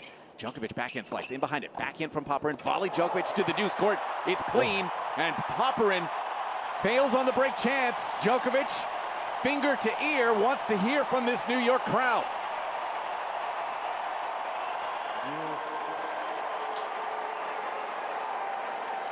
A mix of cheers and a couple of boos too mixed in there. Oh, as soon as he won the point with the volley, he put his fingers up to his ear, wanting to hear the cheers.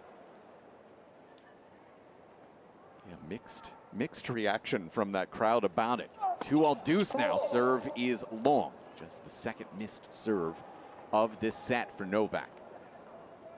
He's raised his percentage to 63% over the last couple of sets after being down under that 50% mark.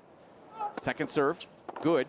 Popyrin forehand through the middle. Djokovic backhand to a Popyrin backhand slice. Djokovic forehand inside out to a Popyrin backhand off the net.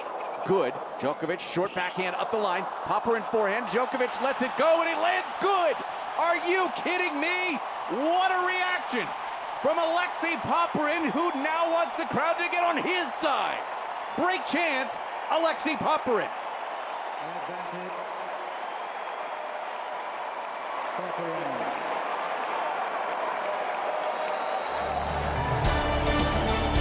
Djokovic chatting to the umpire once again. After letting that ball land on the baseline, it looked like he was up to the chair umpire.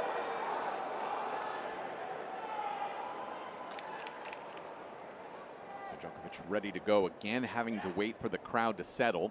Serve clock is again at 0, but giving an extra couple of seconds with that crowd. Serve out wide, it's an ace. For Novak Djokovic, 13th of the night, back to deuce. And that's incredible stat, 13 aces, given that his serve has been so off. For the first 8 sets of this tournament. It has found its range in this set. Deuce once again. That was 23 on that ace. Serve for Novak into the net.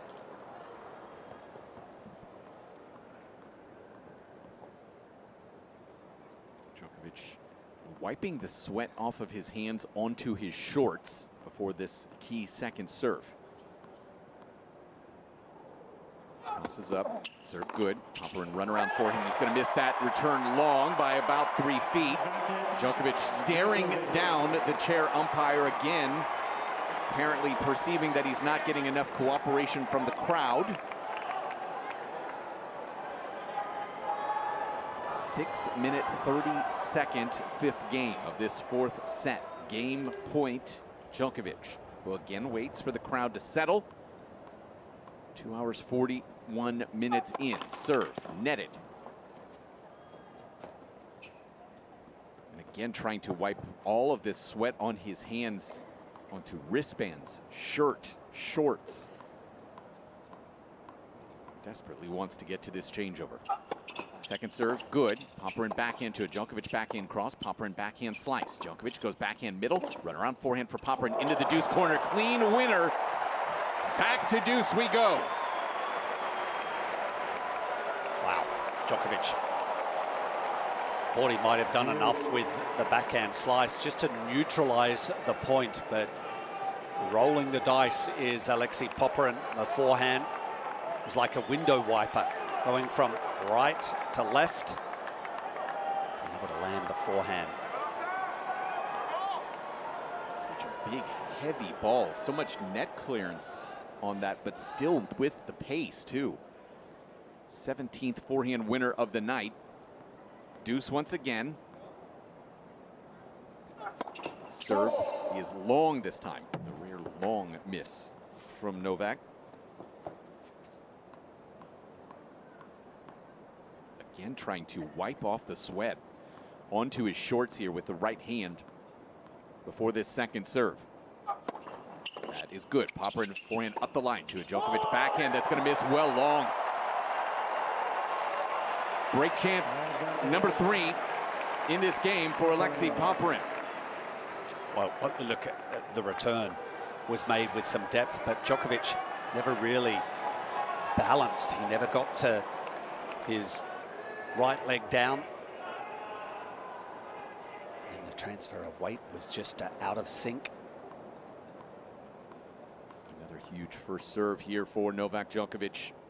Goes up the toss, serve up the tee is just long. Popyrin starts about 4 feet behind the baseline here. Again, Djokovic backs off, waiting for the crowd to settle.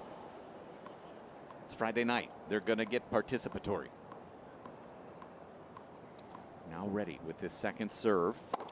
That's good up the tee. Return is into the net. That's another one of the big ones. Tee from Novak. Is that right, Woody? 117 up the tee. During the first and second service. Yep, you got that right, Mike. That was a loaded second serve, and Popyrin frustrated towards his player box. Felt like that he read it, but it was the quality was too hot for him to handle. Deuce number 4 serve is long, trying to go out wide. Feels like there's been a notable drop-off in the first serves here over the last 3 or 4 minutes. As he's missed 5 since I said he'd only missed 1. Second serve for Novak. Into the net, it's a double. 9th of the night. This is the 4th break chance for Alexei Popyrin.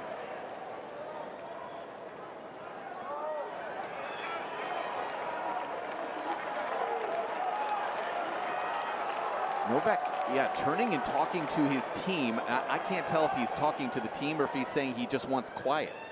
It could go either way here. Regardless, he's not going to get quiet, Woody. No, not at all. Oh, this is not going to go well.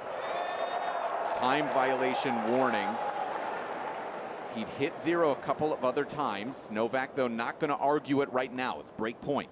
Might argue it after the break point. But ready to go with his first serve.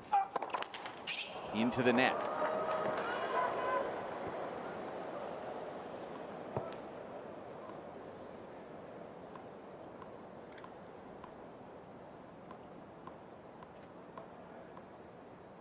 Second serve ready.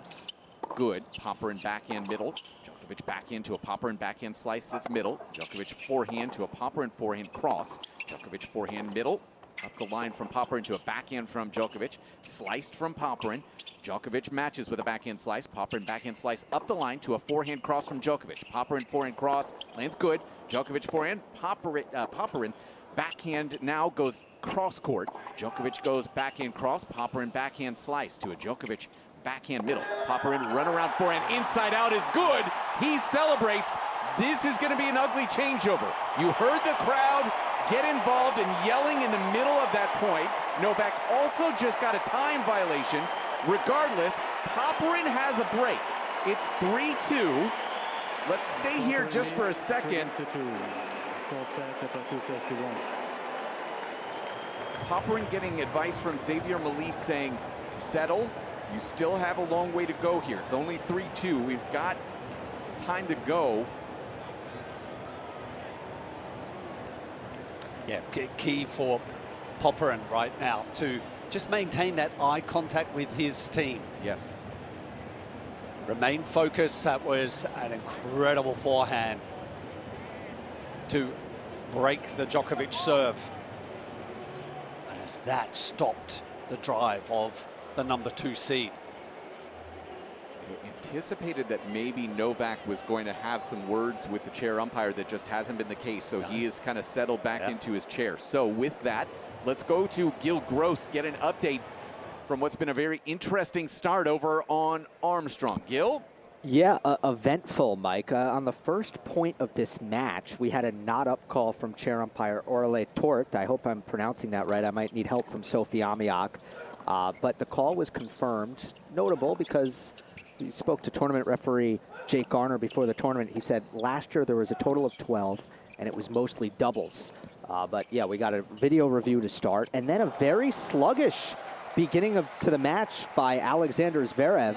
His opening service game, he dumped 2 rally ball backhands into the net, which is like seeing a unicorn, and he double faulted, which is a little bit more common, but Tomas Martin Echeverry is up the early break, 2-1 now. All right, thank you so much, Gil. And yeah, this becomes a really interesting time as well as we do think ahead, right, to the Sabalenka match, which is still to come after this one. Now they are unlikely to move a match off of Ash because of the fact that this one now is in Popyrin's control. He's serving from the far side at 3-2, serve up the tee, will get a forehand, goes inside out. Djokovic backhand up the line, running forehand, Popyrin middle. Djokovic forehand to a Popyrin slice through the middle. Djokovic inside in forehand. Popyrin goes forehand middle, that misses long. It's love 15. Love 15. So still just a flat line by Djokovic. Even just getting ready for that point, and after winning the first point of the Popyrin game, it's just straight over. Whether it's laser-like concentration, still maybe that belief. I'm reading a tweet from Nico Pereira, member of our broadcast team. Yep. He says, and this is him, I want to make sure it's very clear it's him, not me, as Popyrin serving here at love 15, misses a forehand into the crowd, but he says it's the first time he's seen Djokovic looking disinterested during a match at a major, which is a very strong word from somebody who's part of the ATP Tour Player Council as well, to take a shot like that. But I don't think it's so much disinterested so much as I think he knows he's physically limited. Yep. Yeah. Distracted, yes. Love 30 though. Popyrin serving here. 3-2 in the fourth. Serve from Popyrin. Good. Djokovic forehand middle catches the baseline and good. Now Djokovic with a backhand cross. Popyrin has to go backhand slice to the middle. Djokovic running for an inside out. Backhand from Popyrin middle and short. Djokovic misses the ensuing inside out forehand from 2 steps inside the baseline. Literally walking back to the ad corner, shaking his head as it is 15-30. Maybe he is, we're not giving Djokovic enough credit to recognition that he's had break points in the first 2 service games of Popyrin, unsuccessfully navigated. 15-30 serve here for Popyrin. Out wide is into the net.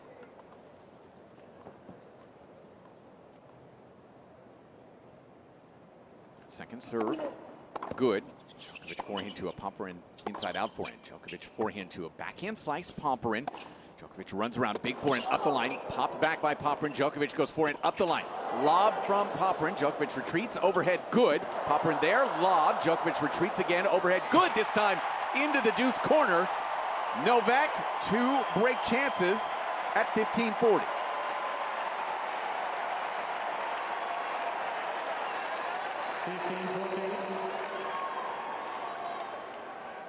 Not an easy point for Djokovic. A couple of overheads. We know that that's an Achilles heel that timed both of them.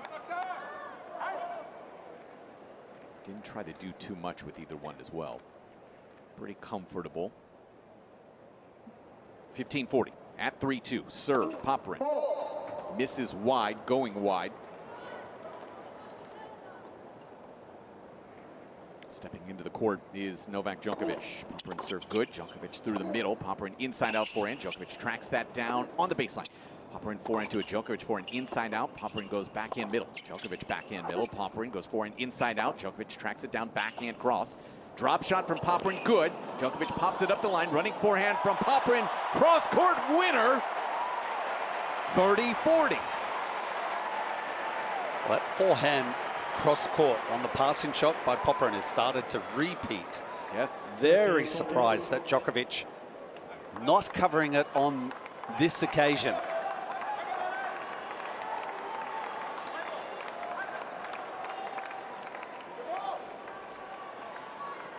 Release some real worry.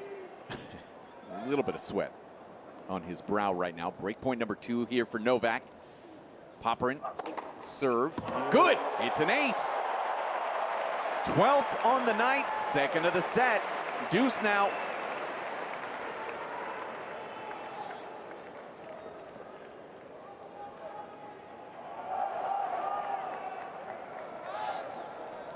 Djokovic starting the return position about 8 feet behind the baseline. Serve it deuce, out wide, good. Forehand from Popyrin up the line. Djokovic can't track it down, just caught the outside of the line. Did Alexei Popyrin for a game point. Oh, walking a fine line. Such a small target for Popyrin. And after winning a point like that, you just start to wonder, is it going to be his night? With the game point, serve, out wide is another ace. Wow, wow, wow. Alexei Popyrin fighting off 2 more break chances. 4-2 consolidation, and Novak 0 for 4 on his break chances, 3 of 12 for the night. So Popyrin going over to get a new stick out of the bag with a ball change here. Well, I was getting ready to kind of back up if Djokovic broke serve to say, well, it's not unexpected because he'd been just swinging away at the Popyrin service game in each of the service games, and you know, that was a quick turnaround from 15-40. 15 now. It's a big consolidation for Popyrin. Number 14 for Novak to start this 2-4 service game up the tee at 119. Serve out wide is into the net. Second serve for Novak. That is long. Missed it well long, and Novak is actually headed to the chair. Is it to get a new racket after the ball change? Looks like it is. Yeah, puts that one down, grabs a different one out of the bag. We'll also use the towel to dry off. 15 on. Yeah, he is struggling with the sweat issue, isn't he? Even with a couple of sweatbands. Yes.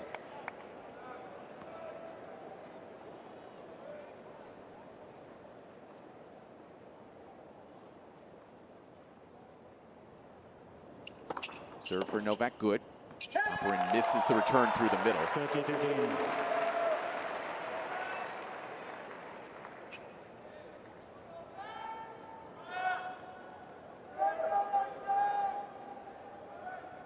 So 30-15 here for Novak in this 2-4 service game. From the near side is Novak. Tosses up, serve is into the net. And again, it's been a pretty sizable drop-off from the first couple of games in this set. The serving performances, more and more first serves are missed. Second serve missed too. That's another one trying to go up the tee and misses wide.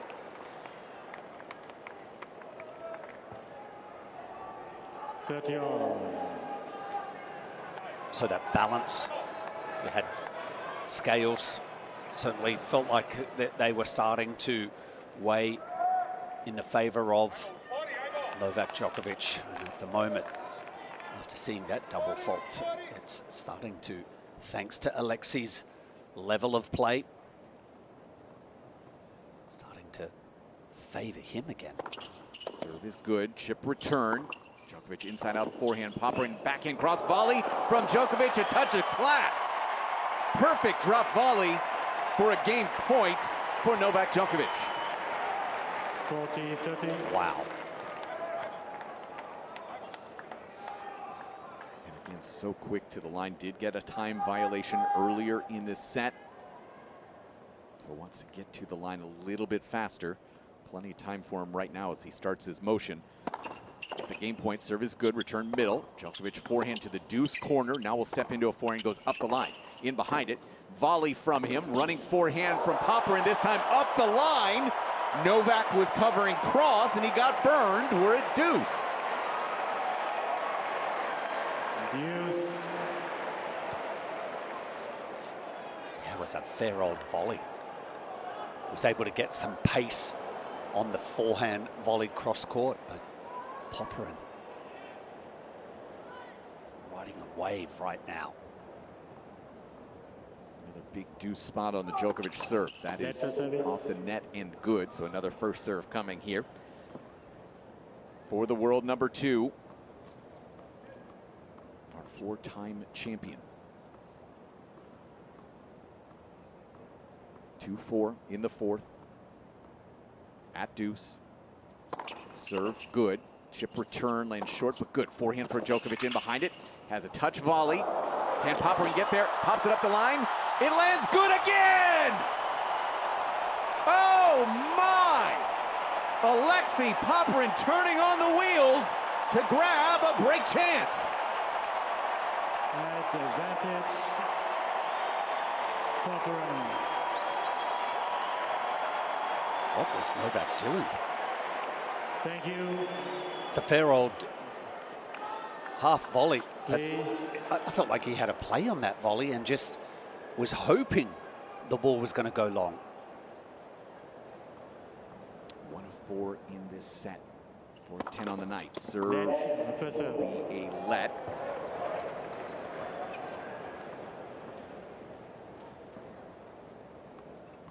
Absolutely stunning stuff here tonight.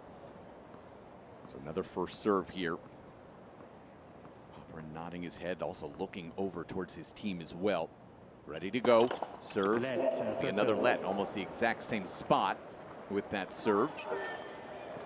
Tension just continues to build inside Ash.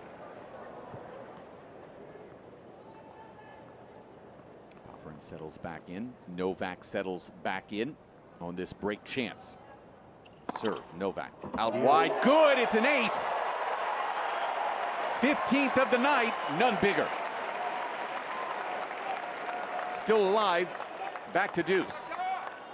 Well, look, you can't cover both corners of that service box. I think Popyrin wisely covering the serve down the tee. That's the direction that Djokovic has been aiming at. Serve is just long going tee. One of the biggest serves of the night, actually, from Novak at 124. Would have been the biggest of the night. Second serve, good. Popyrin backhand is right into the bottom of the net. Game point here for Novak. Djokovic.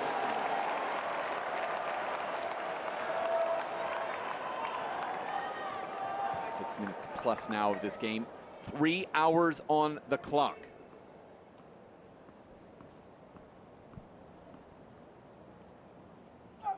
Serve tee long.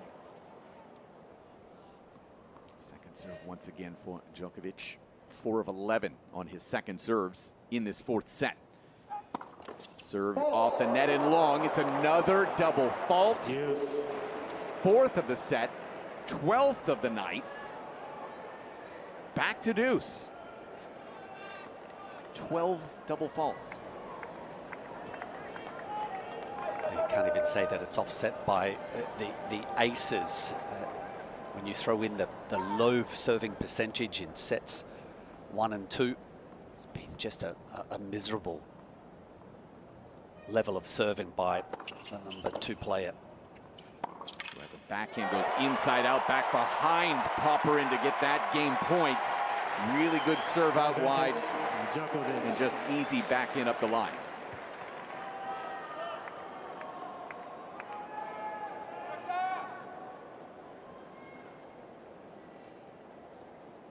Again, waiting for the crowd to settle, but at the line so quickly right now is Novak. After that time violation, serve is long. Trying to serve and volley was Novak Djokovic behind that first serve. Please. Again, has to wait for the crowd to settle. Now the second serve. Off the net and wide. I feel the same way that the crowd does. I can't believe what I'm watching here for Novak in some of these biggest moments. Double fault number 13 brings us to deuce number 4.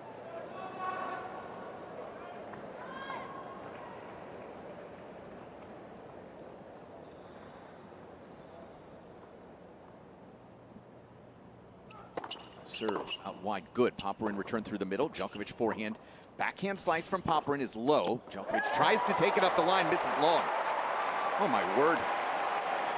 Advantage to Popyrin. I like the backhand slice by Popyrin.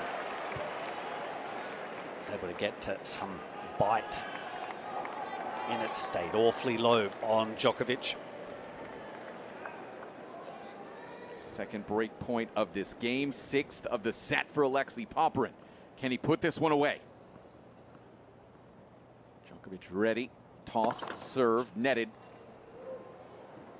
You could see the anguish there from Djokovic after another miss for serve. Second good, Popyrin forehand, Djokovic forehand cross that misses long. Another unforced error from Novak Djokovic, setting things up for Alexei Popyrin, who will serve for the 4th round and the biggest win of his career. Up next, here on US Open Radio, presented by American Express.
Coming into this match, Alexei Popyrin, 1 of 11 versus top 5 in his career.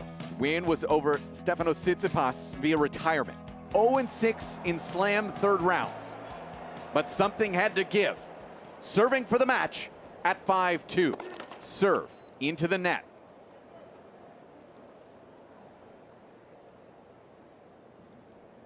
Second serve here for Alexei Popyrin. Good. Djokovic backhand middle, in behind it. Swinging volley. Popyrin has a backhand up the line and he misses long. That was an odd-looking point. Well, odd because we saw Djokovic take the second serve return and try to move forward. We haven't seen that all night. I guess he's throwing caution to the wind. But that 2-break buffer certainly should be enough for the Australian. Did I say 2-set buffer or 2-break buffer? 2-break I hopefully said 2-break buffer. Forehand from Popyrin misses long. Djokovic, well, he swatted the ball after it missed long. It launched into the crowd. Love 30.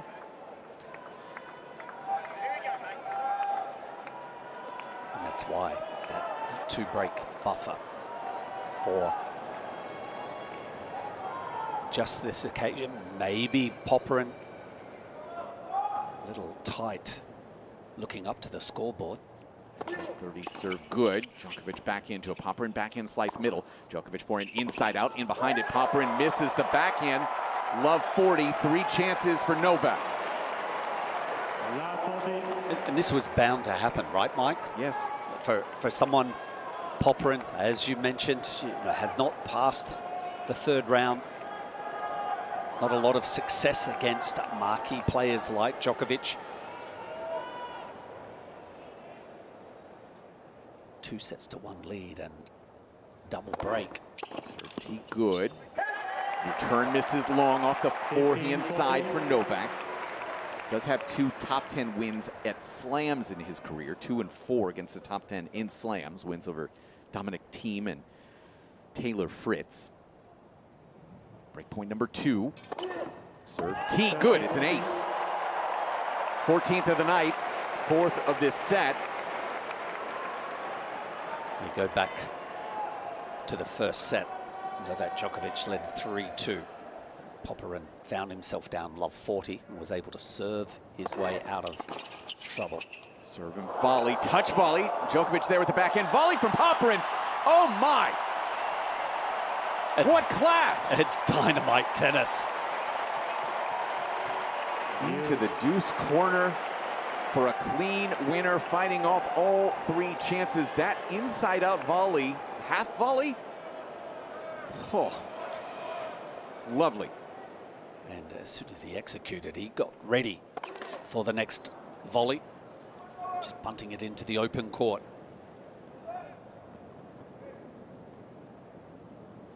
Second serve here for Popyrin. That is good to a Djokovic forehand. Popyrin inside-out forehand misses well long.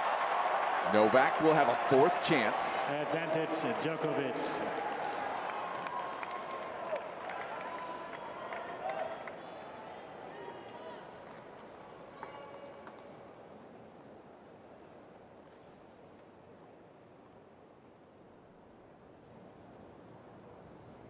Serve. Out wide is into the net.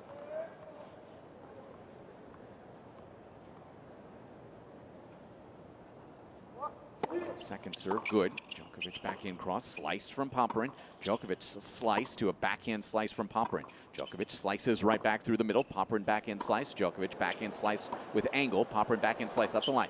Running forehand Djokovic. Popyrin forehand inside out to a Djokovic backhand cross that just catches the line. Now steps into a forehand inside out. Popyrin backhand middle. Djokovic steps in forehand cross, puts that away. He gets one of them back to 5-3. Yeah, it's kind of the insurance break, that second. So important for Popyrin because no doubt there are a bunch of nerves that he's having to deal with. Djokovic very loose in that game. Thank you.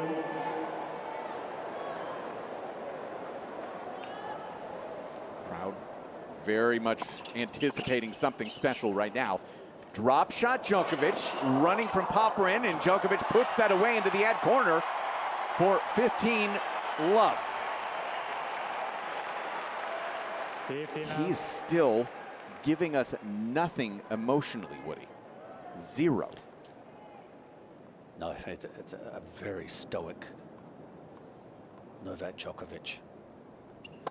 On the far side, serve good, backhand up the line. Squash shot from Djokovic lands good. Popyrin forehand. Again, squash shot from Djokovic. Cross court this time, good. Popyrin forehand to a Djokovic forehand that's netted. It's 15-all. Sasha Zverev did get his break back over on Armstrong. 4-all there early in that one. Russ Thaler and Sophie Amiak will take you home tonight. They've got a late one coming. Might not start till after midnight, y'all.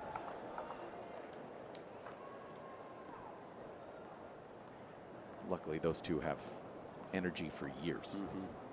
No qualms about that. Serve up the tee. Good. It's an ace for Novak Djokovic.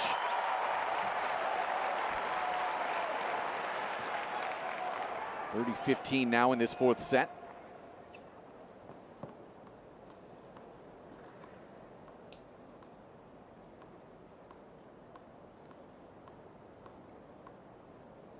Very close to that serve clock, was down to 6, but comes up with another ace. Masterful stuff right now from Novak, 16th ace of the night. 40-15 game points.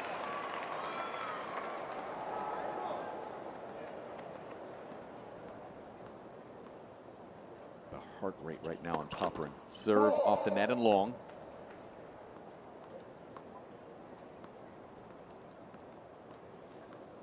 Second serve for Djokovic. That is well blocked. He went for everything there. 116 and missed by about 15 feet. Did that stay inside the court? 40-30. And again, quickly to the line is Djokovic, who looks into the stands, waits for the crowd to calm down. Serve big was into the net. That was massive from him.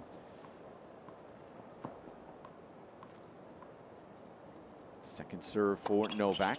Good. Forehand Popyrin lands on the baseline. Now Popyrin has an inside-out forehand. Djokovic backhand cross. Popyrin inside-in forehand. Djokovic can't track it down into the doubles alley off the forehand side to deuce now. And the forehand power from the Australian. Too heavy. Novak not able to get into position. Keep the ball in play. Woody, the 14 double faults for Novak tonight, most he's ever had in a slam match in his career. It is. Wow. 3-5 deuce. Djokovic, far side. Popyrin ready. Serve. Off the net and wide.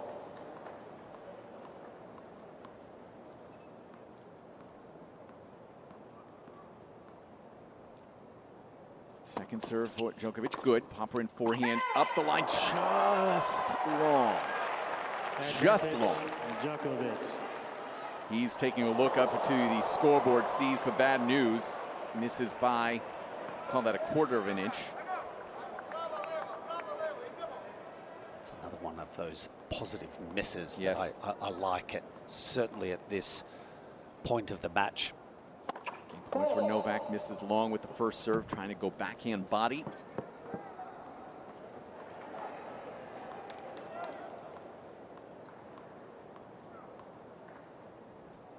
Second serve, good. Popyrin forehand to a Djokovic backhand cross. Popyrin slices it up the line to a forehand Djokovic. Forehand Popyrin cross. Djokovic tracks it down up the line with the forehand. Backhand cross from Popyrin. Slice from Djokovic. Popyrin in behind a backhand slice himself, but that backhand misses just wide. Well, Novak has forced the issue. He's gotten one of the breaks back, but Alexei Popyrin will try again to serve for the match in a moment here on US Open Radio, presented by American Express.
Well, this song masking the heart rate of Alexei Popyrin, which would be a lot more beats per minute right now.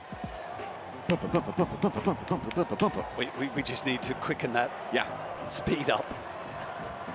Need to increase that. But it's up and down.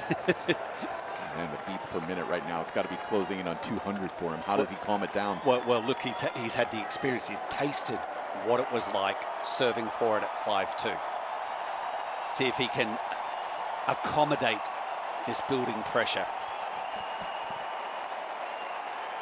Novak waiting, Popyrin waiting for the crowd to settle. They know what's at stake here.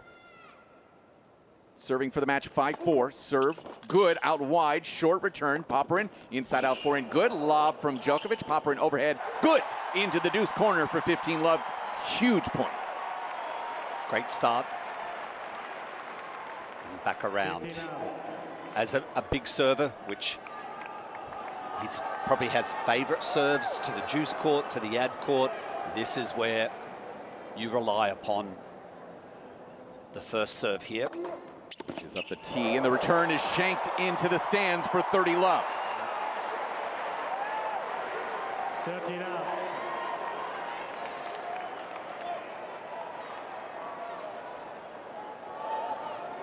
Play, please. Crowd again needing to settle. Popyrin ready to go. At 30 love, serve out wide, misses wide. Second serve for Alexei Popyrin at 30 love. Good out wide, it's an ace. Alexei Popyrin, 3 match points. 15th ace of the night. Crowd rises to their feet.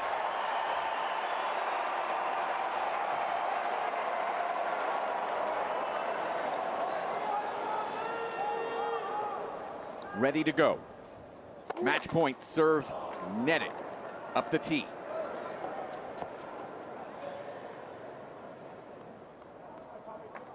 Backs off, now ready to go with this second. Toss goes up. Serve, good. Djokovic backhand to a Popyrin backhand slice through the middle. Djokovic forehand up the line, running forehand Popyrin. Djokovic forehand inside out. Popyrin rolls a backhand to a Djokovic forehand up the line that misses long. And Alexei Popyrin powers past the defending champion, Novak Djokovic. 6-4, 6-4, 2-6, 6-4. The summer of Popyrin continues into the second week of the 2024 US Open.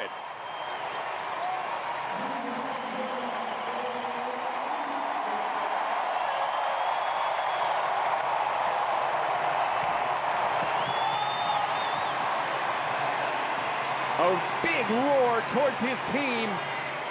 The Montreal champion moving on here in New York.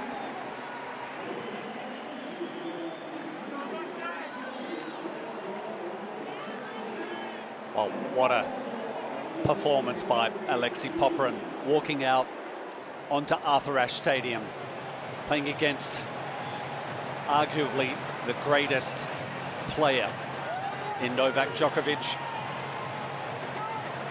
defending champion.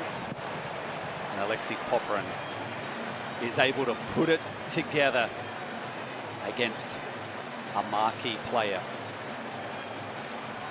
What a couple of nights here in New York as Novak is leaving the court, thanking this crowd. Last time that Novak lost in this round, Woody, the person he lost to is in the stands. Leighton Hewitt? Leighton Hewitt, 2006. Novak had won 15 straight third-round appearances here in New York since losing to the fellow Aussie, Leighton Hewitt. So Novak has rounded the corner, heading into the locker room right now. Will we see him again here in 2024 on a court? That is left to be decided here over the next couple of months. But now we get to hear from tonight's winner, Alexei Popyrin. Alexei, what a match with some incredible points. You've had your battles against Novak before. How'd you get it done today? Third time lucky, I guess. No, honestly, we had some battles at Australian Open and at Wimbledon. I had my chances in those matches, but didn't take them. This match was a little bit different. I was able to take my chances when I had them and, yeah, play some good tennis. Into the round of 16 for the first time in your career, and you do it beating the greatest of all time. What are the emotions you're feeling right now? Yeah, it's unbelievable because I've been in the third round about 15 times in my career, but I haven't been able to get past to the fourth round. And to be able to do it against the greatest of all time, to get into the fourth round is unbelievable, you know. So, yeah, it's a great feeling, and the hard work has paid off. Congratulations. What a show you put on tonight. Alexei Popyrin, everybody. Well, Mark, I don't think neither one of us want to take anything away from Alexei Popyrin by any means, of course, but Novak, this performance tonight ends with 40 winners, 40 unforced errors. The serve percentage, as you said, was kind of masked by a really good stretch of first serving. But I'm just left with so many questions just about the physical toll that knee injury has taken on Novak, and you know how much longer he's going to go in this 2024 campaign, if at all. Yeah, but I think we might have some answers to that thanks to maybe the media conference that Novak is obligated. He might give us some insight as to what's going to happen with him for the rest of the season. Having said that, Alexei Popyrin, we mentioned the victory in Montreal, and maybe it was a different 1000 series to what we're really have seen in other seasons. You can only beat who is up the other end, and tonight it might have been an underpowered Novak Djokovic, but you still have to step it up. Alexei, as he mentioned in that on-court interview, he has played him close. He hasn't been able to play complete matches, but he was solid from the start of the match. Taking that 2 sets to love lead, that set the pathway to victory, and he's not short on believing in himself. He got it done in that fourth set. A lot of emotions for Alexei. Finished +8 in the fourth set, winners to unforced errors, and ended 50 winners, 50 unforced errors, and dictated a lot of the play tonight. It dictated the play. The forehand winners compared to Novak Djokovic was far ahead of the number 2 seed. But he used his game tonight that starts with the serve. He then plays +1. He has the ability to get to net. We saw some incredible movement by the Australian as well. You look up the other end, and it was Djokovic that just could not get the ball, couldn't get into staying with Alexei Popyrin. It was almost like he was overpowered. Yeah. Well, the star power certainly has taken a hit here at the U.S. Open over the last couple of days. Wow. But it just means opportunity for a lot of other players. Who's going to seize it from the bottom half of this draw? Still great tennis to be had here on Arthur Ashe Stadium. Alexandrova and Sabalenka is coming up. Russ Thaler, Sophie Amiok, they've got the energy. They're going to bring it for the next couple of hours. Good luck. Good luck indeed. Woody, it's always a pleasure. For the team here on U.S. Open Radio, stick around. We've got coverage from Ashe coming up on U.S. Open Radio, presented by American Express. He is one of the greatest of all time, so you know, he's always going to bring it on those big points, and I think last 2 times I played him, the big moments a little bit got a little bit ahead of me, so hopefully this time's different. Toss goes up. Serve, good. Djokovic backhand to a Popyrin. Backhand slice through the middle. Djokovic forehand up the line, running forehand Popyrin. Djokovic forehand inside out. Popyrin rolls a backhand to a Djokovic forehand up the line that misses long. And Alexei Popyrin powers past the defending champion, Novak Djokovic. 6-4, 6-4, 2-6, 6-4. The summer of Popyrin continues into the second week of the 2024 U.S. Open. Discover Dubai, from fine dining with an amazing view to the ultimate shopping experience. From luxurious hotels to year-round sunshine, fly Emirates to Dubai and start your vacation the moment before. Fly Emirates, fly better.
FIA to your favorite smoothie.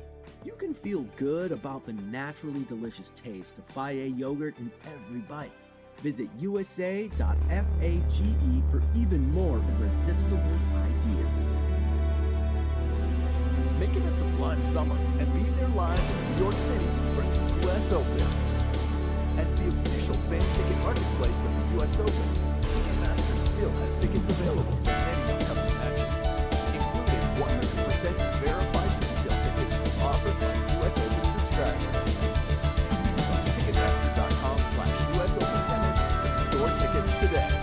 That's Ticketmaster.com/US Open Tennis. Make it a sublime summer and be there live in New York City for the US Open. As the official fan ticket marketplace of the US Open, Ticketmaster still has tickets available to many upcoming matches, including 100% verified resale tickets offered by US Open subscribers. Go to Ticketmaster.com/US Open Tennis to score tickets today. That's Ticketmaster.com/US Open Tennis. Every point, every upset, every captivating moment of the U.S. Open is played with a Wilson tennis ball. Trusted by the pros, played around the world. Wilson, the official ball of the U.S. Open since 1978. Enter to win tickets to the 2024 U.S. Open Finals, courtesy of Mount Sinai, official hospital of the U.S. Open. Enter by September 1st. No purchase necessary. See official rules. Visit mountsinai.org/US Open Suites. Welcome to the 2024 U.S. Open, the next chapter of spectacular. And welcome back to U.S. Open Radio, presented by American Express. Russ Thaler and Sophie Amiak picking you up for U.S. Open After Dark as we await a third-round match between the number 2 seed and last year's finalist, Aryna Sabalenka, and the number 29 seed, Ekaterina Alexandrova. Really looking forward to that match. But, Sophie, I can't start talking about that match before we react to what we just saw. Novak Djokovic. So, the defending champ is out, and on back-to-back nights, we lose the last 2 U.S. Open champions, and boy, now we got an open draw. That's true. I mean, I think all the guys who have probably watched tonight are looking at the draw going, hey, could be me, because any one of them who are still in there are probably looking at that and saying, well, we lost, as you mentioned, Alcaraz. We lost the man who was trying to go for 25 majors to try to top Margaret Court and be the only man or woman to do so.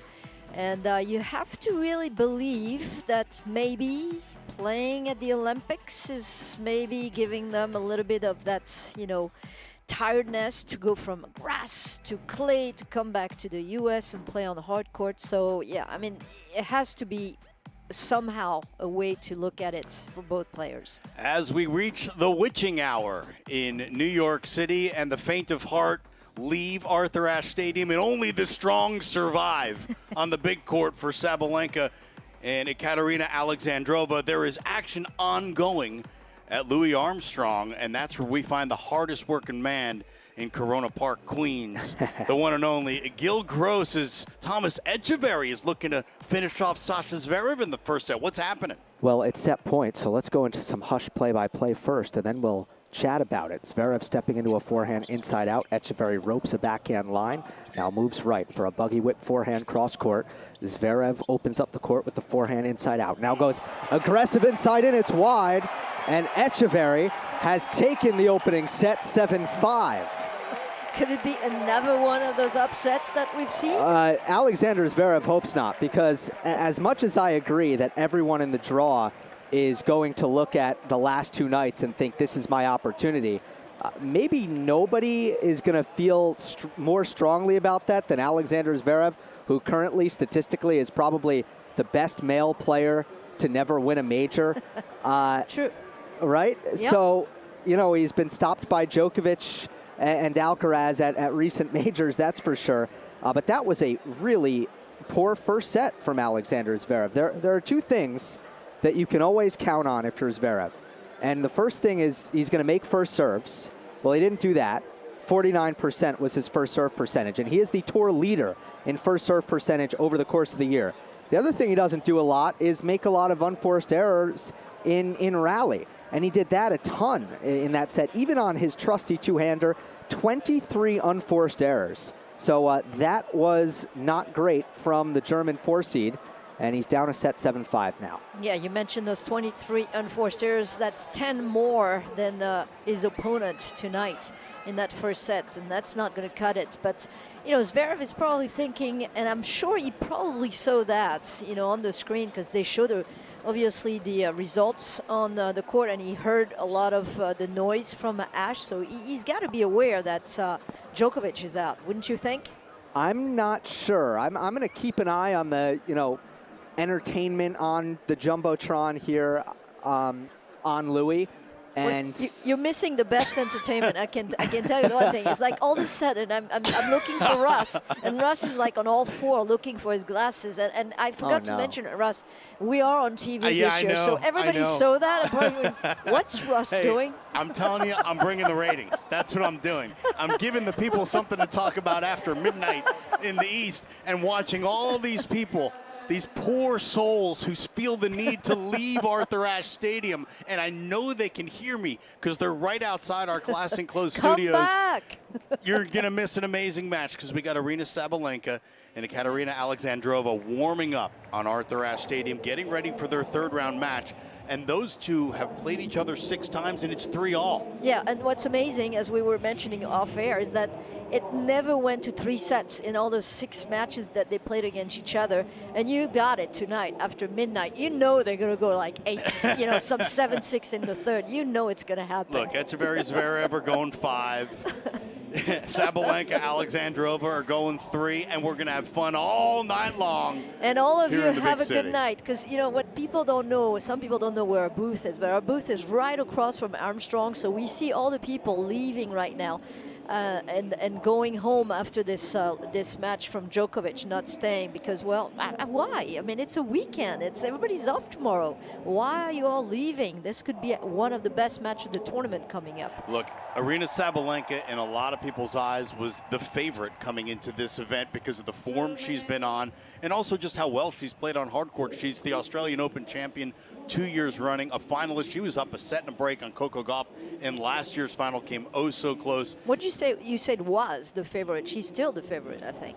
I think coming in she was the favorite. Yeah. And I was going to ask you, based on form, what you've seen through 2 rounds, do you still consider her the favorite? Yes, I do. I mean, especially with the other players out there. But, you know, the difficult thing about Sabalenka is, and we know why she's number 2 in the world right now, because she's been much more consistent than ever as far as her tennis.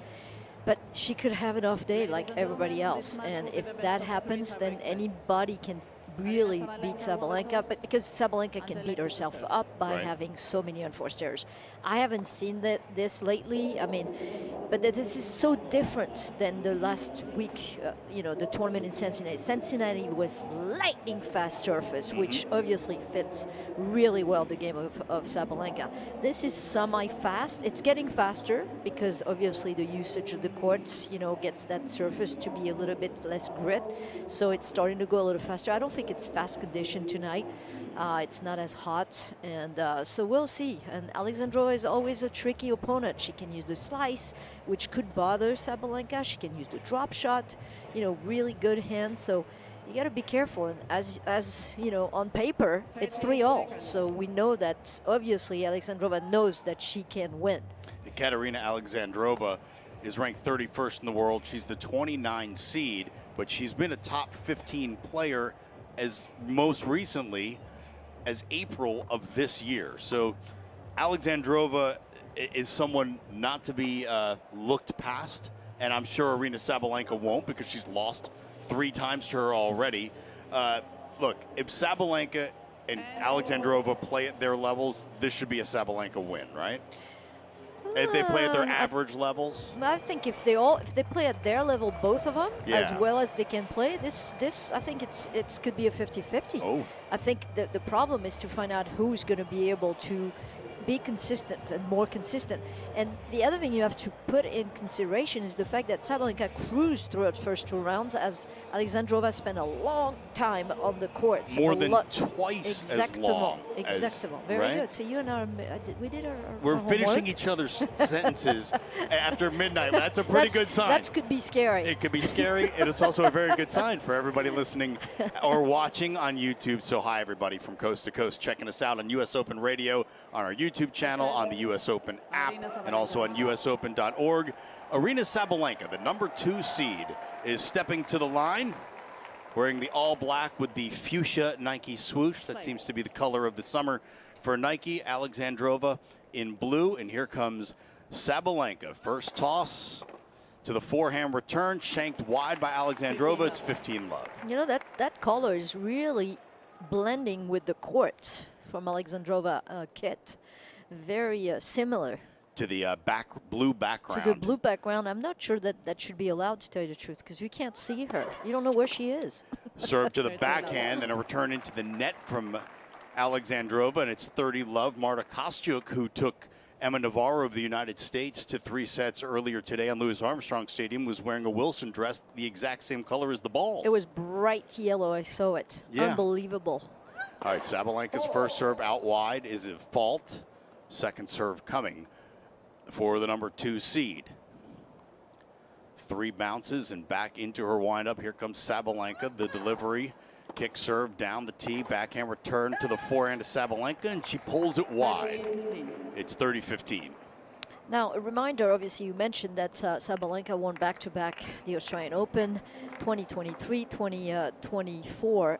But since then, the only tournament she won was in Cincinnati. So it took a long time for her to win a tournament after the Australian Open. First serve out wide is a fault. Second serve coming from Sabalenka.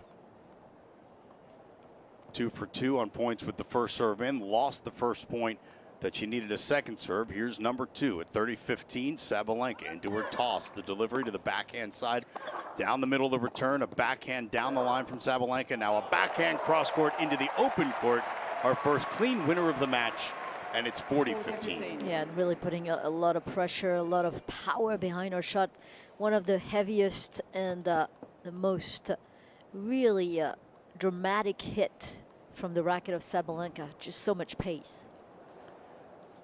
Game point now for Sabalenka in the deuce court, serving down the tee, an unreturnable serve. Not an ace off the frame of Alexandrova. It works just the same.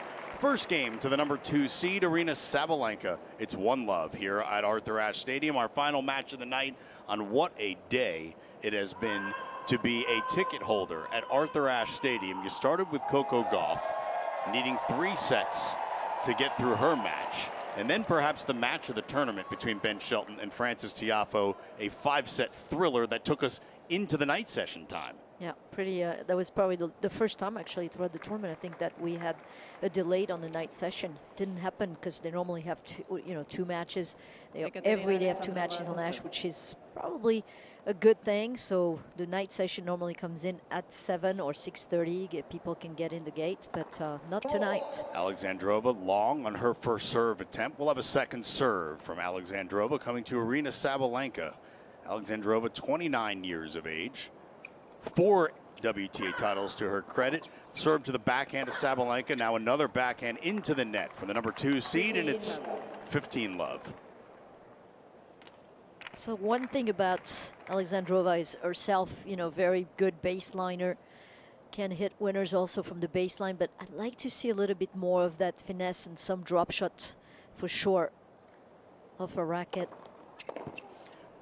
Return from Sabalenka off the first serve is short to the backhand of Alexandrova, who is forced to move forward, and Sabalenka passes her cross-court winner. It's 15-all. Yeah, no problem on the pass. Didn't think twice, just went cross-court behind Alexandrova, was wrong-footed. So Alexandrova set to serve at 15-all. Into the deuce court, Sabalenka standing about 4 feet behind the baseline to return. A forehand shanked return to the middle of the court. Alexandrova backhand to the backhand of Sabalenka. Now down the middle and a forehand inside out for Sabalenka, forces a weak reply, but Sabalenka steps into the court and puts her forehand into the top of the net. It's 30-15. It's good defense from Alexandrova, and that's what she's going to have to do. You know, if you can bring 1, 2, 3, or 4 more balls on the other side with the amount of risks that Sabalenka takes, you might get some unforced errors like that. Alexandrova steps to the line to serve at 30-15. Down the tee, past the swing of Sabalenka. Might have gone through the throat of her frame. Sabalenka looked incredulous as it went through her racket, and it's 40-15. Wow. Didn't make contact, and she was right there. The official score does not consider it an ace, so it must have touched the frame a little bit. Oh, it did? Interesting. First serve at 40-15, out wide. That slashes the line. That is a clean ace from Ekaterina Alexandrova, and I take it back. They did get the ace for the other serve as well. So 2 aces for Alexandrova and a hold for 1 game all.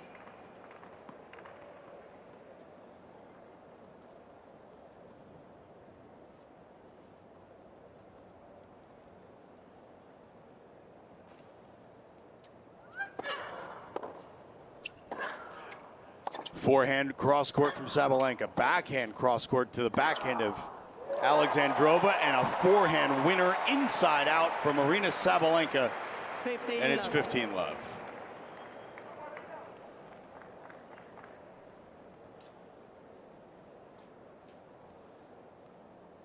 Four winners already from the racket of Sabalenka. First serve from Sabalenka, and it's an ace down the tee. 30 love. Make that 5. And the total winners for Alexandrova, 2, none of the ground. These winners came from 2 aces.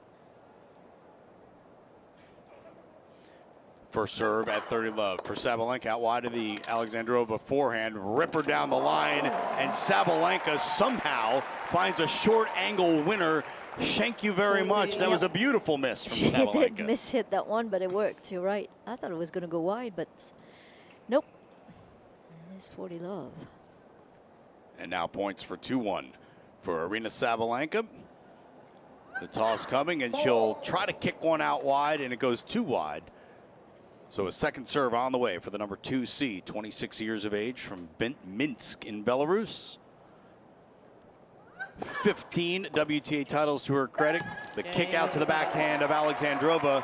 The return sails long. Sabalenka takes a 2-1 lead. We change sides on serve on Arthur Ashe Stadium. You're listening to US Open Radio, presented by American Express.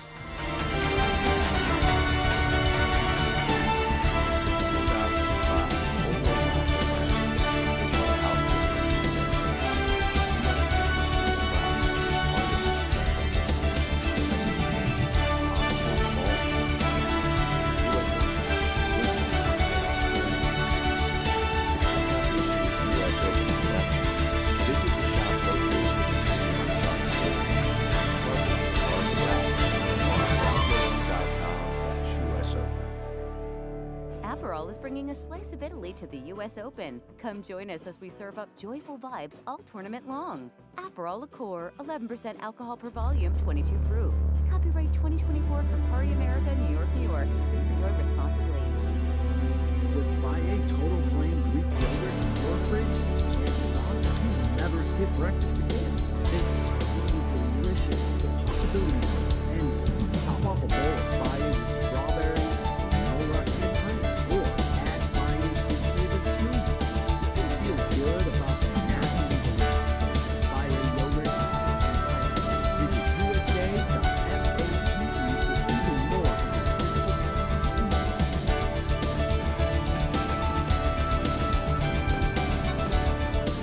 Welcome back to U.S. Open After Dark. Russ Thaler and Sophie Amiak on the call on U.S. Open Radio, presented by American Express. Arthur Ashe Stadium, second match of the night. Ekaterina Alexandrova serving at 1-2 to the number 2 seed, Aryna Sabalenka. First serve is long.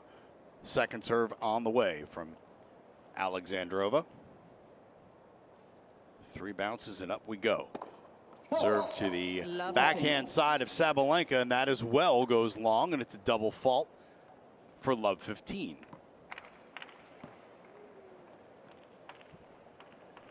not much so far, you know, from the racket of Alexandrova, especially on the winner counts. It's only those two winners that she hit were 2 aces. So from the baseline, she's definitely outplayed. And now for the second straight point, she's going to have to go for a second serve against Sabalenka, who is looking to pounce on something, and she gets a backhand return to the backhand of Alexandrova and then sails a forehand 15. long to Sabalenka, and it's 15-all. Yeah, really early going here. This match has been all about the racket of Sabalenka, for better or worse. Yeah, it's. I mean, I think she's going to be the one, you know, making the games really, and Alexandrova is going to have to just try to bring back balls to get those unforced errors piling up. And a third straight missed first serve from Ekaterina Alexandrova that can't be good for her in the long run. It is 15-all. Here comes the second serve. Sabalenka awaits the return into the backhand, down the middle of the court to the forehand of Alexandrova. They're just banging balls down the middle right now. Alexandrova goes inside out, makes Sabalenka run, and forces her to put an error into the net, and it's 30-15. Yeah, I'm not sure the first serve, you know, is really a problem, because to tell you the truth, Sabalenka loves the pace, so the harder the better when it comes to a racket. But it could become a problem if Sabalenka starts really be aggressive on the second serve. I'm almost surprised she hasn't yet. Yeah, I agree. I mean, she probably could have taken a little bit more risks. She loves to return down the middle, down the line, sorry, especially on the due side. Didn't go for it, went down the middle. First serve was let, so a first serve again for Alexandrova at 30-15, and this first serve sails long and wide. Another second serve coming. Sabalenka, that wide base on the return to serve. Looking to be aggressive. Return off the backhand side, deep to the backhand. A little short, though. Backhand down the line from Alexandrova, and now sailing a backhand long is Alexandrova, and it's 30-all. Yeah, you also wonder how much the nerves also are taking place here for Alexandrova when you know that she's not the person and the player who is used to playing on the big courts, just like Sabalenka is, as Alexandrova serving again in the net on the first serve at 30-all. She hasn't made a first serve yet in this game. Nope. At 1-2 in the first set, second serve coming. Here comes the toss into the forehand of Sabalenka, return deep down the middle and too deep, and it's 40-30. It's a mistake after mistakes here. Not much of a match so far. Well, you got to remember, these two players have waited all day and all night, actually, as it's now morning, technically, in the East. First serve down the tee is in. Short reply and a forehand to the forehand from Alexandrova, and now a forehand wide from Alexandrova. And it's deuce, an error-strewn service game that I have to say Sabalenka will feel like she should win this game. She's been given enough She's giving enough chances for sure. Deuce now for Alexandrova. First serve coming. Down the tee to the backhand of Sabalenka. Short reply, and Alexandrova takes care of the short forehand for a winner. Advantage, Alexandrova. Now a point for 2-all.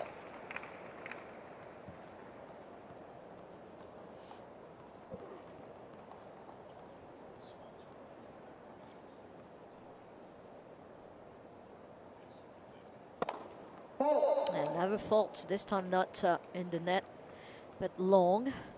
Still a chance to even things out at 2-all here. Second serve, Alexandrova. Sabalenka hasn't really gone for broke on a second serve return, but this time she goes down the line and forces the error off the racket of Alexandrova. So Sabalenka finally gets aggressive on a second serve, and it pays dividends. I think she's definitely thinking about it. Was being a little bit too passive on those return serves. I think she said no more. Back to deuce. Alexandrova, a 5+ minute service game now, having to work hard, and another missed first serve, a second serve coming. And we'll see if Aryna Sabalenka decides to get aggressive again, like she did on the last point.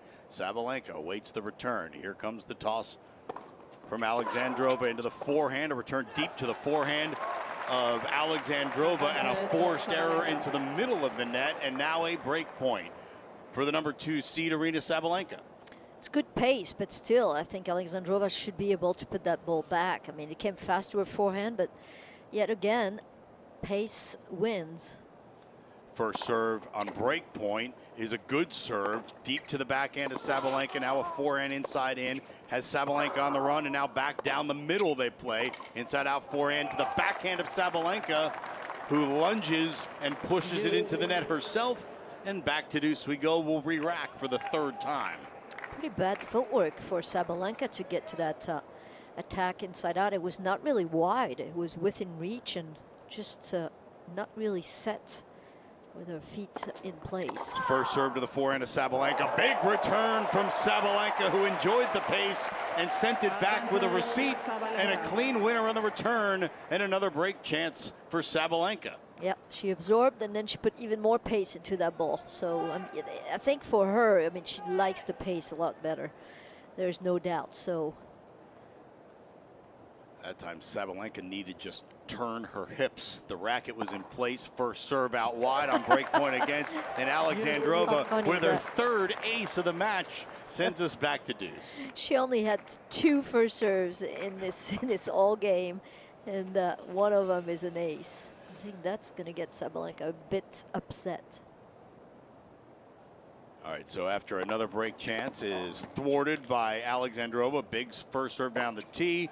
Slight reply from Sabalenka and an easy put away for Alexandrova off the forehand wing, and now a chance again for 2-2. She used that serve very well in that last point.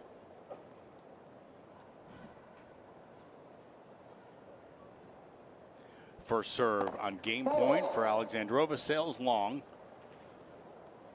And now a second serve coming. We'll see if Sabalenka goes for it. Last time on a game point, Sabalenka banged one down the line on the backhand. Let's see what she does here. Second serve to the backhand. Sabalenka again down the line, but not far enough down the line. And we reset to the middle of the court, and Sabalenka throws a backhand into the top of the net, and it's 2-all. All right, let's send you back over to Armstrong real fast, where Gil Gross has an update on Etcheverry and Zverev. What's going on, Gil? Well, I certainly wondered if Zverev was just going to kind of flip the on switch after playing a poor first set. That hasn't happened whatsoever. It's been more of the same. He's been broken here in the early stages of the second. Tomas Martin Etcheverry now up 3-2. And normally when Zverev is playing well, there is almost zero interaction, 0 words coming out of his coaching box with Misha Zverev, his brother Alexander Sr., his father. After Zverev got broken, instead of going to his bench for the changeover, he actually went over to his box and had an animated conversation. So very unusual, and a clear sign that alarm bells are ringing now for Zverev, but there is plenty of time for him to turn it back on in this best of 5 set format. I have a question, Gil. Is that I mean, authorized to have a conversation with your box? I believe it is. I thought you could only, one can speak to them, but there's no conversation supposed to happen unless there's a medical timeout. Right. This is very strange to me that the chair umpire didn't say anything. Yeah, well, he was on the side of his box, so. And I will say that I've seen other players have conversations with their teams on their side of the court. So if it's something that is not supposed to happen, it hasn't really been enforced. But yeah, that's not the first time I've heard of that and have seen of that happening this year at the U.S. Open. Let's go back to Arthur Ashe Stadium. It is 2-all, Arthur Ashe Stadium, it's 2-all, 15-all, with Aryna Sabalenka serving to Ekaterina Alexandrova. First serve fault from Sabalenka, second serve coming to Alexandrova. Here comes Sabalenka's second serve at 15-all, and it's deep and a double fault from Aryna Sabalenka, her first of the match, and it's 15-30. It's a very awkward match so far in these first 4 games. Like neither of them are really able to get this match going and get really some rhythm. Sabalenka already with 8 unforced errors in 4 games. It's 15-30. Sabalenka serving in the ad court to Alexandrova. First serve is out wide to the backhand. Alexandrova down the middle. Forehand back to Alexandrova. Now a backhand to backhand exchange between the two. And a backhand sails long off the racket of Ekaterina Alexandrova, and it's 30-all. One thing that she's done well, Sabalenka, is that every single time that the first serve is in the box, guess what? She wins the point. She's 8 of 8 when the first serve is in the box. And she's got 8 out of 13 that went in, obviously. Has not lost a point. First serve at 30-all. Here comes Sabalenka out wide to the forehand of Alexandrova, and a serve +1 with a backhand winner into the open court. And she continues to be perfect on first serves when they go in. It's 40-30. It's always good to have in your stats 100% somewhere. It is a very good feeling. Best stat I've seen all week. I called Tommy Paul's match yesterday. 0 unforced errors in the second set. Kick serve to the backhand for Sabalenka at 40-30. Now they're forehand to forehand on the baseline exchange. Down the line from Alexandrova, forces Sabalenka into the backhand error, and it's deuce. Yeah, she's definitely able to move Sabalenka when she gets the upper and the opportunity to be a little more aggressive. We've seen Sabalenka really completely out of sorts and late on the shot. So well done from Alexandrova. Sabalenka put Alexandrova under huge pressure in her last service game. Sabalenka had 2 breakpoint opportunities, couldn't convert on either. She's yet to face one here. It's deuce at 2-all, and Alexandrova will have a look at a second serve.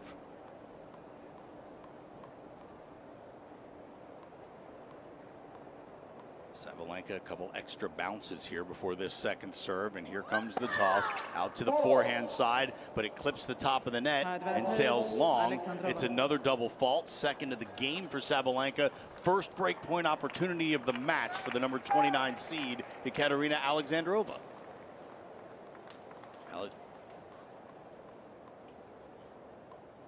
Alexandrova slaps her right thigh, trying to get fired up for this break chance. She's got 1 foot inside the baseline, looking to return the big first serve of Sabalenka. Sabalenka went down the tee, but it's long. Now Alexandrova takes 2 steps back, looking for the kick serve on the second serve of Sabalenka.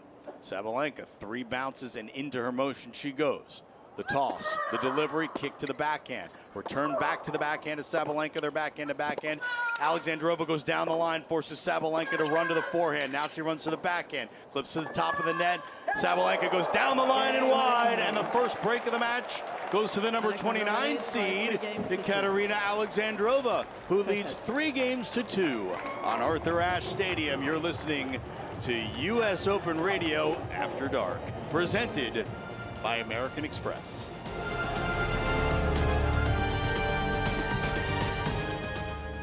Enter to win tickets to the 2024 U.S. Open Finals, courtesy of Mount Sinai, official hospital of the U.S. Open. Enter by September 1st. No purchase necessary. See official rules. Visit mountsinai.org/US Open Suites.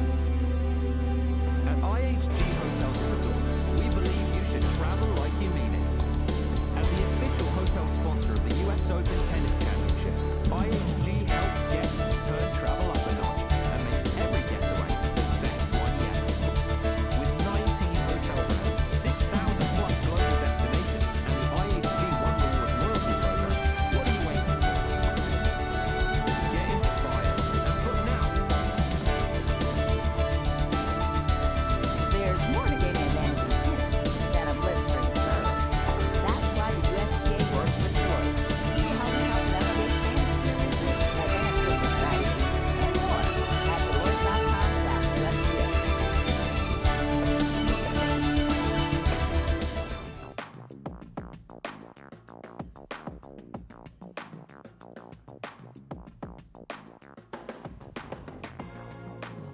And we are back at Arthur Ashe Stadium on US Open Radio. Russ Thaler and Sophie Amiak on the call as we pass the 12:30 a.m. mark here in the East.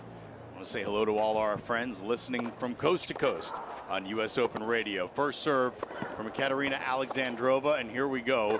First point with Alexandrova, up a break at 3-2. Down the middle they go. Alexandrova inside out on the forehand, creating the angle herself for a winner, and the confidence beginning to grow on the Alexandrova side of the net. Yeah, and this was the longest rally of the match, I believe, and goes the way of Alexandrova. Again, very, she probably, was like the A student, at school. She's, very calm, and she's doing the right thing at the right time right now. And that forehand inside-out winner was perfect, especially after a long rally. Second serve here. First serve was into the top of the net. Here comes the second serve to the backhand of Sabalenka. Cross court to the backhand deep of Alexandrova and forcing the deep reply. Maybe not with pace, but depth certainly playing a part in that. A forced error off the racket of Sabalenka. It's 15-all. The number 2 seed trying to get this break right back after being broken in her last service game. Sabalenka had 2 breakpoint opportunities in Alexandrova's last service game. It's 3-2, 15-all. First serve is long into the backhand of Sabalenka, who will have another look at a second serve of Alexandrova. Second serve coming from Alexandrova to the backhand, who goes down the line from Sabalenka. Now a drop shot attempt goes into the net, and it's 30-15. Yeah, she tried that drop shot. It's not a bad play. When you have the power of Sabalenka, I think, she introduced that drop shot a while ago where she found herself, well, I'm hitting so hard. People are so far back that drop shot doesn't have to be the greatest. And this time stopped at the net a little bit short.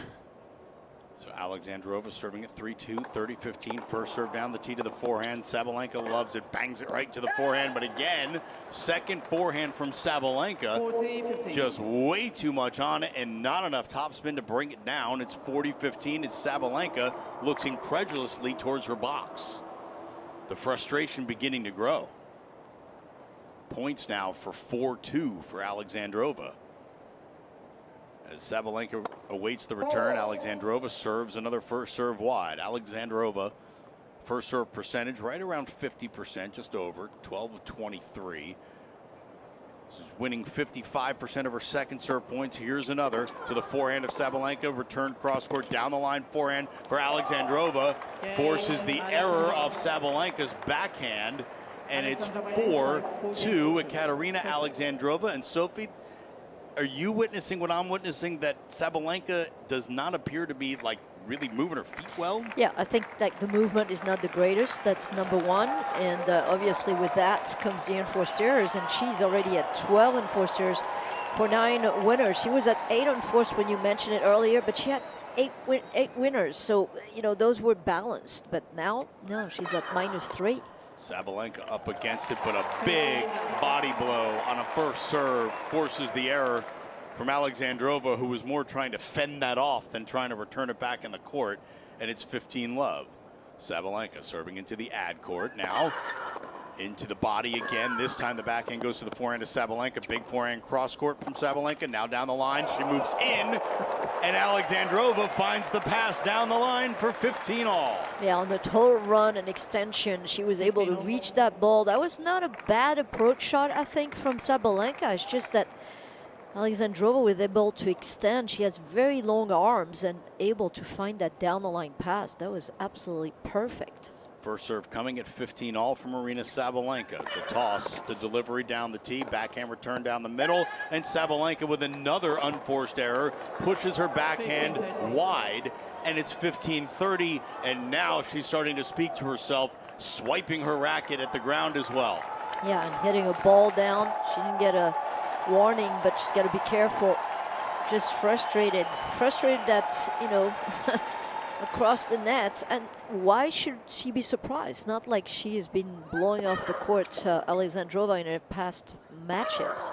First serve is in. Alexandrova again inside out down the line, opens the court. Forehand pass attempt from Sabalenka. A volley that catches the baseline.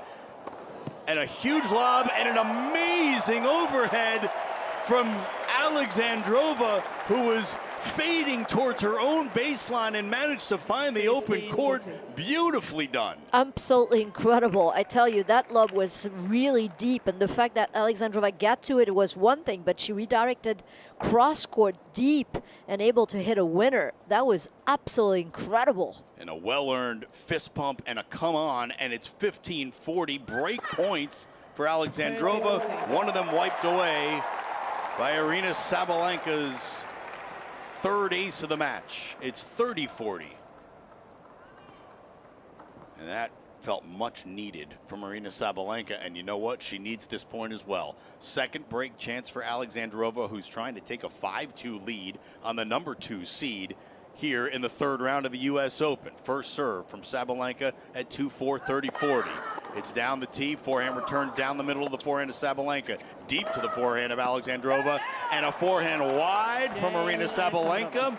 And we have ourselves an upset alert on Arthur Ashe Stadium. Ekaterina Alexandrova will serve for the first set after they change ends on Arthur Ashe Stadium. Well, we didn't see that coming. I didn't see that coming, but Alexandrova is just so much more consistent right now in this match. All right, so while the players sit down for the changeover at 5-2 for Alexandrova on Arthur Ashe Stadium, let's go across the way and see what's happening on Louis Armstrong with the number 4 seed on the men's side, Sasha Zverev, who's in a hole to Thomas Echeverry. What's going on there, Gil? Yeah, well, a big development for Zverev. He's got the break back in this second set, so it's 4-all now. He got pretty passive in that last return game, but he got solid, and he actually put the onus on Echeverry to make something happen, and the Argentine gave up some errors. So 4 apiece now in the second. All right, an hour and 39 minutes into that match on Louis Armstrong Stadium, and things have tightened up considerably with Thomas Echeverry up a set. Sasha Zverev serving at 4 games all after erasing the break advantage that Echeverry had there. Here in Arthur Ashe Stadium, Eva Azdaraki Moore, the chair umpire, presiding over the proceedings, calling time momentarily, and Aryna Sabalenka's up from her chair. Ekaterina Alexandrova is still waiting for the time call on her side. Time. And here we go. Alexandrova's up. Alexandrova takes the balls. Alexandrova will step to the line, serving for the first set against the number 2 seed on the women's side, last year's finalist, Aryna Sabalenka, and she'll do it with new balls at 5-2.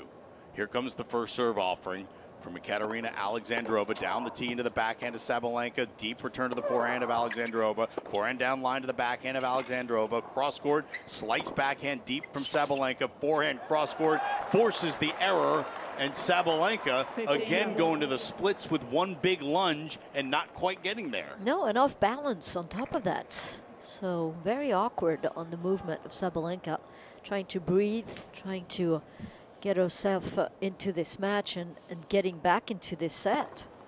First serve is into the backhand, chip back to the forehand of Alexandrova, who rips one inside in, and it's 30-love, and that ball has gone inside. We've lost the ball. We've lost the ball into the, I think the, like sort of where the video cameras are behind the court. So we're down a ball here. It's 30-all. Alexandrova's first serve down the tee. We'll keep you updated on the whereabouts of that tennis ball. But Alexandrova pushes a backhand long, and it's 30-15, and that's actually the courtside, ground side photographer's pit where that ball has fallen. Hopefully no lenses were harmed. Well, if the ball is not back out, that means there might not be anybody there. That might be true. It is very late. It's 30-15 at 5-2 and an ace out wide from Alexandrova. Her 4th ace of the first set gives her her first set point here on Arthur Ashe Stadium at 12:40 a.m. 33 minutes into this match. Ekaterina Alexandrova is now serving with a set point. Out wide to the forehand of Sabalenka, and she angrily slaps her return right into the middle of the net. And the first set goes to Ekaterina Alexandrova, 6-2 over the number 2 seed, Aryna Sabalenka. You're listening to U.S. Open Radio, presented by American Express. Discover Dubai, from fine dining with an amazing view to the ultimate shopping experience. From luxurious hotels to year-round sunshine, fly Emirates to Dubai and start the vacation completely bored. Fly Emirates, fly better. Make it a sublime summer and be there live in New York City for the U.S. Open. As the official fan ticket marketplace of the U.S. Open, Ticketmaster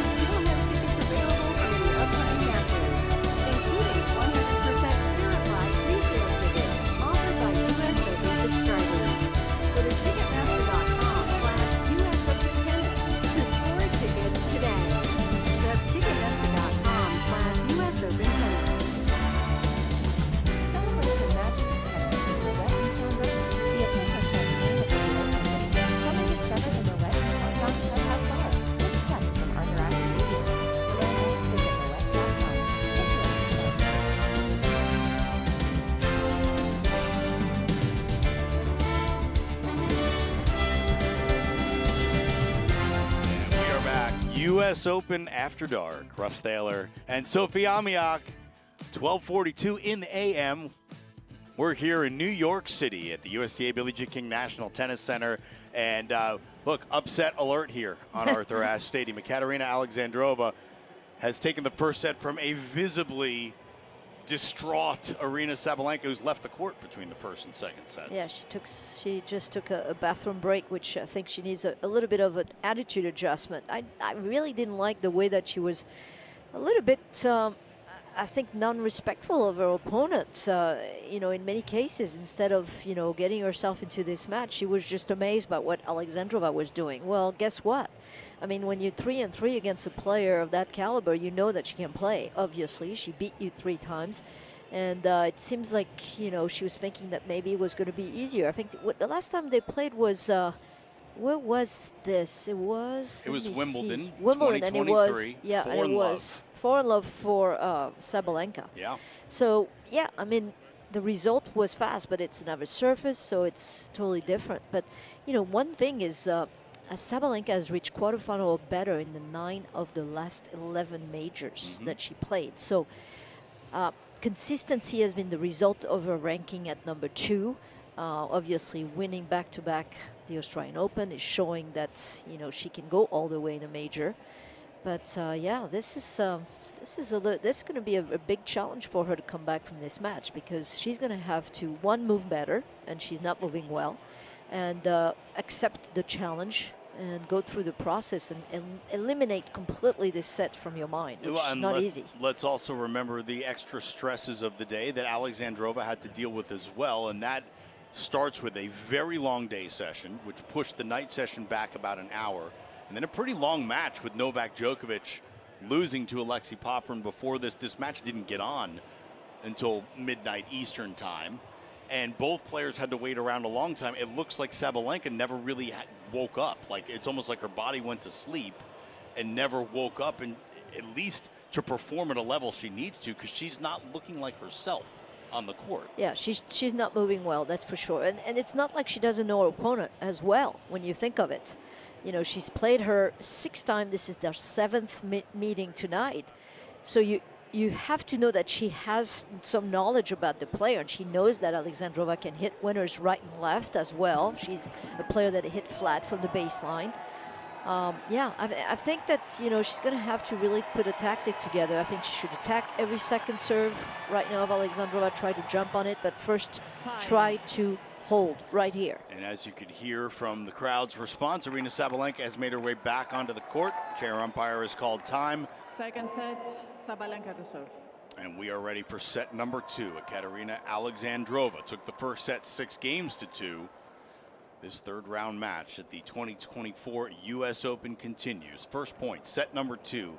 Aryna Sabalenka to serve. Here comes the first serve offering from Sabalenka. Down the tee, backhand return down to the backhand of Sabalenka. And a huge backhand cross court from the number 2 seed, forcing the error of Alexandrova, and it's 15-love.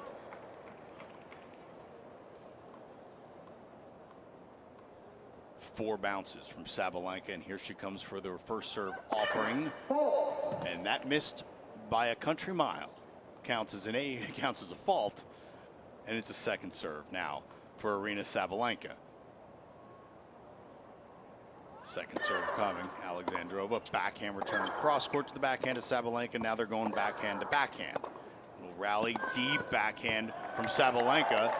But Alexandrova pushes it deep to the Sabalenka forehand.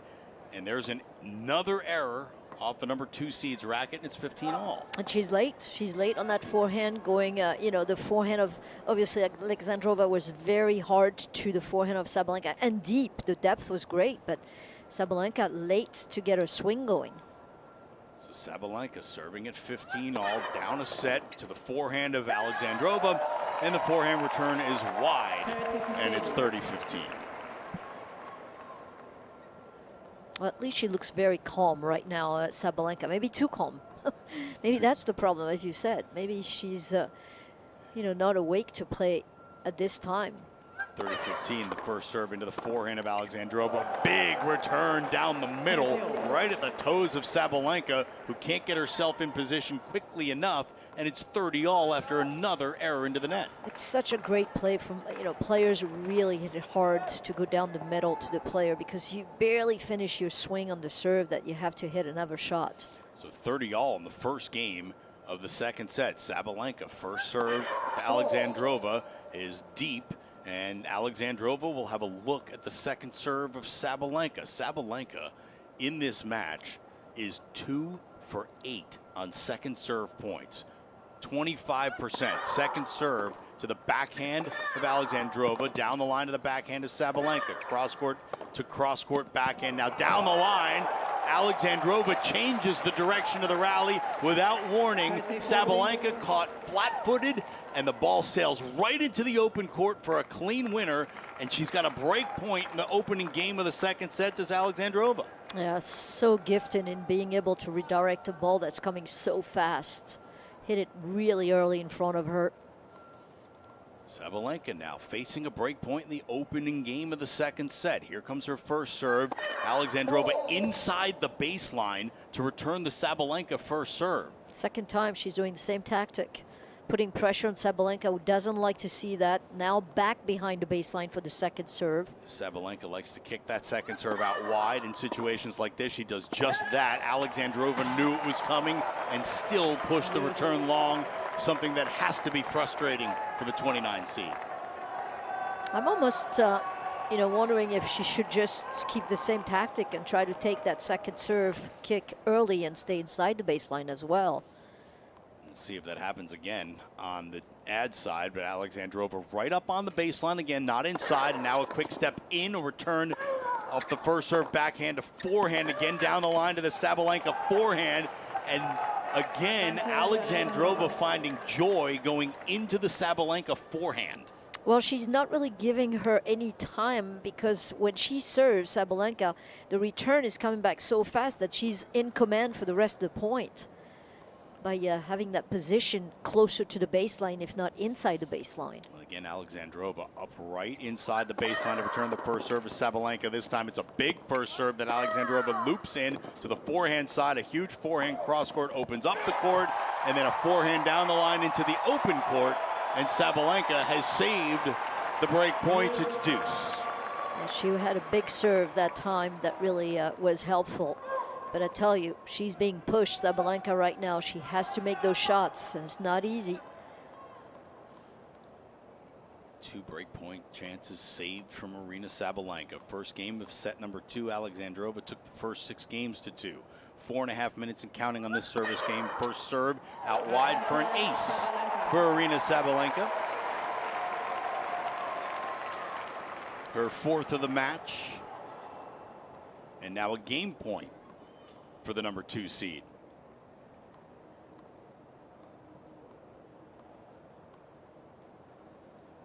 Sabalenka first serve. Alexandrova again hugging the baseline, and she'll take a few steps back again as she looks at a second serve of Sabalenka.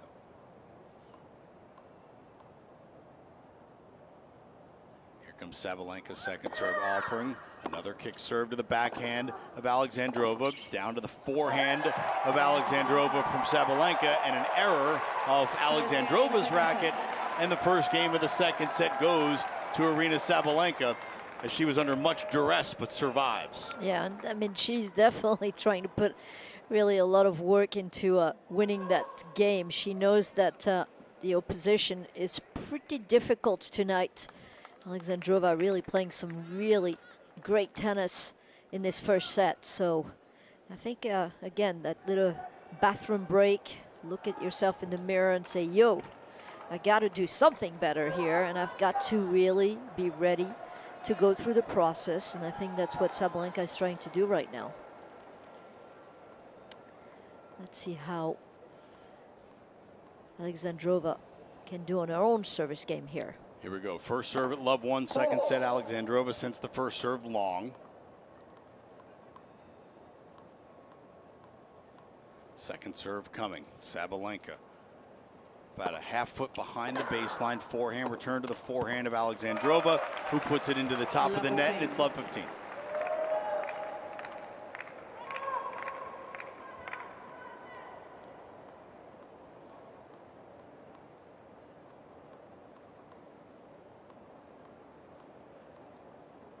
Love 15. First serve coming from Alexandrova.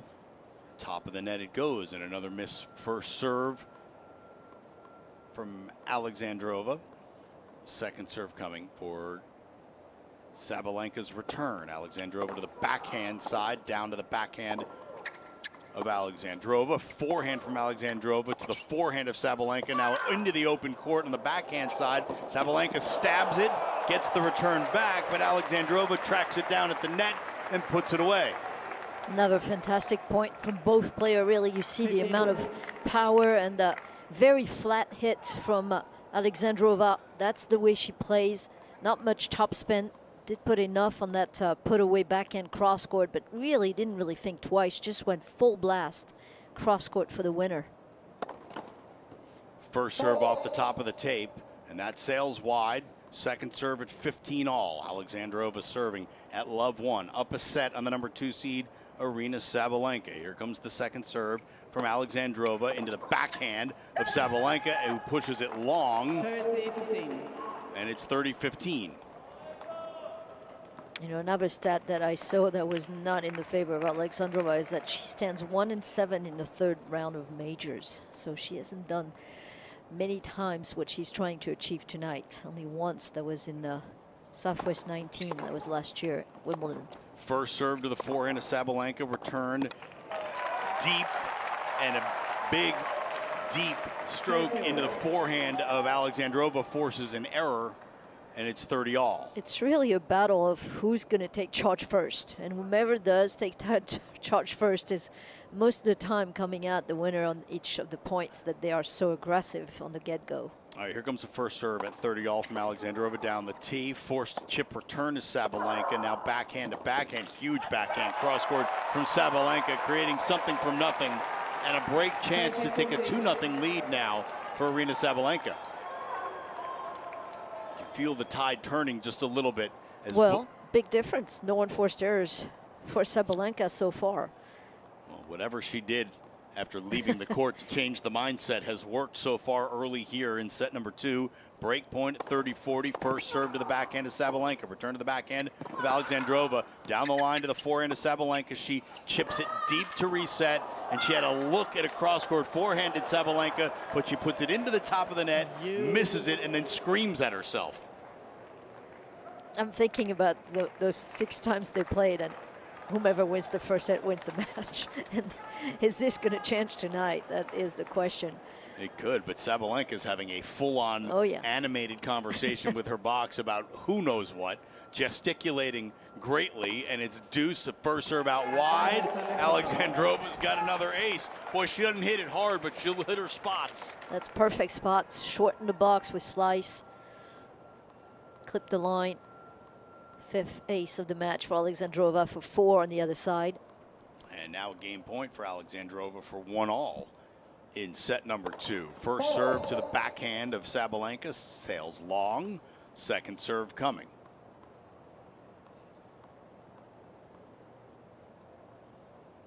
Second serve from Alexandrova. Backhand Sabalenka pushes that backhand long, and it's 1 game all. Obviously, people know Sabalenka a lot more than Alexandrova, but Alexandrova had a great tournament in Miami. I don't know if you remember this year, but she has overall 14 career wins over top 10, and 2 of them were in Miami. And guess who? Number 1, Iga Swiatek, not bad. Number 5, Jessica Pegula, en route to the semifinals this year. So you gotta, you know, make sure that you really portray this woman as she is a player.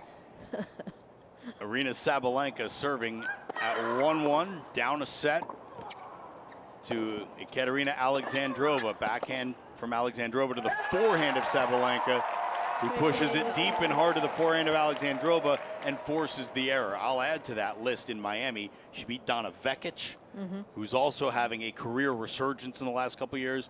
And Pavlyuchenkova, we're talking about a former Slam finalist, before losing to Danielle Collins, who was basically beating everyone in Everybody. the world at It's that like point. the minute that she said that she was going to retire at the end of the year, she started to play better and better.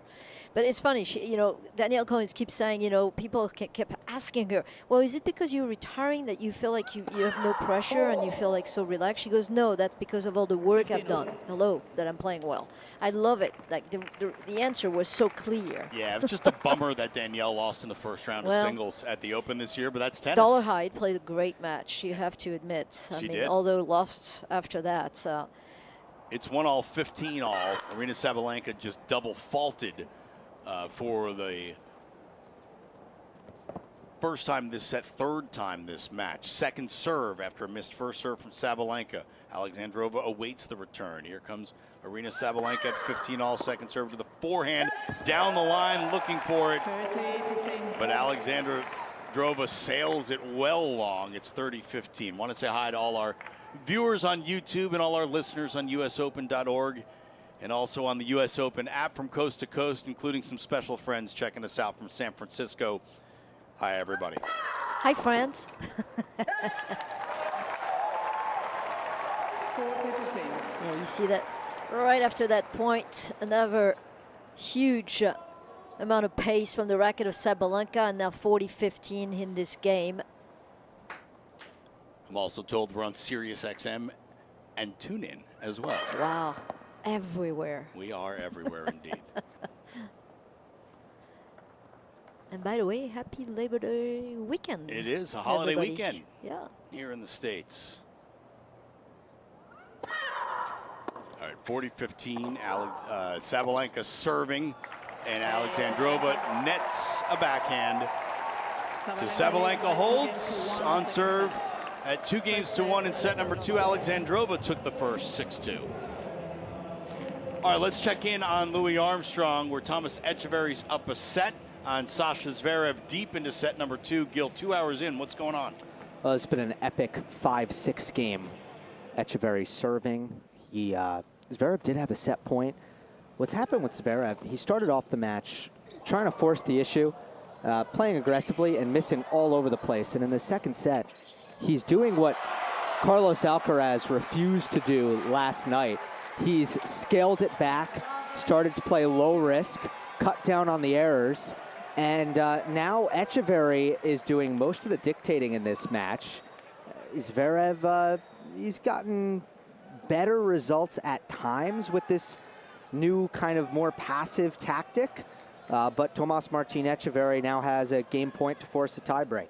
Yeah, we're closing on 10 minutes in this game. It's crazy. He's having to work hard to get to that tiebreak in the second set is Echeverry. Let's hang there for a second. Big first serve from Echeverry and a huge forehand return from Sasha Zverev down the tee. And it's back to deuce as Echeverry knocks that forehand into the net. They continue to sit on the changeover on Arthur Ashe Stadium, although Aryna Sabalenka is now up, waiting to return the serve of Ekaterina Alexandrova. So Alexandrova is going to step to the line there. We'll go away from Louis Armstrong Stadium and let you know what happens at the end of set number 2 into that tie break perhaps, or maybe Sasha Zverev breaks to win the second set. We'll get back to Gil after something happens there on Armstrong, because things are happening on Ashe on US Open After Dark. Ekaterina Alexandrova serves to the backhand of Aryna Sabalenka, and now they go backhand to backhand. Now a forehand to forehand exchange breaks out, and Alexandrova trying to change direction to go down the line to the Sabalenka backhand, instead hits the top of the net. It's love 15. I think the balance is going to be unforced errors here from both sides. Who's going to make the least is probably going to come through winning this set, and hopefully Sabalenka can do this to push it to a third set. All right, first serve at love 15, sails long.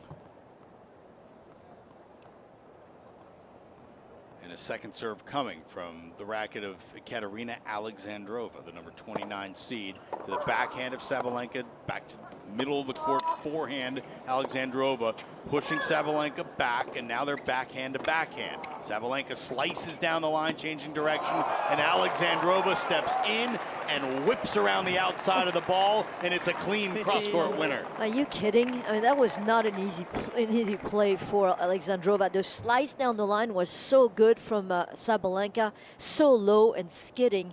And Alexandrova just put so much topspin, as you mentioned, hitting the outside of the ball to get a cross-court short winner. 15 all, and the first serve is let. So we'll start it up again, and Alexandrova will have another first serve at 15 all.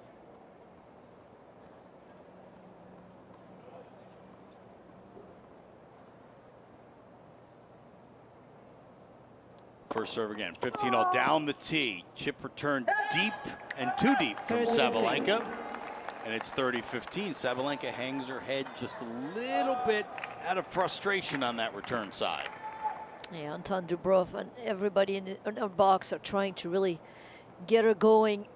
Sabalenka right now.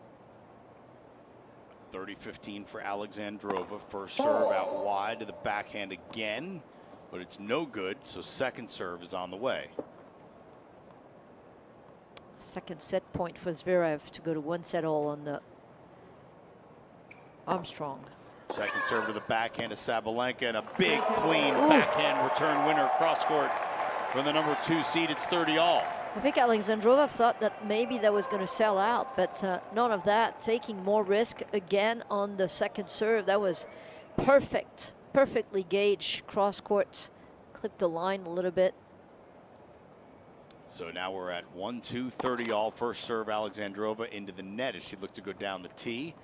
Second serve on the way. Just got to go for it. Just got to be aggressive here. And Sasha Zverev's taken the second set on Armstrong, so 1 set apiece there. A double fault from Alexandrova and a break point for Aryna Sabalenka. Maybe a little bit nervous on the second serve, knowing that Sabalenka is going to attack that, but 0 for 3 on break point opportunity for Sabalenka. Maybe something's going to give here. First serve down the tee to the forehand of Sabalenka, who dumped it right into the middle of the net, and that's a break point saved from Alexandrova. Well, she's mixing the targets on the serve, because she's been going wide on that side, and now all of a sudden went down the tee. So I think Sabalenka was a bit shocked. Back to deuce. First serve to the backhand of Sabalenka, and another forehand error, this time off the racket of Alexandrova. And a big come on from Sabalenka as she tries to fire herself up, and in the process fires up the crowd just a little bit here in Arthur Ashe Stadium. Another break chance, second of the game for the number 2 seed. And here comes Alexandrova. First serve, break point against, into the backhand of Sabalenka. Cross court return, forces the backhand error from Alexandrova. And Aryna Sabalenka takes a 3-1 lead in the second set on Arthur Ashe Stadium. Well. A lot better as far as the consistency level. Still only 2 unforced errors for Sabalenka in a total of 4 games. That's very good. So now comes Aryna Sabalenka with her first big lead of this match. 3-1, trying to consolidate this break. It's a first serve, and it's off the top of the net and long.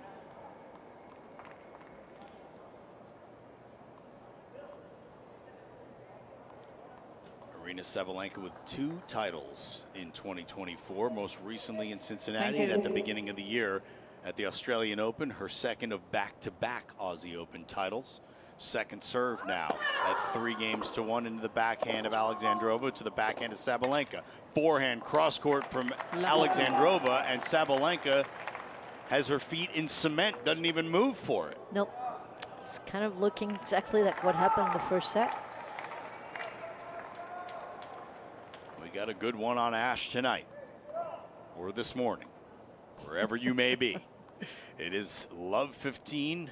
As Alexandrova tries to get the break back on Sabalenka. Sabalenka serves down the tee to the forehand of Alexandrova. Forehand down the line to the backhand of Sabalenka. Now a backhand down the line to the forehand of Sabalenka, and a backhand cross court from Alexandrova. Back to the backhands. Backhand to backhand, they fly. Alexandrova tries to change direction, and it's into the net for an error. And it's 15 all. So much more consistent right now, Sabalenka. Getting the ball back with pace and depth. It's paying off. Both of these players have such similar games from the back of the court, so flat. They both will change direction. Sabalenka has shown the slice a little bit down the line. First serve at 15 all is wide. Yeah, that didn't work, that slice down the line. Remember, it was completely, nice. It was sanctioned by a forehand cross-court winner. I'm not sure she's going to do that again. It feels like it should have worked better than it did, I agree. actually. I agree. Second serve from Sabalenka at 15 all, leading 3-1, and it's a double fault. Yeah, that was disconcerting because I thought, oh, that's a great slice, so low and skidding. And then, you know, Alexandrova came in. I was like, no, I love this. Boom, cross-court winner. 1 hour into this match now. Ekaterina Alexandrova took the first set 6-2. Aryna Sabalenka up a break now, serving at 3-1, but 15-30 here in the second set on Arthur Ashe Stadium. First serve now, kicker looking to just kick one in and put it in the net. Would seem to go against what the whole idea of throwing a kick in would be, because you can get it up high in the air and bring it down in, but either way, it's a second serve. Sabalenka goes with the kick again. This time it lands in, and a forehand down the line to the forehand of Alexandrova, and it's too strong for Alexandrova, who breaks it long, and it's 30 all. Much better reaction from the Sabalenka when after the return of Alexandrova, that came really fast right at her body. She was able to go around it and really herself put more pace on the next shot, and that really put the unforced error from the racket of Alexandrova, now at 7 in this set. First serve at 30 alls wide from Sabalenka, trying to extend her lead to 4-1 here in the second set, but looking visibly upset with the way she's serving right now. Or maybe the way she's playing or the way she's feeling, but either way, Sabalenka not happy with what she's doing. Second serve at 30 all to the forehand of Alexandrova, and that's a gift from Alexandrova because it's a forehand return long and a point for 4-1 for Sabalenka. Surely Alexandrova saw the look at Sabalenka's face after the missed first serve, knew that her opponent wasn't feeling the best and still missed the return, and Alexandrova looks really upset with herself now. Sabalenka kick first serve, and Alexandrova crushes it flat and short for a winner. We're back to deuce. The amount of power that those two are generating is pretty incredible. This is power tennis we're witnessing here on Arthur Ashe Stadium. 3-1 deuce. First serve from Sabalenka. Down the tee.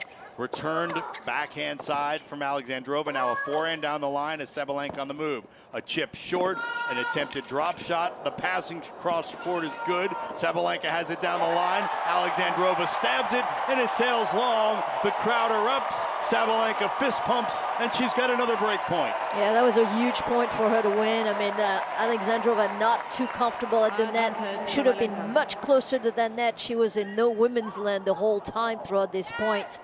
And after all, great move finally from Sabalenka, retrieving ball after ball until the error from the volley of Alexandrova. Superior athleticism on display by the number 2 seed Sabalenka, who turned her back to the court on one of those backhand gets, and now a point for 4-1. Down into the forehand of Alexandrova, overpowering the 29 seed. The return is long, and Sabalenka's got a 4-1 lead in the second after dropping the first 6-2. You're listening to US Open Radio After Dark, presented by American Express.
We are back on U.S. Open After Dark. Russ Taylor, Sophie Amiak on the call with you as the number 2 seed Aryna Sabalenka down a set, but up 4 games to 1 on Ekaterina Alexandrova, who's serving in the far court. First serve good to the backhand of Sabalenka. Backhand long and wide from Alexandrova. And momentum has completely flipped here on Arthur Ashe Stadium from the 29 seed who won the first set to the number 2 seed who appears to be rolling here in set number 2. It's total reverse of what happened in the first set. No patience for Alexandrova right now. Alexandrova first serve is good, but not good enough. The return was better. Sabalenka absolutely just turned her nose at that first serve. On that return. Oh my goodness. With disdain, sends it the other way. Cleanly for a winner, it's love 30. Starting to get old here in the second set. Starting to get late, pardon me. Sabalenka, short forehand return in. Alexandrova, short forehand reply out. Love 40. 3 break points for a 5-1 lead for Sabalenka. That was an exquisite return, by the way, from the racket of Sabalenka. Ridiculous. So Alexandrova down 3 set points. 15-14. Erases 1 with her 6th ace of the match. And still going wide on that ad side. She really loves that wide serve. And it's not the same as the kick that Sabalenka throws in. It's more of a flat wide serve. Completely flat. And that's where she's gotten her aces. She misses the first serve in the deuce court at 15-40. So Sabalenka will have a look at his second serve to lead 5-1. She doesn't even need it because it's a double fault off the racket of Alexandrova. And now Aryna Sabalenka will serve not only to send us to a third set, but to send this matchup to a third and deciding set for the first time in this, their 7th meeting. Well, there's always a first, I guess. That's true. There you go.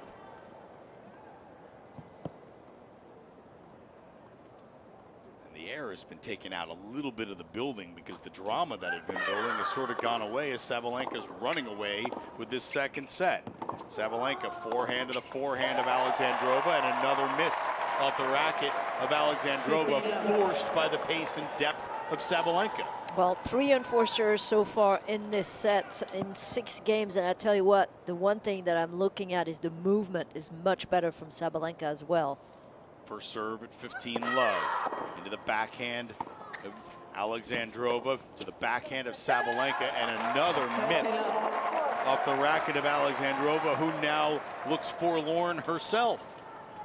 So not only has the quality of play flipped side, the sort of emotional energy has flipped as well. Positive on the side of Sabalenka, negative on the side of Alexandrova. 2 points from the set. Sabalenka now 1 after an ace. It's 40 love. I tell you what, if both of them could just play the same way that one played in each set, then play in the third and play as well. Alexandrova, the way she played in the first and this second set, Sabalenka, it could be absolutely extraordinary in that third set if they were to play at the same time as well. First serve long, 40 love, 3 set points. Second serve from Sabalenka. Takes it to the backhand of Alexandrova, back to the backhand of Sabalenka, who just crushes a backhand winner. 35 minutes, 6 games to 1. 1 set now for the 4th round at the 2024 U.S. Open. They're into the 3rd set, by the way, on Louis Armstrong Stadium. Let's check in with Gil Gross. Hey, Russ and Sophie. Well, one of the things that we saw in the second set, by the way, is Zverev's first serve percentage recovered to where it's normally at. He averages 72 to 73% on the year. He was up to 70% in the second set. So that normalizing was a big development for Zverev. He's held to start the 3rd set. And I know I've talked a lot about Alex, so I also want to address Tomas Martin Echeverry a bit. He is the world number 33. Which means he's unseeded, but he missed it by quite literally 1 ranking spot. He has made the quarterfinals of a major that was at Roland Garros last year. Very solid player off of both wings. Does not give a lot of cheap free points, particularly off the ground. He also serves big. If you were to kind of levy one criticism on his game, it's probably that he's not always the most disruptive player. So it's a lot of similar speeds, doesn't really blow you off the court with any of his weapons. There's not a ton of variety. So he's uncreative, but he's also really solid in basically every area, including the movement. He's made a great forehand stab. Was unable to recover on his backhand side. It is the kind of player that I do think stylistically, I thought at least, that Zverev was going to have sort of an easy time with, just because Zverev is almost a better version of Tomas Martin Etcheverry, but obviously the missed first serves and the unforced errors in the opening set have thrown a wrench into that equation. Sorry, I have a question though. What happened with Aurélie Tourte on the chair umpire? There was some discussion, and just wondering what this was about. Sure, Sophie, and you know, just showing off on the pronunciation. Yeah. Earlier, also, she sent me a voice memo that explained to me how to say Aurélie Tourte's name. Aurélie Tourte. We'll work on that together We got to later. work on it. Yeah, we'll practice. So that was an ace that Zverev thought he'd hit, but the let machine called it a let. And the chair umpire, in this case, has no choice but to agree with the machine and call it a let. All right, thank you. All right, Gil Gross over there on Louis Armstrong Stadium. There's still a ways to go. One set apiece in a best-of-5 set third-round match between the 4-seed Alexander Zverev and Tomas Martin Etcheverry of Argentina. Gil Gross is our man on the scene on Armstrong. And back we come to Arthur Ashe Stadium for the start of set number 3. Ekaterina Alexandrova dropped the second set, left the court, much like Sabalenka did after the first set. After set 2, Alexandrova to serve to begin set 3, and her first serve is into the net. We have witnessed 2 completely opposite sets. Sabalenka got one more game in the first than Alexandrova did in the second, but Sabalenka starts where she left off in that second set after a 6-1 win with a backhand return winner for love 15. Yeah, the power again that she's generating, it looks like she's really getting now much more consistent and going down the line with that return further point away from the server. Return into the forehand of Sabalenka. It's good. Forehand to forehand they go. Let's see if anyone changes direction, or Sabalenka just wins it with pace and depth, and that's what she does. Sabalenka beginning to overpower Alexandrova, and it's love 30. Yeah, overpowering Alexandrova with her consistency as well. Only 3 unforced error in the second set for 14 in the first, so that's a big improvement for Sabalenka. Love 30 Alexandrova, first serve into the backhand of Sabalenka, down the middle it goes, now inside out on the backhand of the forehand, and forehand from Sabalenka into the open court, and another clean winner from the number 2 seed, and she is beginning to soar, is Sabalenka. It's love 40. Well, it took a little while for the machine to really start, but oh boy, is she now full gas on this match, Sabalenka. I mean, quite literally a slow start for Sabalenka. Couldn't get her feet moving, was lunging at the ball, looked absolutely out of balance. Nothing of the sort now. 15. A return just long, but you know what? Sabalenka cracked that right in the middle of this racket too. She's on it, didn't miss it by much. It's 15-40.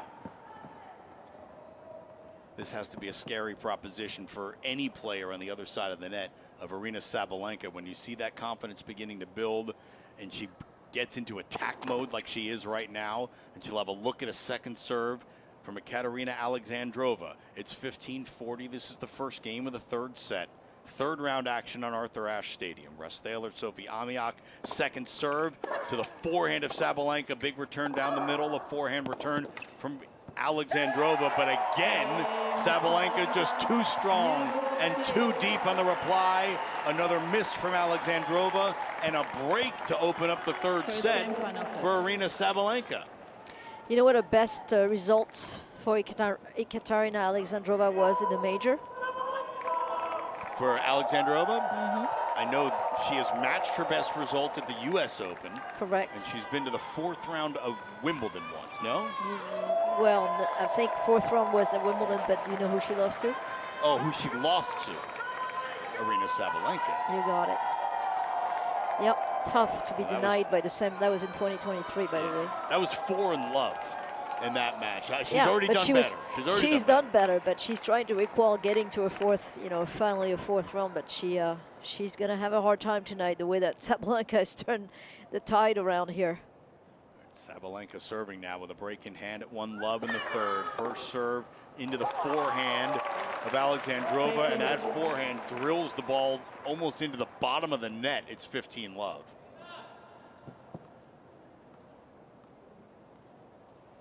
Aryna Sabalenka, 3 bounces, and here comes the first serve at 15-love at 1-love into the net.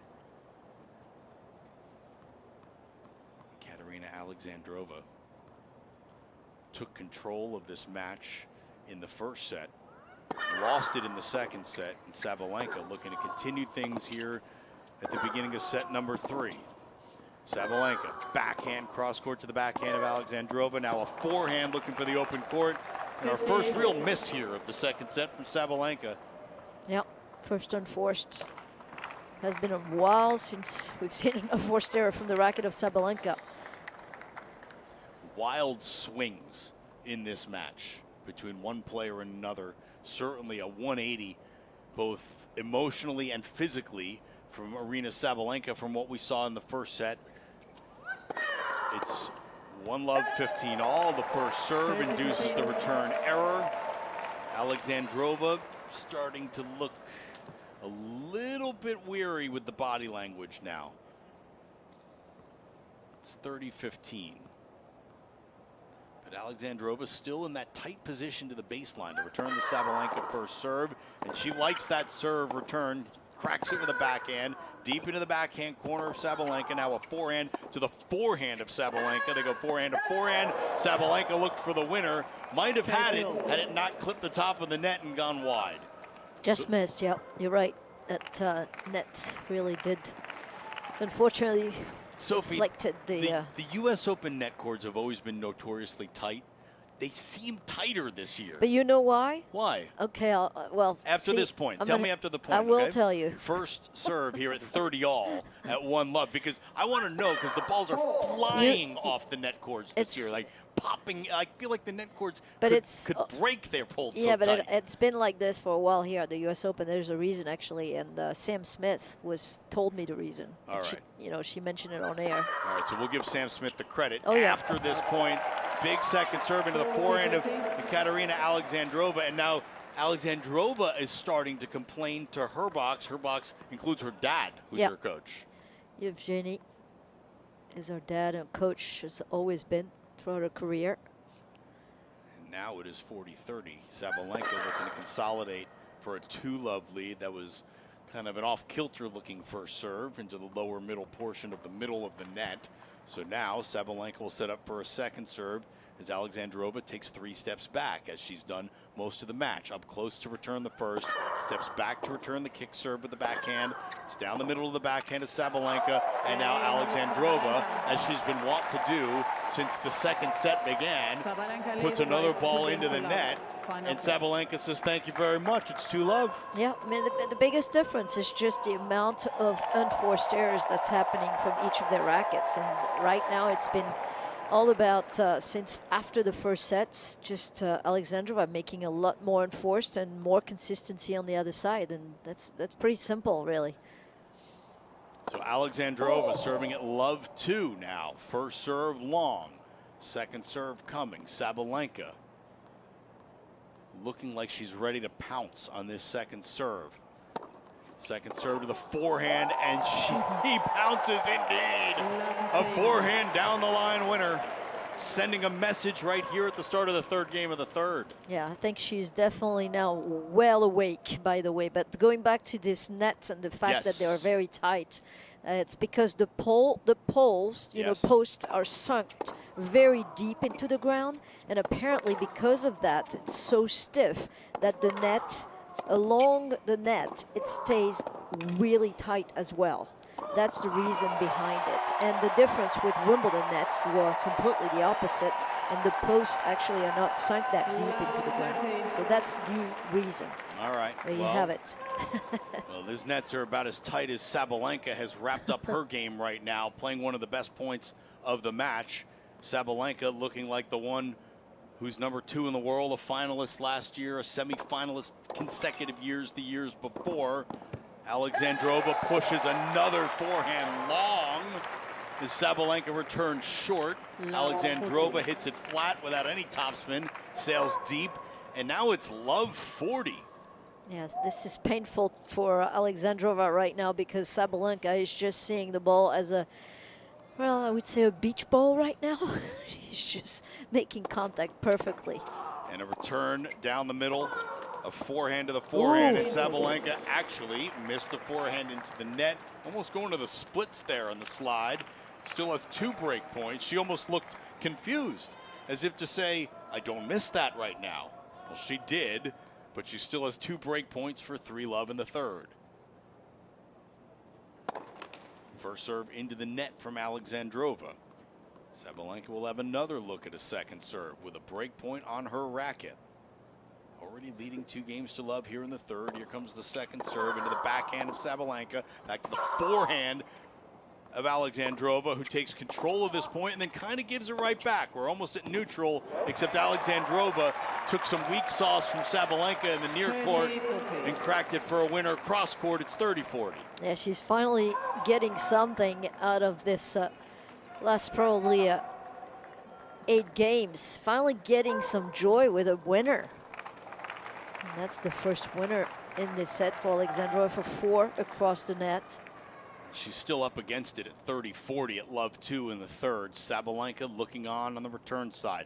Here comes Alexandrova's serve to the forehand of Sabalenka, right back down the middle to the forehand of Alexandrova, and another error off the racket of the 29 seed.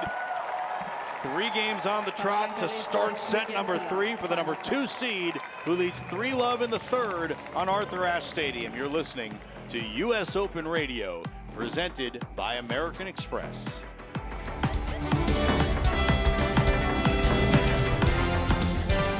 2005 Polo Round Atlantic, official outdoor special history. On-court ball, US Open, women, and Australia.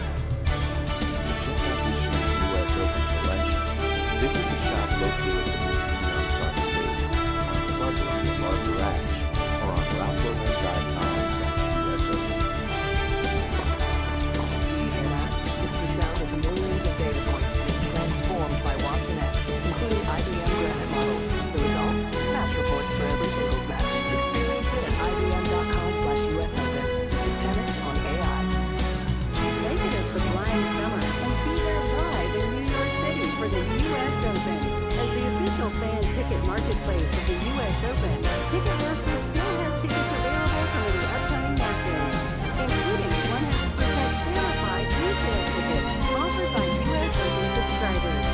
Go to Ticketmaster.com/US Open Tennis to score tickets today. That's Ticketmaster.com/US Open Tennis.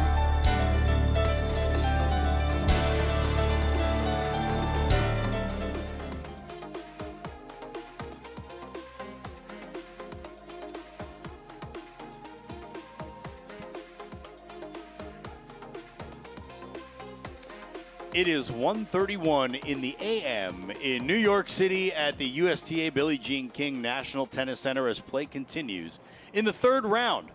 The women's singles, as the 2-seed Aryna Sabalenka is raced to a 3-love lead and a 30-love lead on her serve with a backhand winner off the return of Alexandrova. And it has been one-way traffic, Sophie Amiak, since, I don't know, kind of the start of the second set? Right after the end of the first set. She's just now completely bullying Alexandrova. Aryna Sabalenka looked horrible in the first set. She felt horrible. You could see that on her face. You'll always know how Aryna Sabalenka is feeling on the court. By the way, she's feeling quite confident at the moment. You could tell that as well. Second serve at 30-love. And a missed forehand from Sabalenka. It's 30-15. Sabalenka left the court after the first set and came back a different human being, it seems. Completely. Rebirth. Her attitude changed, and more importantly, maybe her feet started moving. And they haven't stopped. She's played so much better since the start of the second set. It is 3-love, 30-15 in the third for Aryna Sabalenka. That first serve goes long, and she'll have a second serve. On the flip side, Ekaterina Alexandrova, who started to raise her game in the first set, hasn't been able to keep up when Sabalenka lifted her level starting in set 2.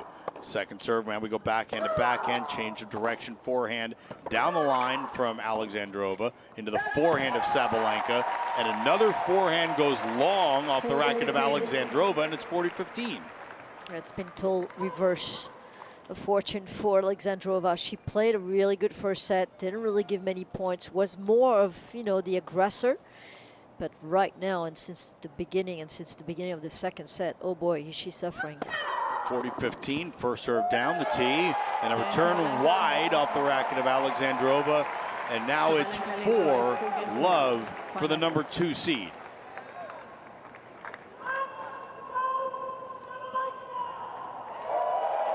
And Sabalenka almost subdued, giving a little fist pump to her box. This is the composed Sabalenka, maybe the scariest Sabalenka. Well, she's not missing. That's right. That's scary. Completely under control of her body and of this match. Huge backhand return off the first serve of Alexandrova. Forces the error, and it's love 15. And the hits just keep on coming. Oh, boy. Sabalenka locked in now. Alexandrova trying to find any way to pierce that balloon. First serve into the forehand of Sabalenka, return down the middle, and backhand to backhand they go. Still backhand to backhand. We'll see who changes direction first. Sabalenka goes down the line to the forehand of Alexandrova, but sails that backhand deep, so it's 15-all. They are so close in winners, 2 and 4 stairs. 21 winners, 21 and 4s for Sabalenka. And on the other side, 20 and 4s for 18 winners for Alexandrova. And yet, it's 4-love in the third for Sabalenka.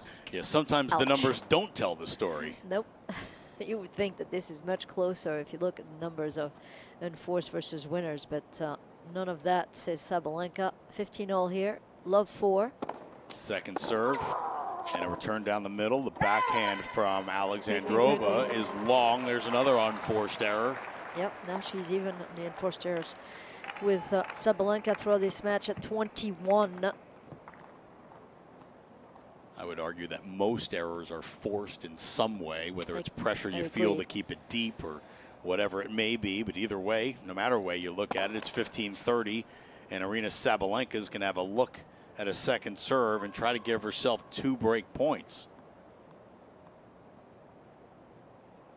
Alexandrova with the toss to the backhand side of Sabalenka, down the line on the return, clips the net, slows it down just a little bit. They go forehand to forehand, a slice forehand from Sabalenka, and now a topspin forehand, and down the line goes Alexandrova, forcing the slice reply from Sabalenka. Alexandrova did the right thing and followed it into the net, and then dumped the forehand volley into the net, and it's 15-40. Yeah, it was not a bad play. I mean, she saw that Sabalenka was resorting to a slice and had plenty of time, but she let that ball drop on the volley and really didn't keep her racket head above the level of the net, and that really went down in the net. 15-40, first serve down the tee. Stab reply from Sabalenka, who holds her ground. Had a look at a pass when maybe she shouldn't have. But Alexandrova gets away with it, and it's 30-40. I kind of like the fact that Alexandrova is thinking about, well, maybe I should come into the net right now because I am not winning many points from the baseline. So looking at this, that's twice that she came forward. One she lost, this one she won. Sabalenka's got a second break point at 30-40. Alexandrova serving at love 4 in the second. A big first serve forces a weak reply from Sabalenka, and Alexandrova makes an absolute mess of a swing volley, sending it 10 feet long, and it's 5-love Sabalenka. She will be serving for the match here. Absolutely amazing turnaround here on this Arthur Ashe court, and so quick, 1 hour and 29 minutes, and they're gonna play almost 3 sets. That's 30 minutes for each set almost. That's a very fast pace. I gotta say, we are looking at a Jelena Ostapenko-like scoreline here. I agree. lopsided sets all the way around so far, and Aryna Sabalenka puts an ice bag on her face. Don't know why she'd want to cool herself down at this point, because she's running hot and trying to run this thing out. By the way, she will be playing, if she was to win, against Elise Mertens in the next round, who beat Madison Keys in 3 really grueling sets today. 6-7, 7-5, 6-4. She did have 2 set points in the first set, Mertens, but couldn't win that one. Came back in the second, 7-5, and a few too many unforced error from Madison Keys, 6-4. But I tell you, Elise Mertens is always to me a shocking, player, because she's been on the tour for so long, and she's not only playing single but doubles. They actually out in the doubles. They lost first round to the French Mladenovic, and I don't remember who Mladenovic is playing with, but I tell you, she has been playing both event and really with Sabalenka to begin with in doubles. They had such They won the great U.S. teamwork. Open together. They are U.S. Open champions together. And Sunshine Double also. Yeah, Indian Wells, in the Miami. same year. Well, that's what it's called. No, same year, U.S. Open and the Sunshine Double. They did them both in the same year. Okay, yeah. I got you. Yeah. No, they did it all. The 3. They did the trifecta. Yeah, trifecta. Yeah. They did the U.S. big hard courts. How about that? Without Cincinnati. Yep, without Cincinnati. But listen. That's a heck of a year. All right, so it's love 15 as Alexandrova took the first point. And now the second. A little sloppy from Sabalenka as she's trying to serve this thing out. She's shaking her shoulders out, trying to maybe loosen up just a little bit right now. She can see that finish line. Alexandrova can too. She's got no pressure right now either. It's love 5 on her end. 5 love to Sabalenka. Love 30 though. First serve into the forehand of Alexandrova and loses a goose. Smacks a forehand winner down the line. Why not? You have not much to lose right now. You might as well go full blast at it. Let everything go. 3 break chance opportunity for Alexandrova to at least get on the board here. First serve from Sabalenka, and Alexandrova tried to hit the backhand winner. Missed it wide. So that's 1 break point down. 2 still available to Alexandrova should she need both. It's 15-40. Here comes the first serve from Sabalenka. Down the tee to the backhand of Alexandrova, back to the forehand of Sabalenka. They're forehand to forehand, and Sabalenka sprays it wide and long. So a break of serve for Ekaterina Alexandrova. She's on the board. Well, she has a long way to go and to get back in this match, but not impossible knowing how things can change in a tennis match. But the way that Sabalenka is playing, she had a little bit of a lapse here. Can she get it back here and maybe break for the 4th time in this set?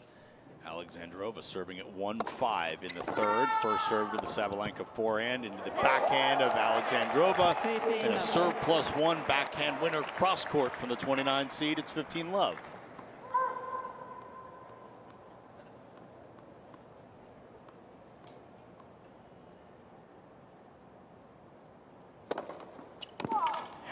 First serve out wide, unreturnable, and it's 30 love. Well, at what point does Sabalenka start to show some of the stress that goes along with losing a couple games? I think if it's 5-3, she's going to start thinking twice if Alexandrova can come back to that. All right, well, it's... especially if she gets broken on the next game, if Alexandrova can hold.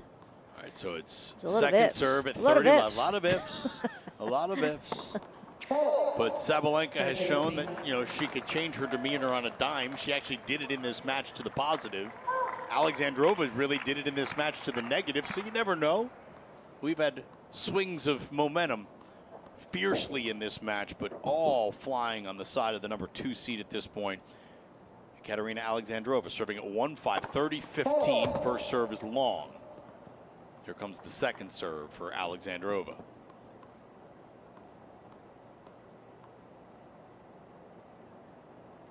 Second serve from Alexandrova into the backhand of Sabalenka, and she puts it into the top of the net as the number 2 seed. It's 40-15, and Sabalenka looks more frustrated with herself than anything else. Like, I could be out of here by now is sort of the look that I'm getting. 40-15 for Alexandrova. Remember, it was 5-love to Sabalenka. And the forehand to forehand return down the line from Alexandrova. Backhand short into the open court, and too much open court for Aryna Sabalenka. 40-30. A passing shot cross court, and it's 40-30. Great anticipation from Sabalenka. I mean, she kind of like followed the ball and was on top of the approach shot from the backhand down the line of Alexandrova, with a passing shot from the racket of Sabalenka. Cross-court short, nothing that Alexandrova can do. All right, one more point for 2-5. It's 40-30 for Alexandrova. First serve is long.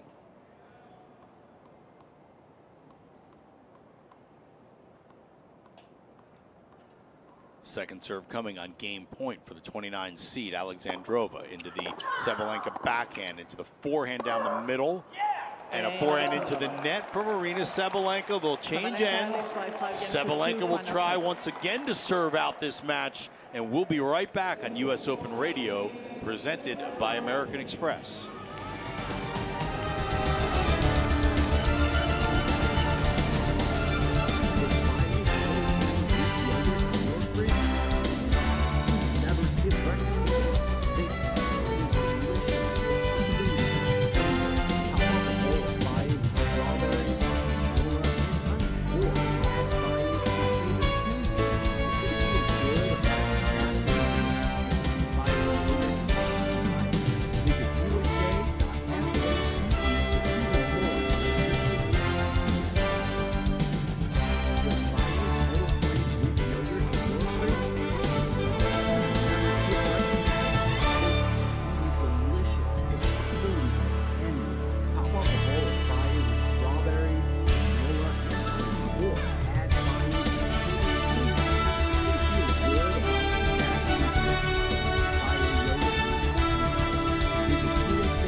Aryna Sabalenka, the number 2 seed, lost the first set 6-2 to Ekaterina Alexandrova. Took the second 6-1, ran out to a 5-love lead in the third, but has lost 2 games on the bounce and serves at 5-2. She'll try again to serve it out. Russ Thaler, Sophie Amiak on the call. First serve from Sabalenka to the forehand of Alexandrova. Big return to the forehand of Sabalenka. Now they go backhand slice from Sabalenka to the forehand of Alexandrova. Forehand down the line to the backhand of Alexandrova. Now backhand to backhand they go. Backhand to backhand they continue in the center of the court. Forehand down the middle from Alexandrova to the forehand of Sabalenka. Forehand to forehand. They've switched the pattern. A little more out wide from Alexandrova. And Sabalenka puts forth an unforced error. It's love 15, Sophie. I tell you, 18 shots rally. That's the longest rally of the match here. And it goes the way of Alexandrova. Things are changing a little bit here. Sabalenka's going to have to find good first serves in this game to take this set in this match. All right, Sabalenka now serving at love 15. She leads 5-2. Doesn't feel like that right now. Although the kick serve into Alexandrova's backhand gets out of her strike zone, and she puts it into the net for 15 all. Very smart to serve a second kick serve when she knows Alexandrova is moving forward and normally stays back on that second serve kick. She went for a first serve kick. That worked. 15 all. Looking to go out wide, sends it too far wide. Second serve for Sabalenka.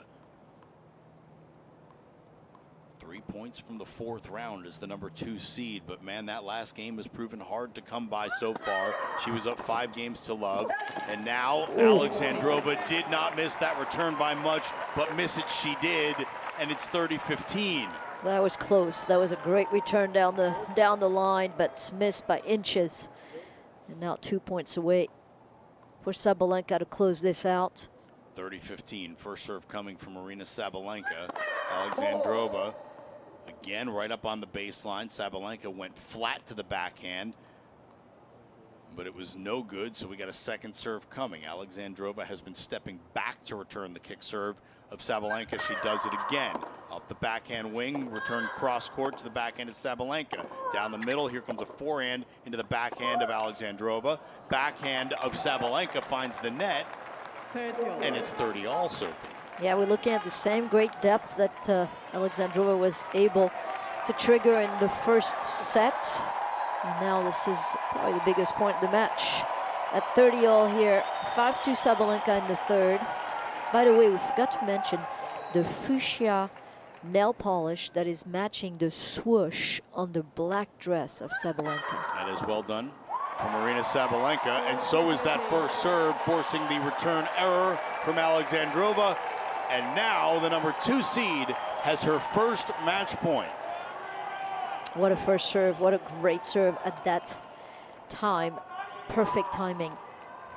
Sabalenka, 5 bounces, 6 bounces, wipe the brow, 7 bounces. Here comes the first serve on match point. Sabalenka sends it long, second serve coming. Match point number 1 for the number 2 seed, Aryna Sabalenka. Kick serve wide to the backhand of Alexandrova. Backhand down the line into the open court, and a clean winner for Aryna Sabalenka, who pumps her left fists, smiles at her box, looks to the heavens, walks to the net, and shakes hands with Ekaterina Alexandrova. Aryna Sabalenka is into the 4th round of the 2024 US Open with a 3-set win at 1:48 a.m. on Arthur Ashe Stadium in New York. It's going to be a late night, I tell you, a late night finish for her, because 1:48 means at least 2 hours from now she might get to her bed, if that, in between the press conference, the recovery, and of course you have to take a car wherever you're staying, Manhattan or elsewhere. Takes a little time to get home and to get to sleep because of the energy and the adrenaline. It takes a long time. So yeah, we'll see if that affects her in the round to come. She will play against Elise Mertens, which, by the way, she is up 7-2 as far as the head-to-head. They played 9 times already, and the last 6 times went the way of Sabalenka. Ekaterina Alexandrova has left the court. Aryna Sabalenka still has some work to do before she can, because she's about to be interviewed. Let's listen in.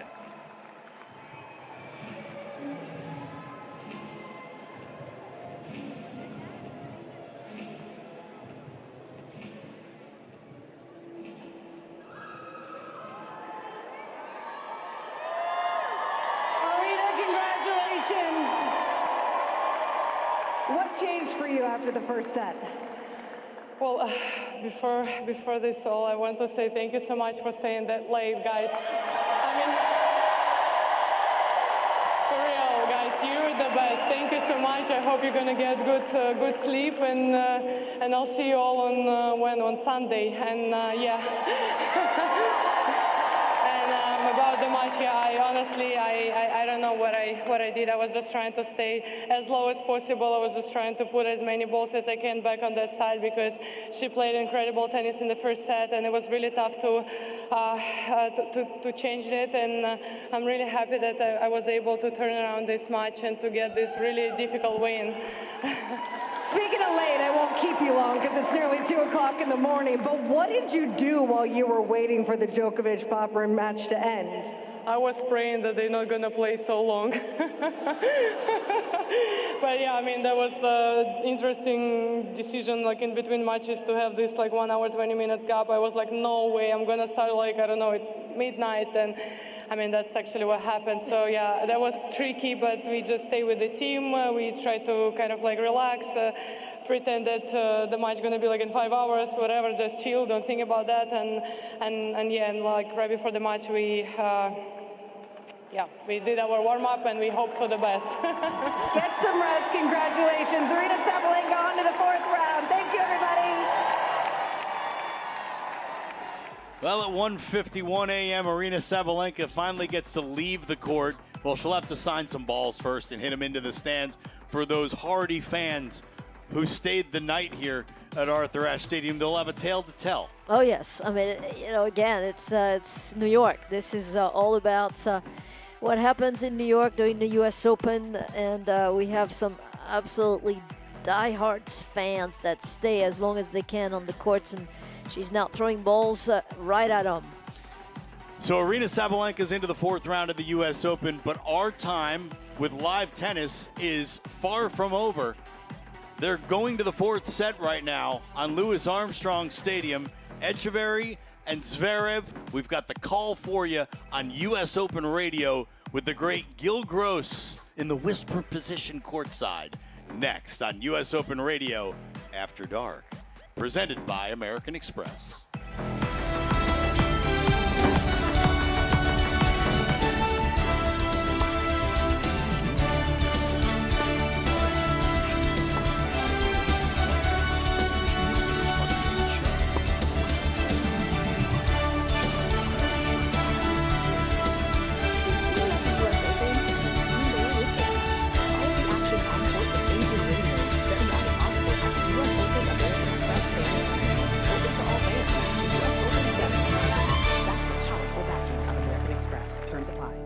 Chase has been a proud sponsor of the U.S. Open for 43 years and is committed to providing the best experience for customers and fans. Chase customers get access to the Chase Lounge, Chase Terrace, and more. Visit chase.com/US Open to learn more. Capacity is limited.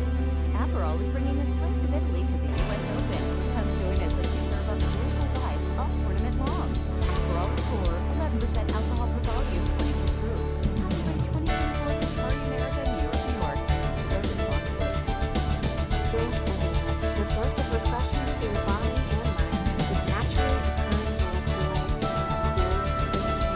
mountain made sailing, to hear Evian, live young. Do you hear that? It's the sound of millions of data points being transformed by Watson X, including IBM granite models. The result? Match reports for every singles match. Experience it at IBM.com/US Open. This is tennis on AI.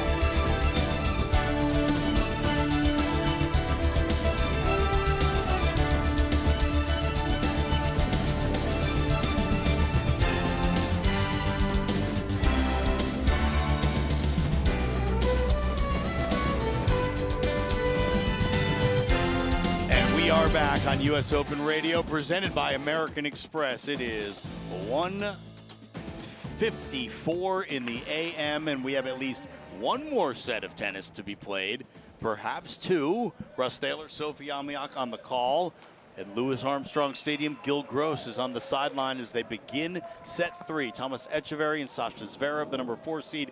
Gil, what has happened from the start of this match, 2 hours and 55 minutes in to where we start now in set number 4? Yeah, well, Zverev has just gotten better and better the longer this goes. I don't think anything has changed drastically with Etcheverry, but it was as bad as I've seen Zverev play in the opening set in a long time, and Etcheverry was there to take advantage. In the second set, you just started to see Zverev dial back the aggression a little bit, try to find some rhythm. The errors went down. He made more first serves. Then in the third set, we saw the full package. He dialed it in. He could be aggressive off the ground and actually make shots. And on the rare occasion that he was sloppy, and there was one service game that got a little shaky, he was able to serve himself out of trouble. And that's what we're used to seeing for Zverev.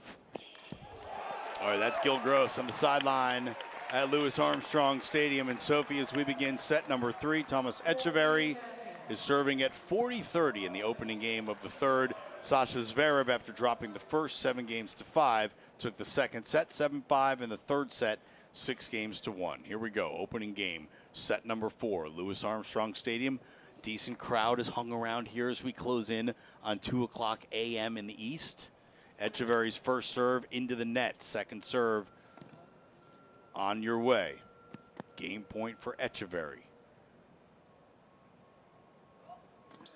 Second serve to the forehand is Zverev. High spinner to the backhand of Etcheverry. Another forehand from Sasha.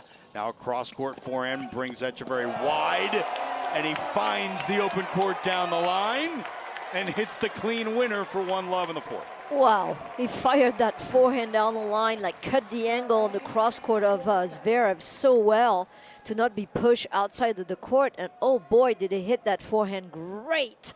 Can't hit it any better than this. And to really beat Zverev on pace and speed, you got to do something really good. And that's what exactly Etcheverry just did.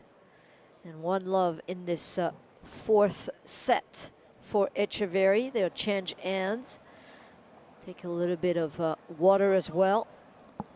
And it will be Zverev, the German, serving in this fourth set. 2-1 up after almost 3 hours of play. Sasha Zverev has controlled this match, as Gil Gross told us, as his level has raised. Etcheverry hasn't been able to keep up just yet. Etcheverry putting his nose out in front here in the fourth set. He leads 1-0. Here's Sasha Zverev, the number 4 seed, stepping to the line, serving to start game number 2 of the fourth. Looks for the ace down the tee, can't find the line. Second serve coming. Sasha Zverev leads the ATP in match wins so far this year. 54 of them coming into this match. Second serve from Zverev to the Etcheverry backhand. Loops one high to the Zverev backhand. Now a slice into the middle of the court. Zverev moving forward with the forehand approach. Pass down the line is cut off with a backhand volley into the open court. It's 15-love. Yeah, I don't think the slice is a bad idea. The problem was the slice was really short down the middle and gave plenty of opportunity for Zverev to come in on it. And really, he had a really good pass down the line on the run, Etcheverry, but great volley and reaction from the lengthy Zverev, who was able to really reach really far because of his height, long arms.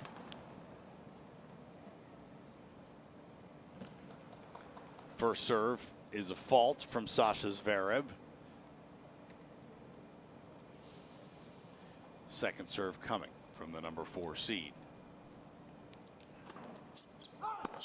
Into the forehand of Etcheverry, down to the middle of forehand cross court from Zverev. Now to the backhand of Etcheverry. He slices one down the middle towards the forehand of Zverev. Rips it into the forehand side of Etcheverry, who drops it into the net, and it's 30-love. He did it again. Sliced down the middle of the court. This one was just slightly deeper, but just not bothering Zverev, who's really launching this beautiful cross-court forehand. Tons of topspin in the ball. Sasha Zverev serving at 30-love. Love won in the fourth. He's up 2-1. The first 2 sets each took over an hour to play here on Louis Armstrong Stadium. First serve into the forehand of Etcheverry. He bangs that forehand long and quickly to a 40-love lead for Sasha Zverev in game number 2 of set number 4. Part of that is Zverev's pace of play. I mean, he just takes his time out there, especially between first and second serve. We just saw about 10 bounces of the ball before the first serve, and here comes that time between first and second serve. Shot clock is off. 1, 2, 3, 4, 5, 6, 7, 8, 9, 10, 11 bounces for Zverev, and here comes the second serve. Slow kicker to the backhand of Etcheverry. He rolls it cross court. Now Zverev goes hard cross court and inside in down the line into the open court, and Sasha Zverev holds it love for 1-all. Just very well dealt, and I'm glad you can count to 11. It's very impressive. Well, next time we'll do it in French. Even Gil thinks it's impressive. Maybe He's next time you will count in French for us. Sophie, as our resident rules expert, do you think they need to do something about that and put the clock between first and second? I sure do. I agree. Totally agree. Yep. I think that's becoming ridiculous. I will say that wasn't that bad last time. We've seen worse from Sasha, and certainly earlier in his career, Novak Djokovic would go to like 30 bounces between the first and second. The bigger the point became, the longer he would. Here's Etcheverry serving 1-all. Do you remember Sergio Garcia, the golfer at the beginning of his career, when he was gripping about 100 times before he hit that ball? That makes me. That was Djokovic to me, the equivalent in tennis of Sergio Garcia, which eventually changed and played so much better in golf also. Etcheverry just shanked a forehand quite ugly into the middle of the net off a Zverev return that actually wasn't even that hard. It looked like he thought it was going to come harder, and it was an ugly miss, and it's love 15. First serve from Etcheverry is long. Sasha Zverev will have a look at a second serve now at love 15 in the fourth. He won that third set so quickly at 6-1. You got to think Etcheverry's feeling pressure even early here in set number 4. They're into the rally, and Zverev sneaks in. A little half volley pickup, and quick hands from Zverev at the net. Volleys back the attempted pass cross court from Etcheverry into the open court, and it's 30-love. That's quite a reaction, Gil. Right there at the net, and oh boy, did he react quickly to get that volley back into the court. Gil, I have a question. Are you there? Yeah. Yeah. 51 unforced errors from the racket of Zverev in this match for 44 winners. Is this like crazy? 51 unforced? Most were in the first set. Okay. What, 50 of them? I'm going to check, actually. And Etcheverry's on the board in this service game. Big point at love 30 to get himself to 15-30, forcing Zverev into the backhand error into the net. 23 in the first set. Why were you faster than me? I don't understand. I have my cell phone. Okay. Well, I have my computer. Obviously, I'm not quick enough. No, well, you know, the Wi-Fi at Louis Armstrong is pretty darn strong right now. Apparently. At 2:02 in the AM. Second serve at 15-30 for Etcheverry. Zverev awaits the return. Backhand reply down the middle. Backhand to backhand. Now backhand down the line from Zverev. Forehand cross court from Etcheverry. Etcheverry now down the line, forcing Zverev to scramble. And now a swinging volley in the midcourt into the open court for Etcheverry. It's 30-all. Wow. This is impressive. What a great shot to push Zverev with really retrieving a ball and just sneaking in inside the court to take that forehand swing volley. Absolutely well done from Etcheverry. Fighting very hard out there. And good on these folks who are still in Louis Armstrong Stadium, the people who were in Arthur Ashe Stadium to see Aryna Sabalenka win in 3 over Ekaterina Alexandrova. Most of them are heading home, but I've actually seen some head up the stairs and maybe see what's going on in Armstrong. Here comes Sasha Zverev looking to move forward. He tries to go inside in on the forehand, pulls it way wide, gesticulates wildly at his box, and now is yelling at his box. What the heck is going on there? We've seen a lot more of that tonight than usual. This has been a major outlier for Zverev. There's usually not much interaction between him and his box, but tonight there's been quite a lot. Well, Etcheverry now from love 30 with a point for a 2-1 lead. Second serve after the first serve goes into the net. It's 40-30. Etcheverry serving. Restarts his service motion. And now here we go. Second serve coming. Sasha Zverev takes it on his backhand wing. Goes cross court to the backhand of Etcheverry. Down the middle of the forehand is Zverev. Zverev controlling the middle of the court with his forehand. Etcheverry, though, super deep, forces the shank forehand return from Zverev, and he makes a complete mess of that and pushes it wide, does Etcheverry, and it's deuced. It was shank upon shank. Well, it was, definitely a shank from the forehand of Zverev that landed really right above the net and so short that Etcheverry was shocked. And you very unfortunately you don't play that many balls like this. So when it happened in the match, it doesn't surprise me that you make a mess of it. That ball barely landed in the box right after the net, and he didn't know what to do. There was probably a lot of spin with it, with the shank of Zverev.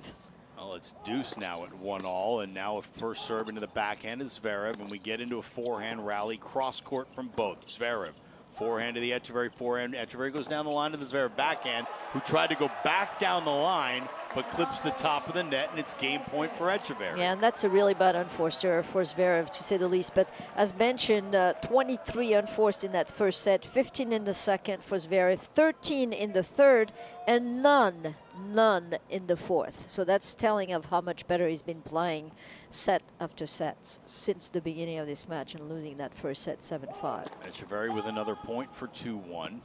Serving into the ad court sends the first serve long. Here comes the second serve from Etcheverry.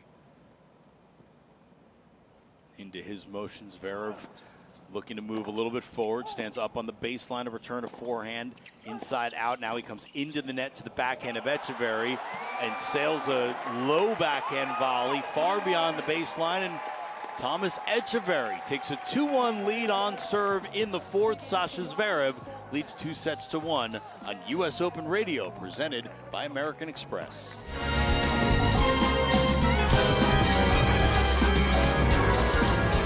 Chase has been a proud sponsor of the U.S. Open for 43 years and is committed to providing the best experience for customers and fans. Chase customers get access to the Chase Lounge, Chase Terrace, and more. Visit chase.com/US Open to learn more. Capacity is limited. Make it a sublime summer and be live in New York City for the U.S. Open. At the official fan ticket marketplace of the U.S. Open, still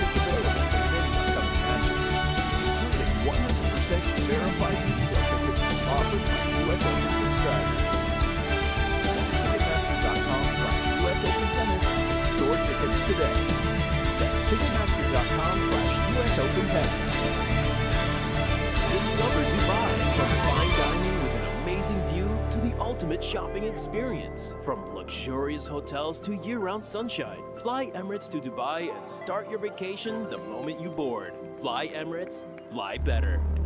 A perfect summer's end starts when you're with Amex at the U.S. Open. Card members can get perks like in-ear radios to follow all the action on court and access to the card member lounge to cool down between matches. The U.S. Open's better with Amex. That's the powerful backing of American Express. Terms apply.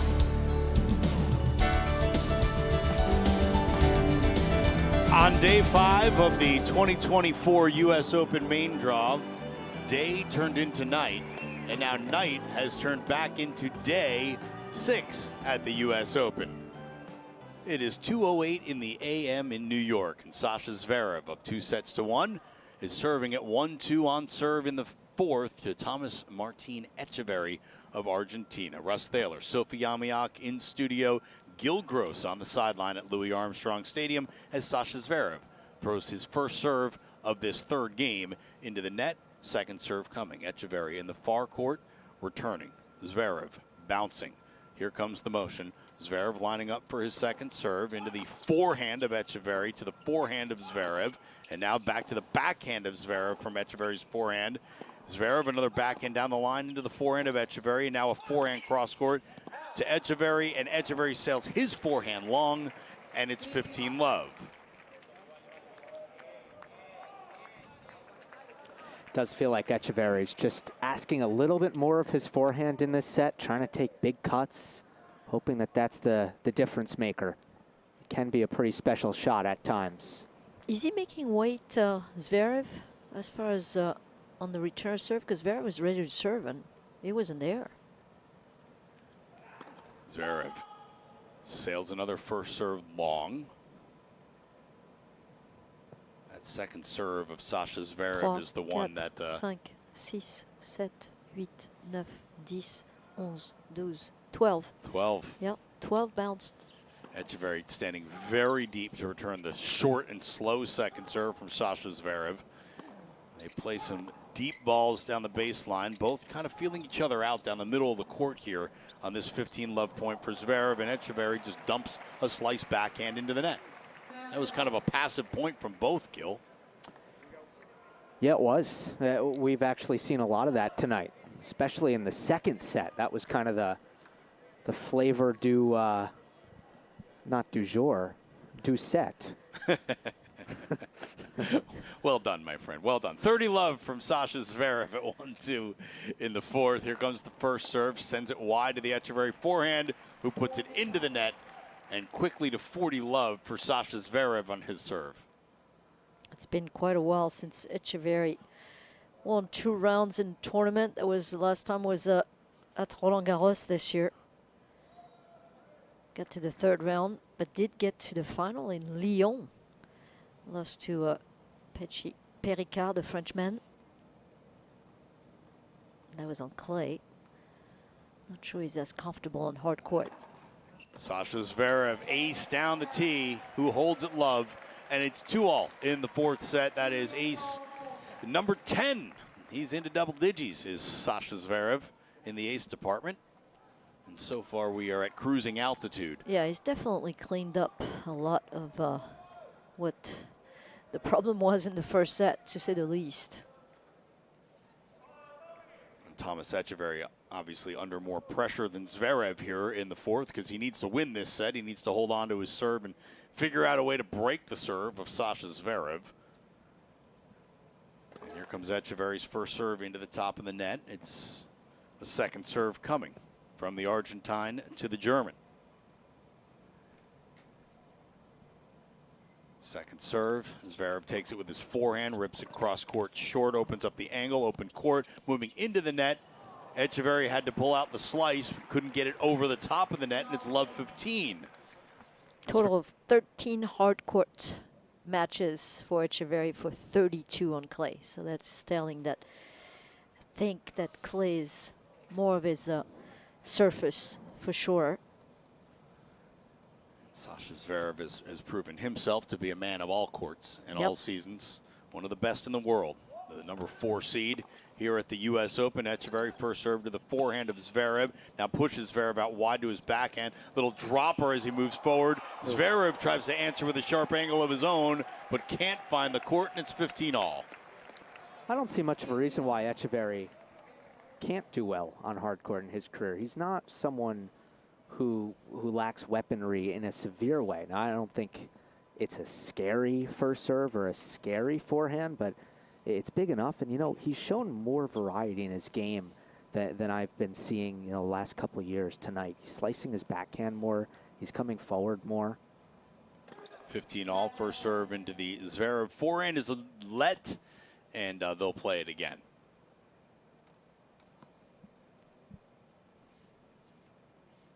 So Etcheverry's got another first serve at 2-all, 15-all. Here we go. Down the tee this time, and a big ace. I mean, that's 136. 136? Yeah. No. Yeah. 137. He's got some gas. He had earlier. Yep. So that's not the fastest, but still. It's still. I mean, he's actually hitting a faster serve than Zverev tonight. At 135 was his fastest. That's impressive. Not quite the same size either. Second serve coming from Etcheverry after he missed the first in a double fault. So Etcheverry giveth and Etcheverry taketh away. That ace has been nullified, and it's 30-all. It's like the worst possible moment to throw in the double after you give yourself the advantage with the ace. It's funny because I thought that Zverev was going to be much taller. He's 6'6", but I guess Etcheverry is 6'5". So it looks like he's not as lengthy as Zverev for sure. Zverev, if he was in the NBA draft, we'd be talking about his wingspan. Yeah. Well, he's got that too in tennis. Oh yeah, he covers well. I imagine he's 6'6". He's got at least a 7-foot wingspan. Yeah, pretty ridiculous. Etcheverry actually looks, you know, more shorter, normally proportioned. Shorter, is that the way shorter arms. Yeah, but not even short. Just, I mean, he's a large human. If he walked in this room, he'd take up some space. First serve to the backhand of Zverev. And now Sasha loops a forehand deep to the Etcheverry forehand. He's opening up the court more with that forehand, and now he's got a backhand into the open court. Etcheverry slices it. Zverev standing in his backhand corner, hitting his forehand inside out. Etcheverry now to the forehand of Zverev. Zverev going to the backhand of Etcheverry, now trying to work the forehand and dumps it into the top of the net. Etcheverry outlasting Sasha Zverev in a long rally and taking a 3-2 lead. They'll change ends on serve in the fourth. We'll take a break. On U.S. Open Radio After Dark, I'm Louis Armstrong, presented by American Express.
Yes, we are. You do have to push on that little button so they can hear you. Well, it's 2:17 in the a.m. Yeah, we'll give you a little bit of a pass get a little there. bit of grace here. Alexander Zverev, the number 4 seed, up 2-1, serving at 2-3 in the fourth set on serve. No breaks just yet. First serve to the forehand of Etcheverry, and a backhand reply into the net from Zverev. So he quickly drops the first point of the 6th game of the 4th set. It's love 15. How's the crowd doing, Gil, out there? I mean, are they more pro Zverev or Echeverry? Do they want to go like and push this to a 5th? They're Echeverry. Oh, they no are? doubt about it, yes. Really?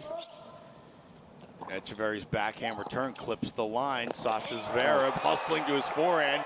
Can't cover the open court. And Echeverry got love 30 on the Zverev serve.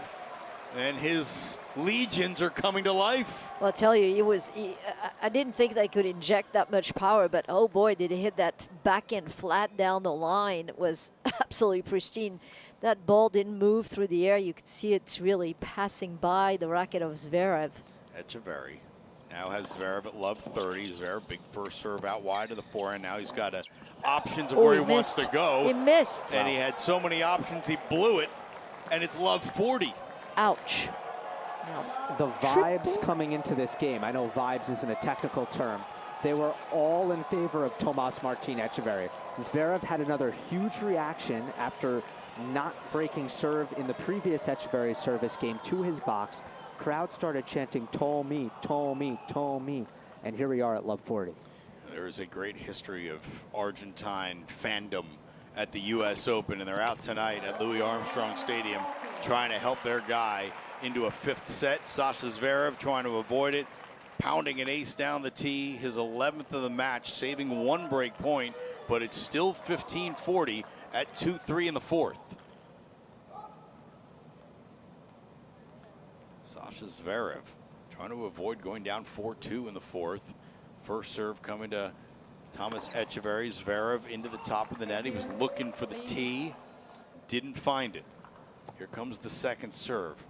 It's got to be one of the biggest differences in first and second serves in men's tennis between the power and precision of Sasha Zverev's first and the downright scary, sometimes nervous looking second serve that finds the court. And here we are in a backhand to backhand rally. Zverev down the middle. Here comes Echeverry inside out forehand to the Zverev backhand. Again in his backhand corner is Echeverry. Now running to his forehand side and whipping it cross court to the Zverev forehand. He goes down the line. And now a forehand from Echeverry to the forehand of Zverev down the middle. We reset. Echeverry, though somehow had his feet stop in that middle of the rally for unknown reasons, and he whips a forehand wide. Well, I thought that was going to be out. He really thought that that ball was going to fly out, and it clipped the line. The great depth from Sasha Zverev, now saving 2 break point, 1 more here in front of him. Is he going to go to the tee again? That's where he aced in the last time. That went really fast. 124 miles per hour. Sasha Zverev facing a 3rd break point here. It's 30-40. First serve down the tee. Hello. And another ace. Yep. That's his serve. That's his serve on the ad side. You have to cover it. Yeah, I agree. In the 3rd set, it was 15. Well, it wasn't 15-40, but there were 2 break points on the ad side. It was the only game that Zverev got into trouble on a service game, and he hit that serve both times, and neither serve came back. So all those break points are gone now for Thomas Echeverry. It's deuce at 2-3. Sasha Zverev net. They'll re-rack first serve again.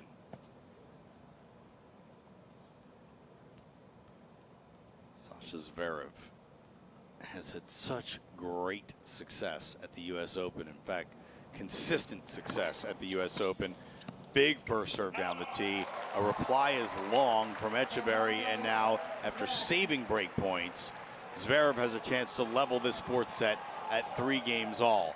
Zverev is trying to get to the 4th round of the U.S. Open for his 5th consecutive appearance. That's some consistency there. Remember, he didn't play in 2022 after that horrific ankle injury he suffered at Roland Garros while playing against Rafa Nadal. An unreturnable first serve from Zverev.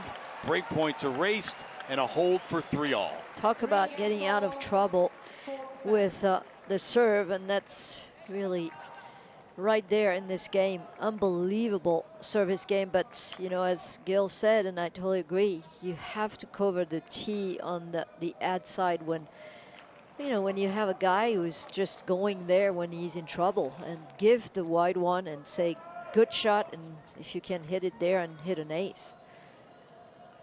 So Thomas Echeverry let's see how he is psychologically after all those break chances he just had on the Zverev serve, serving at 3-all. First serve to the Zverev backhand, big forehand down the line. Zverev chips it to his toes. Nice little angle volley that Zverev covers and finds the open court with an overhead for a winner. And he actually went straight back to him. I mean, the court was totally open. I can't believe he went back to Echeverry. Echeverry was on the same side. But what a get and what a great push down the line from Zverev. I couldn't believe that he went straight back to, I'm still watching the replay. He went straight back to the side where Echeverry was. He just bounced it over his head into the first row.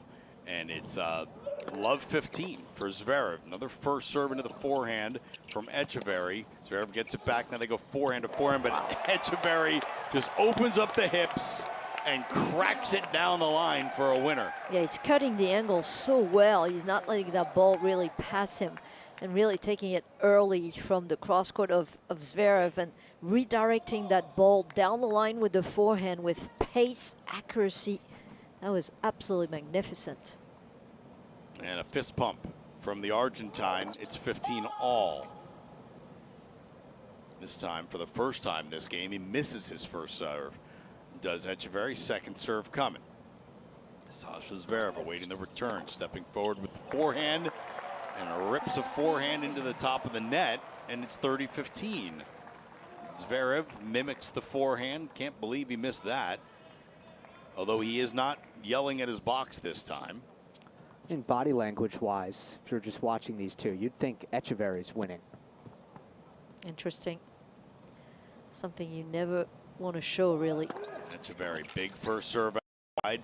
Zverev pokes it back with a backhand. Echeverry moves forward, looks for the short angle volley, and sends it just wide. Yeah, he's done everything right, except I don't think he has that much great feel at the net.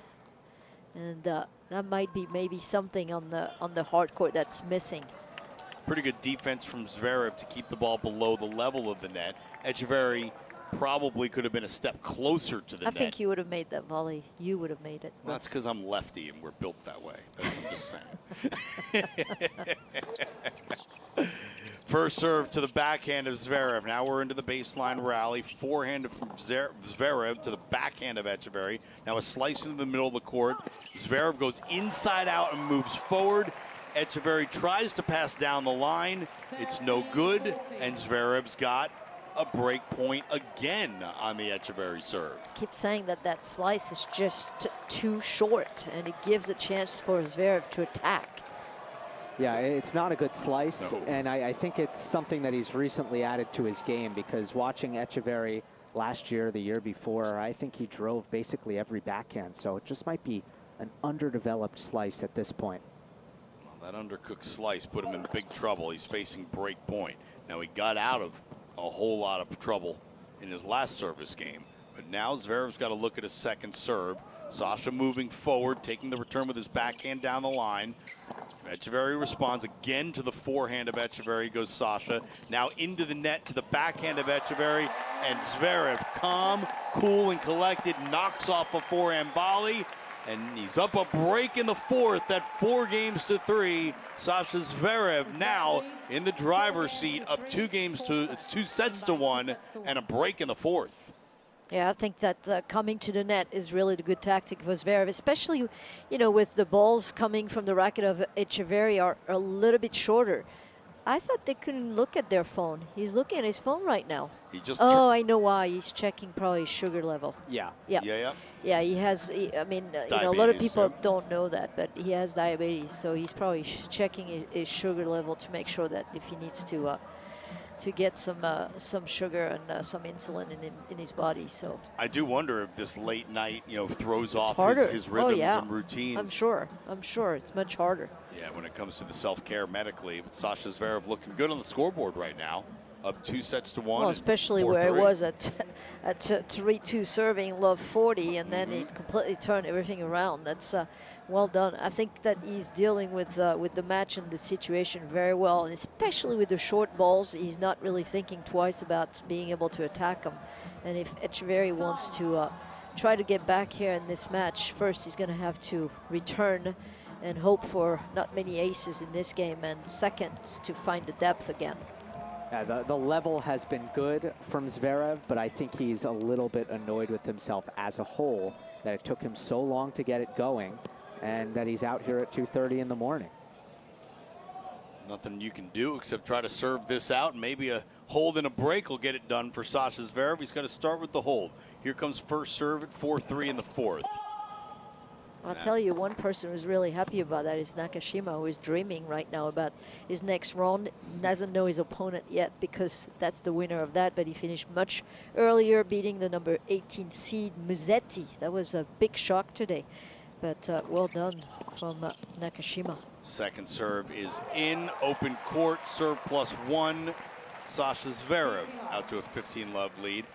Brandon Nakashima was up 2-1, but down love 4 in the fourth to Musetti on Stadium 17. It looked for all the world that was going to go the distance, and then somehow the tide turned and never stopped, and Nakashima came all the way back and won it in 4.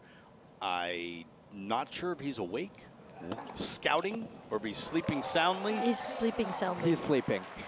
Do you guys have like the crib cam on him? Yes. Like you guys are so like you're sure of the fact. I am 100% that, sure he's maybe sleeping. he is listening No. to U.S. Open yeah, Radio he's after listening the to you. dark. He knew you were here, Russ. Completely fired up.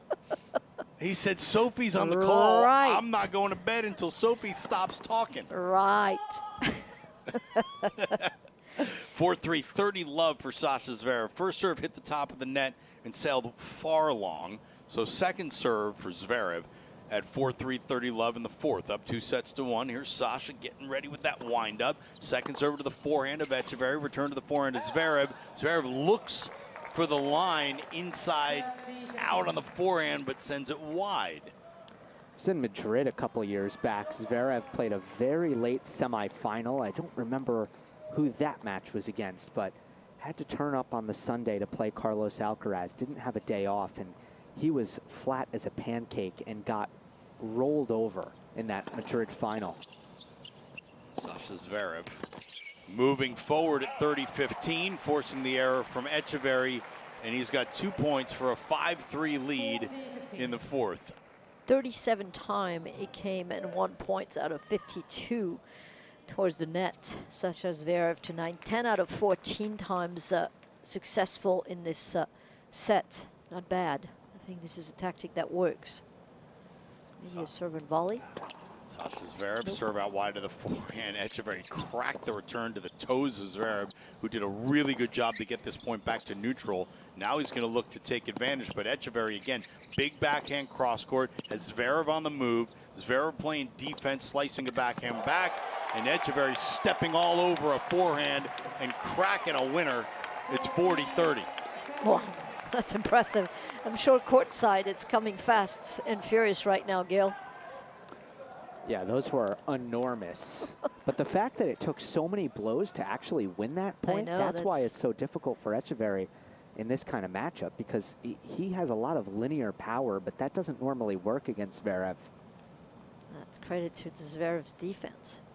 One of the best defenders in tennis, Sasha Zverev. He's got a big first serve, too. To the tee, and he covered it, though. Echeverry was there for once, but not in the court on the return. And guess what? It's now 5-3 for Zverev in this fourth set, 2-1. And the finish line appears on the horizon for Sasha Zverev. 1 game win away from round 4 of the U.S. Open. Thomas Echeverry's up against it, serving down 2-1, down 3-5.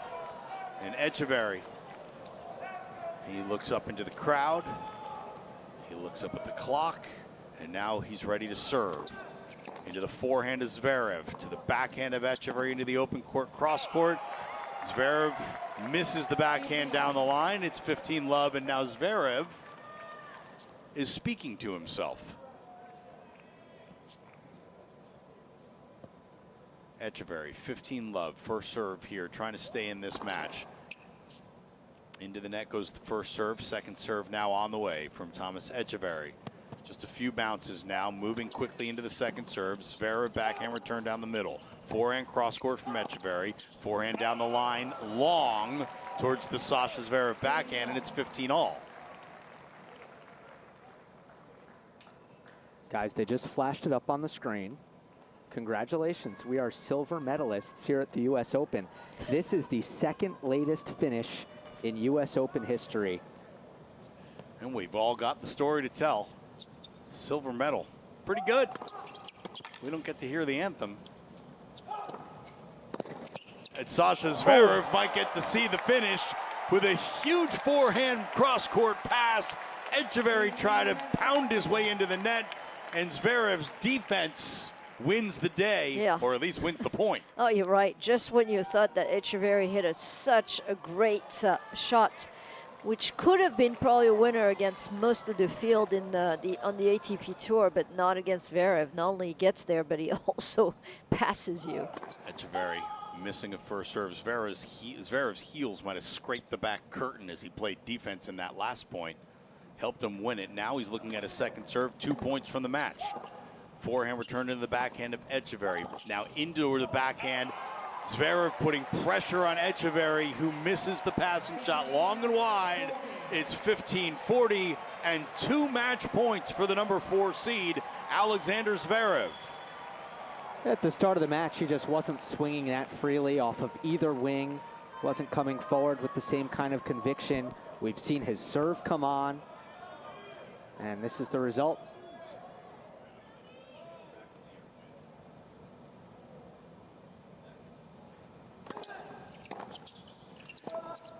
We're into the rally. Zverev slice back into the forehand of Etcheverry, inside out to the backhand of Zverev. Stab, but not good enough. It clips the top of the net, comes back to the Zverev side of the court. That's 1 match point saved for Thomas Etcheverry. He's got another to face right now at 30-40. And crazy negative reaction from Zverev, just so upset. I mean, well, I'm going to give a little bit to Etcheverry of how well he played tonight. So Etcheverry still has life, but needs this point. 30-40 at 3-5 in the fourth. Zverev up 2-1. Here comes Etcheverry's first serve, match point number 2 on the way for Sasha Zverev. It's out, second serve coming. Zverev will have to look at it. Etcheverry's got a decision to make, into the forehand or the backhand of Zverev. It's into the forehand. Zverev down the line, looking for the clean winner. Great get from Etcheverry. Into the net comes Zverev, an overhead opportunity. He angles it off for a winner, and Sasha Zverev is into the 4th round of the US Open in his 5th consecutive appearance in New York.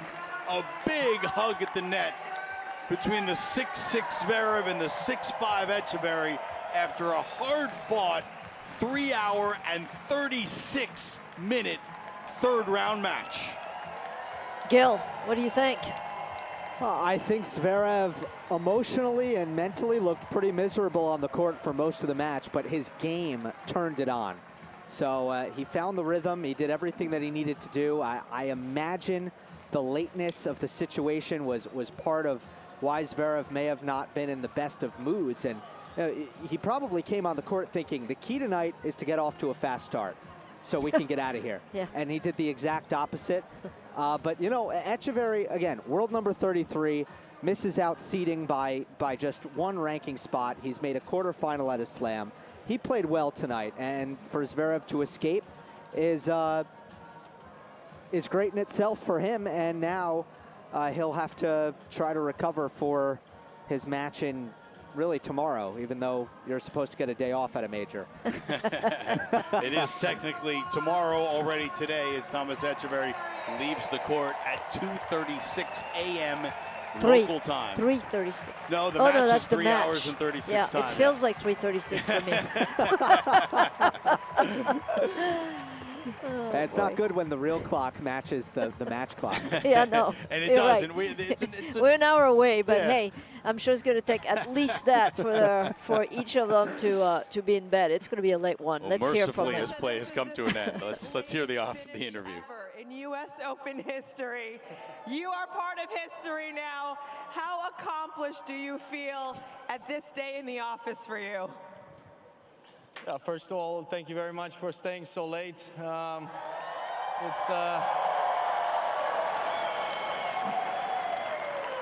It's a Friday night in New York. To be honest, if I would have a free Friday night, I would be somewhere else. But I guess it's your choice. But no, it was a great atmosphere. It was so much fun to play.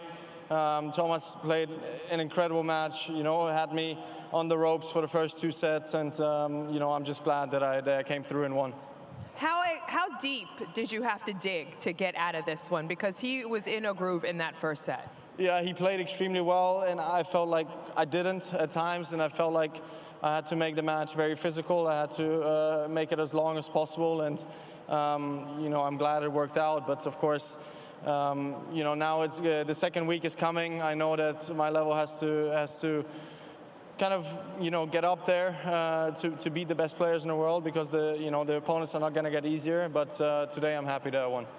How about just playing under the Friday night lights? Well, it's Saturday technically now, but the energy, the magic that you feel here in New York City, that vibe. No, as I said, thank you very much for giving this energy. I mean, it's incredible. You know, I played a US Open final here without anybody inside the stadiums, and you know, you guys are the ones that make the atmosphere so special. You guys are the ones that give us all the emotions, and you know, I'm glad that we're back to normal, and I'm glad that we can all enjoy each other's company and you know, spend beautiful moments on tennis court. Well, there's a lot of love for you here in New York City. Ladies and gentlemen, Sasha Zverev is on to the next round here at the US Open. Congratulations to him. And he's going to sign a few autograph balls for you fans out who stayed out to watch him. Let's make some noise. Let him hear it one more time. Sasha Zverev in 4 tough sets in 3 hours and 36 minutes. A match that was the second latest finishing match in US Open history since the number 4 seed into the 4th round of the 2024 US Open. For Sophie Amiach and our entire team, Sophie, it's been a heck of a night and day. It's been great. Thanks for being here. I had a great time with you, Russ, and I think all your fans, They're all leaving. Goodnight to them. All of our fans are leaving. Au revoir. No, your fans in the West Coast. My fans on the West Coast. Hello. The American Samoa. I say hello to you. There you go. It's like daytime there, I think, Yep. in Hawaii. So thank you very much for everyone joining us. It's been a late night at the US Open, and you know what? We're going to start this thing up at 10:30 a.m. Eastern again on Saturday. Happy Labor Day weekend, everybody. Thank you so much for joining us. We're going to sign off for the night. This has been, for the first time, US Open After Dark, presented by American Express. Good night, everybody.